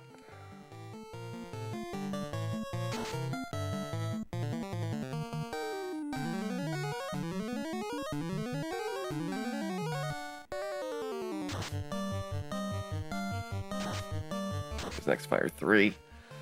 Okay. I think we're out healing the fire damage, which is just the most important thing. Now, if she gets around to doing another rub, Dan 3 is particularly vulnerable to that, but anybody could get the 3 into 56 for the rub, and so you can't unclench at any point. This is a very clenching battle. It'll be true for all the Fiend fights. Okay, we're doing like 70 damage a turn, which means 10 turns. And we're probably halfway into that, so let's say 5 more turns to go. If Dan West starts hitting. There's some caveats to that statement. Dan West needs to make contact.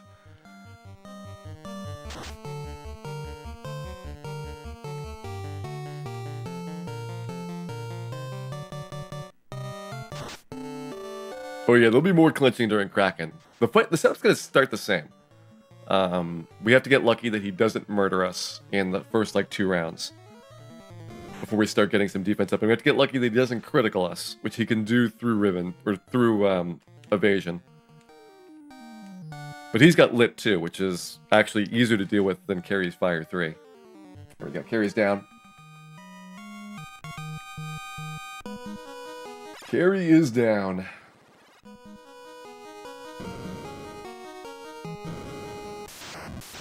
Cure 4 is going to be bad, that is true. But the good news is that we'll have Masmume. So we'll at least have one person with attacks. The problem is if he gets slowed, fight is over. Slow 2 is actually more damaging than Cure 4 for a fight like this.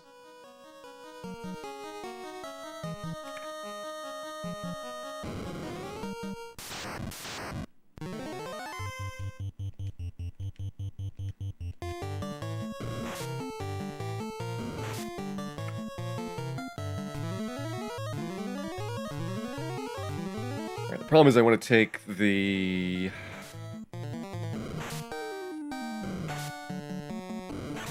Shark battle as late as possible. So I can't heal up after this fight. We're going to have to heal up with heal potions before Kraken.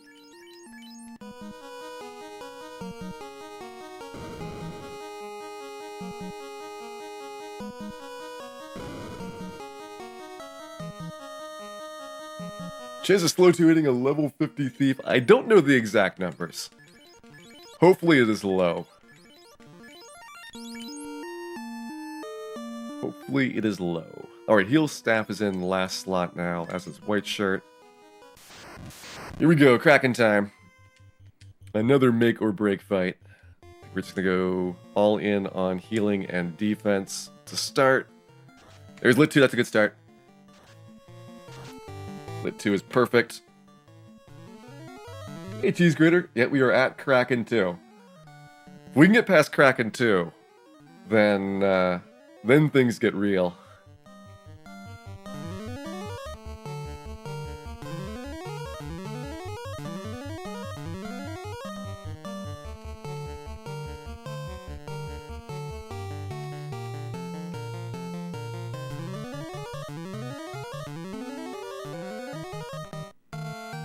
We have 2 defenses and a white shirt on Dan 1, so he should hopefully survive a hit.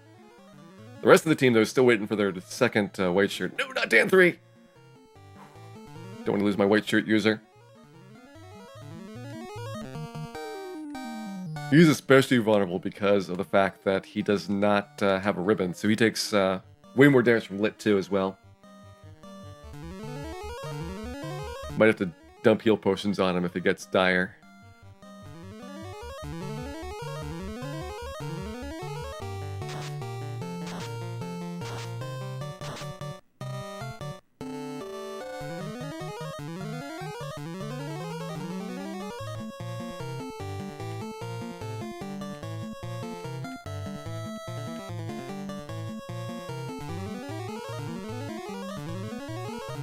After this, I think I can begin attacking.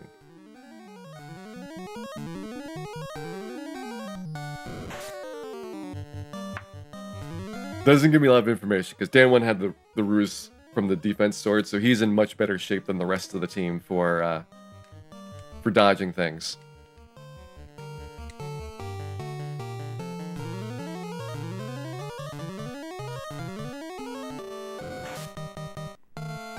Alright, pretty close to minimum. Didn't get critical hits and he still got me twice, so we need a couple more white shirts. Excellent, 13 damage. He's got 900 health. So, yeah, he'll be here a while. And any minute, he could just, like, bust out like a 6 critical hit. We're at 87 so far. Now our white shirt situation should be pretty good.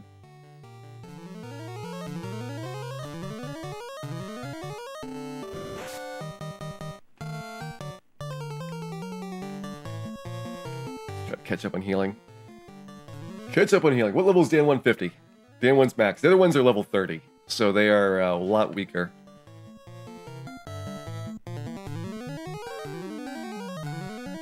But Dan 1 is as good as a thief gets. Best weapon, max level.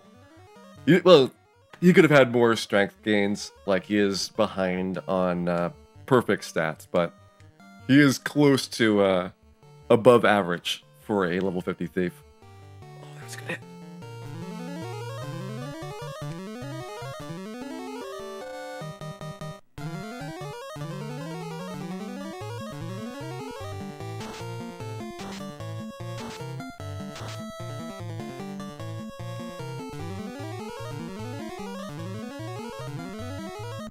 The world is safer in the hands of chaos than Dan. That is sad but true. I don't know if we're doing the right thing. This be doable at lower level if Saber was not broken, that is correct. If we had the power glove, then all these fiend fights would be really, really much simpler. Because you'd spend like the first 5 turns power gloving and then you can just hit him in 2 or 3 attacks.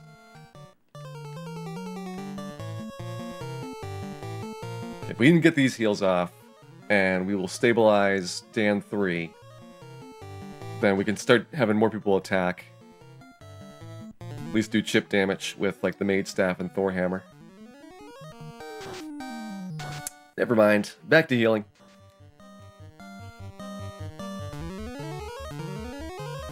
Yeah, we'll get one of them.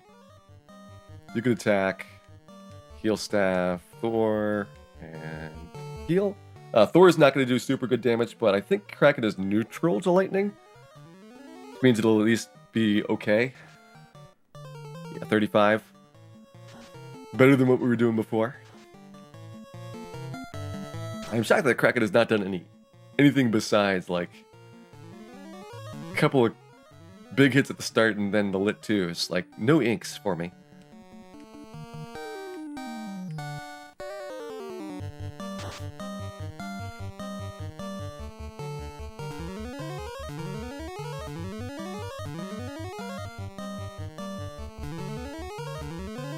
The thing with Dan 1 is that he gets crits. He can be big damage. So he has to get lucky. But yeah, the Thor hammer, if it gets an average roll, is pretty darn good in this fight. I just white-shirted instead of heal-staffed. I'll put me 1 heal behind. Probably doesn't matter. Can always use more white shirts.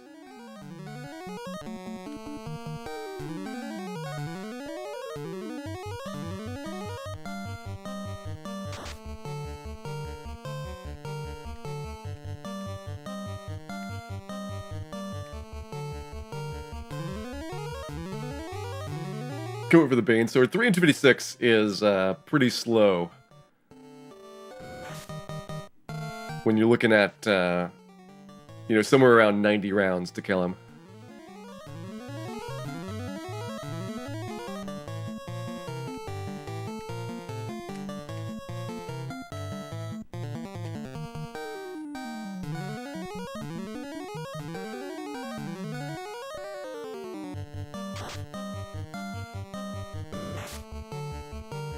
We should be just about done here.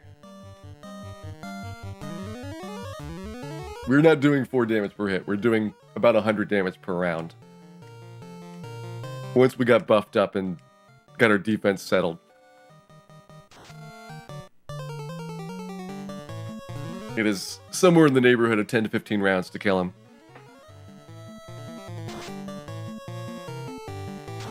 There's our first ink. Nobody got inked. No points for Kraken on that.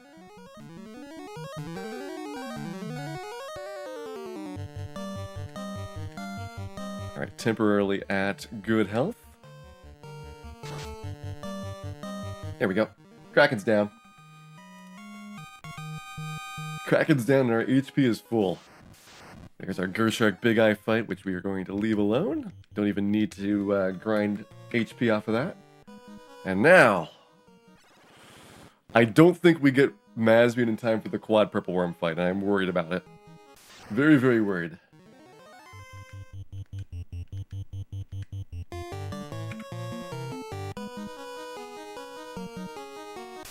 In Marathon, this is not a big deal. Like, it is a tough fight, but, you know, fighters with Excalibur can chew these guys up.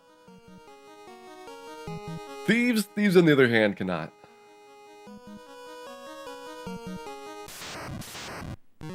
Oh, of course it's 4. Defense.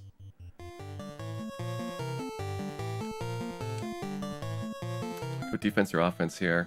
Might just go heavy defense.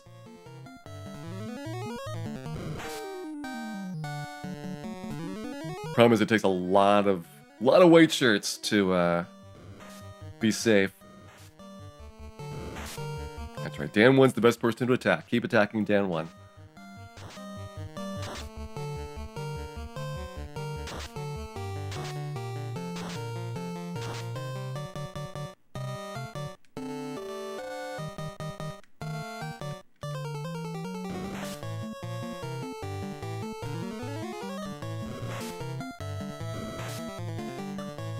Okay.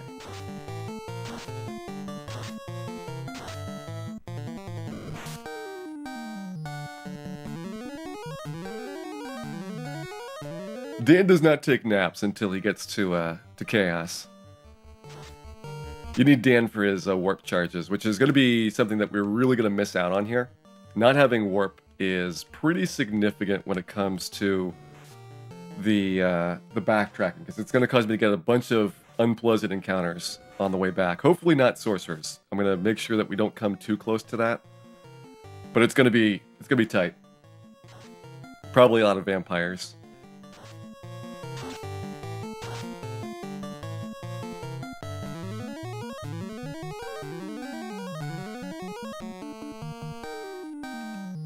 Let's go for kills. Well, try to get some heals in.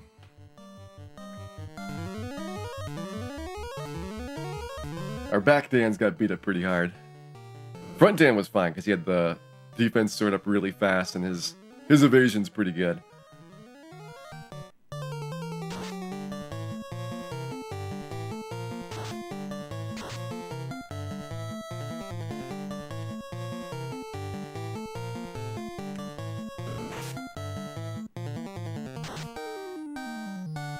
Alright, we should be good here. Can get pretty close to full again. That lets me save all my heal potions for the walk back. I don't know how many fights I'll be able to take that I can actually seriously grind heals on.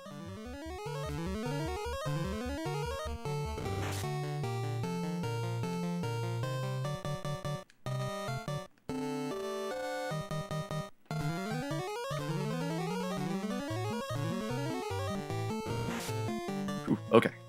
That one had me worried.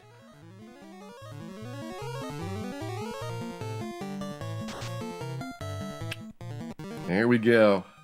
Purple worms are down.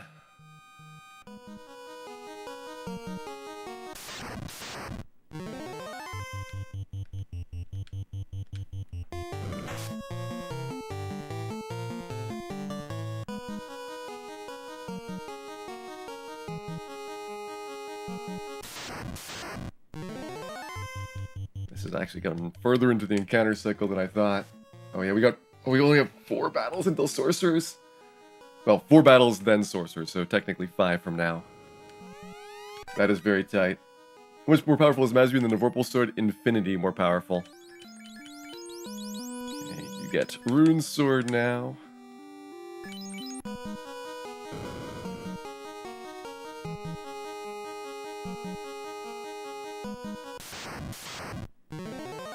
There's a Rockall fight. That's normally the fight we have for Tiamat, and that's the last fight in the normal speed run.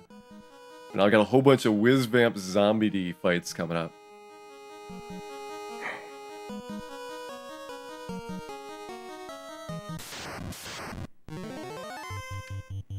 Trying to count out the steps that I want to take through here.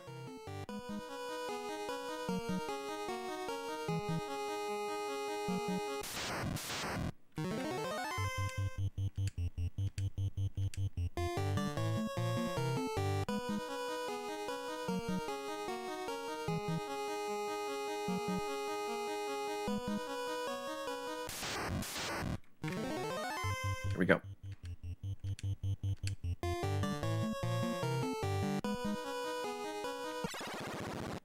Alright, this is Sorcerer's downstairs. I didn't know if I had enough steps to get to Chaos, so played it safe. Yeah, that was a good play. Would not have wanted to be on that floor. Then Air Purple Worm Sorcerer, which I don't like. Okay, I see the play. Here to skip the Water Elemental.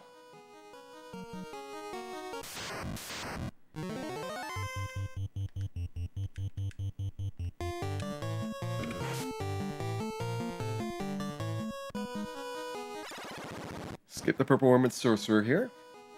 So the next time you see Gershok Big Eye, we're going down.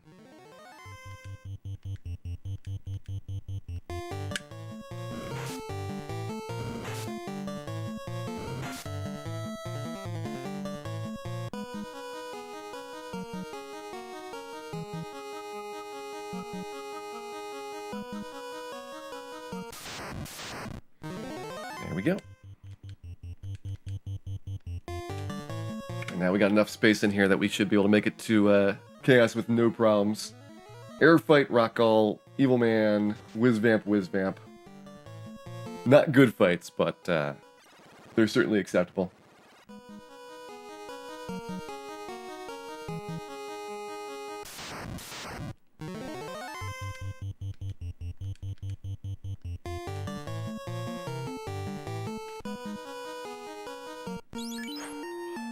Alright. So back one is the one that does not have a ribbon. Get full health here for this one. Alright, Tiamat time.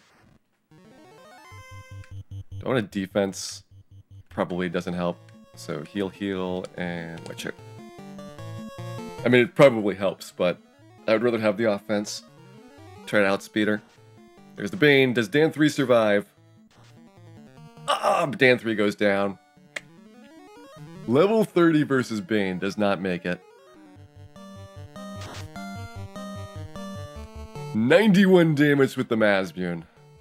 Ouch. We need to buy some time here. It should go up, but let's get some defenses up because it's going to be more rounds than I thought. That'll help with the dodging at least. Unfortunately, we didn't get the white shirt off. That would have been really, really nice to have.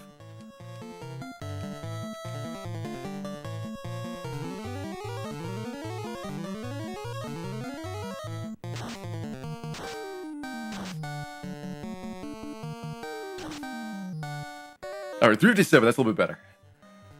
I was very worried at how Chaos was going to go at 91 damage. But 357, we can kind of work with that.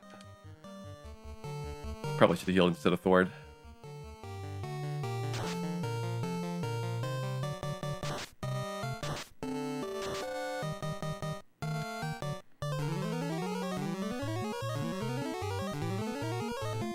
Unfortunately, no way to revive. Which means we're going to be down a Dan for Chaos, which I pretty much knew was going to go in there. I was hoping Dan 3 could make it.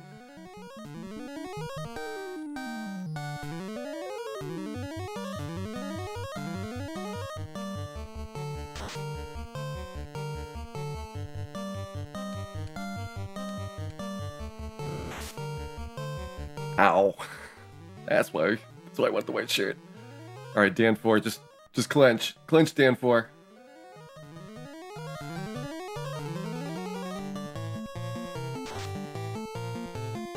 Teammates down. We'll see Chaos by 18 hours.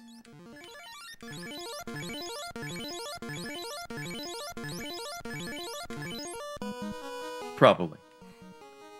Don't think we get this air battle.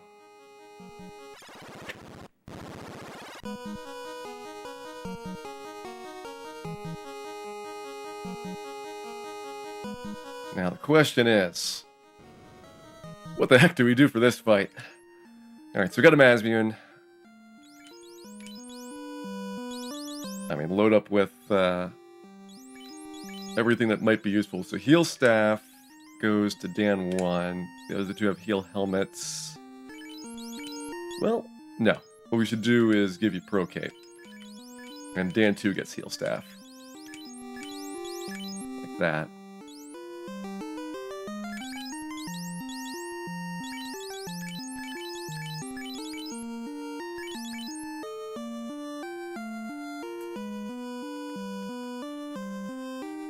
Anything good we can take off now?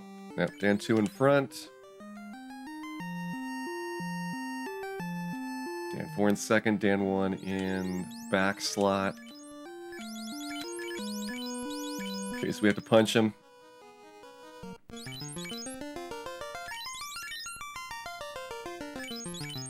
Make sure Dan 1 is not to be targeted.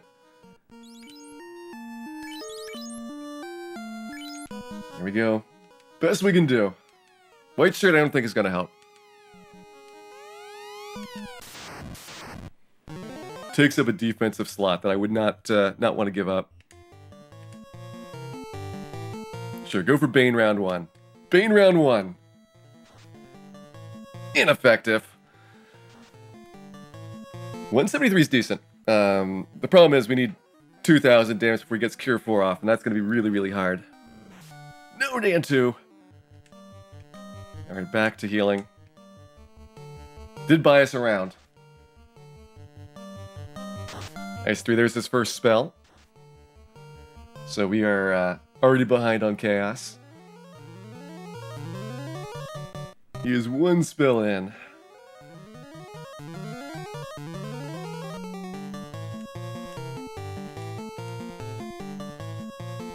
These guys are basically just gonna go heal Masmune and hope for good luck. 2 punches. I mean, in one way that's good, because it's putting Cure 4 off, but in another way it's really bad, because it's exposing Dan 1 to danger.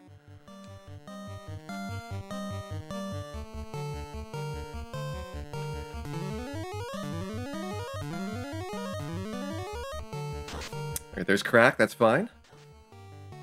He's being very nice with the spells. Giving us the best opportunity we can have to take him down before Cure 4 happens. It's gonna be rough though. If he goes and whips off a couple spells in a row, we can't outpace him. Why is Dan 3 down? I guess he's just bummed. Disappointed. Also, he got baned. Inferno, that's good. That's another skill. Squirrel and Tornado are coming up, and those are going to be bad for us. Those are a lot of damage. There they go. Alright, we're all still up. Haven't lost any healing yet. I want to have the other Dans alive for slow 2 if at all possible, so that they can distract Chaos. Even better though if we don't see slow 2. Okay, slow 2's next, and then cure 4 is after that. 23 damage, you're not getting the job done, Dan. You gotta swing harder than that.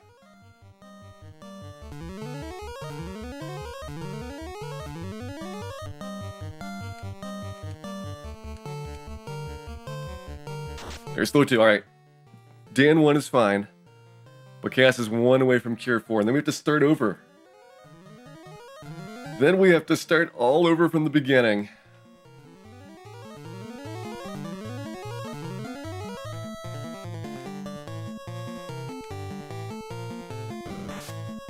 We got a chance.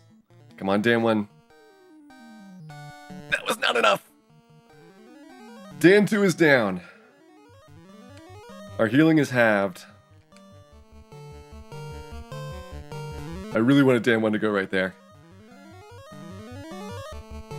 Tornado. All right. We got a chance. Dan 1. Dan 1. It's not enough damage. Really wanted Dan 1 to go right there. Come on, Dan 1.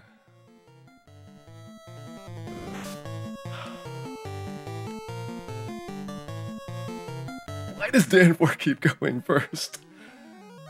It's okay. No cure Ford. I don't know if we get a much better chance than that. That was an immense number of rounds that we had. Immense. That 260, that would have done it. Now we are racing the clock against the nuke and other bad stuff, where Dan 1's not going to have any healing helping him out.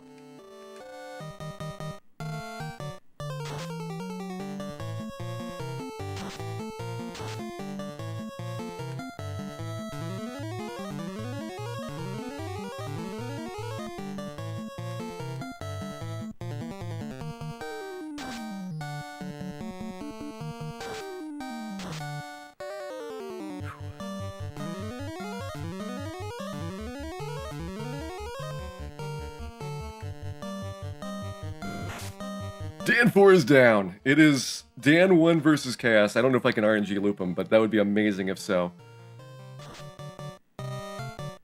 Probably not going to happen given the possible options here. No, don't hit Dan 1. That's really bad for the physical attacks.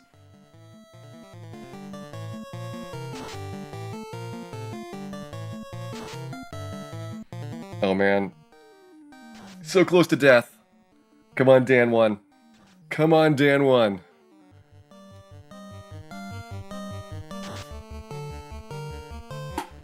We 18 hours, 5 minutes and 55 seconds. Dan 1 is victorious. Easy every time.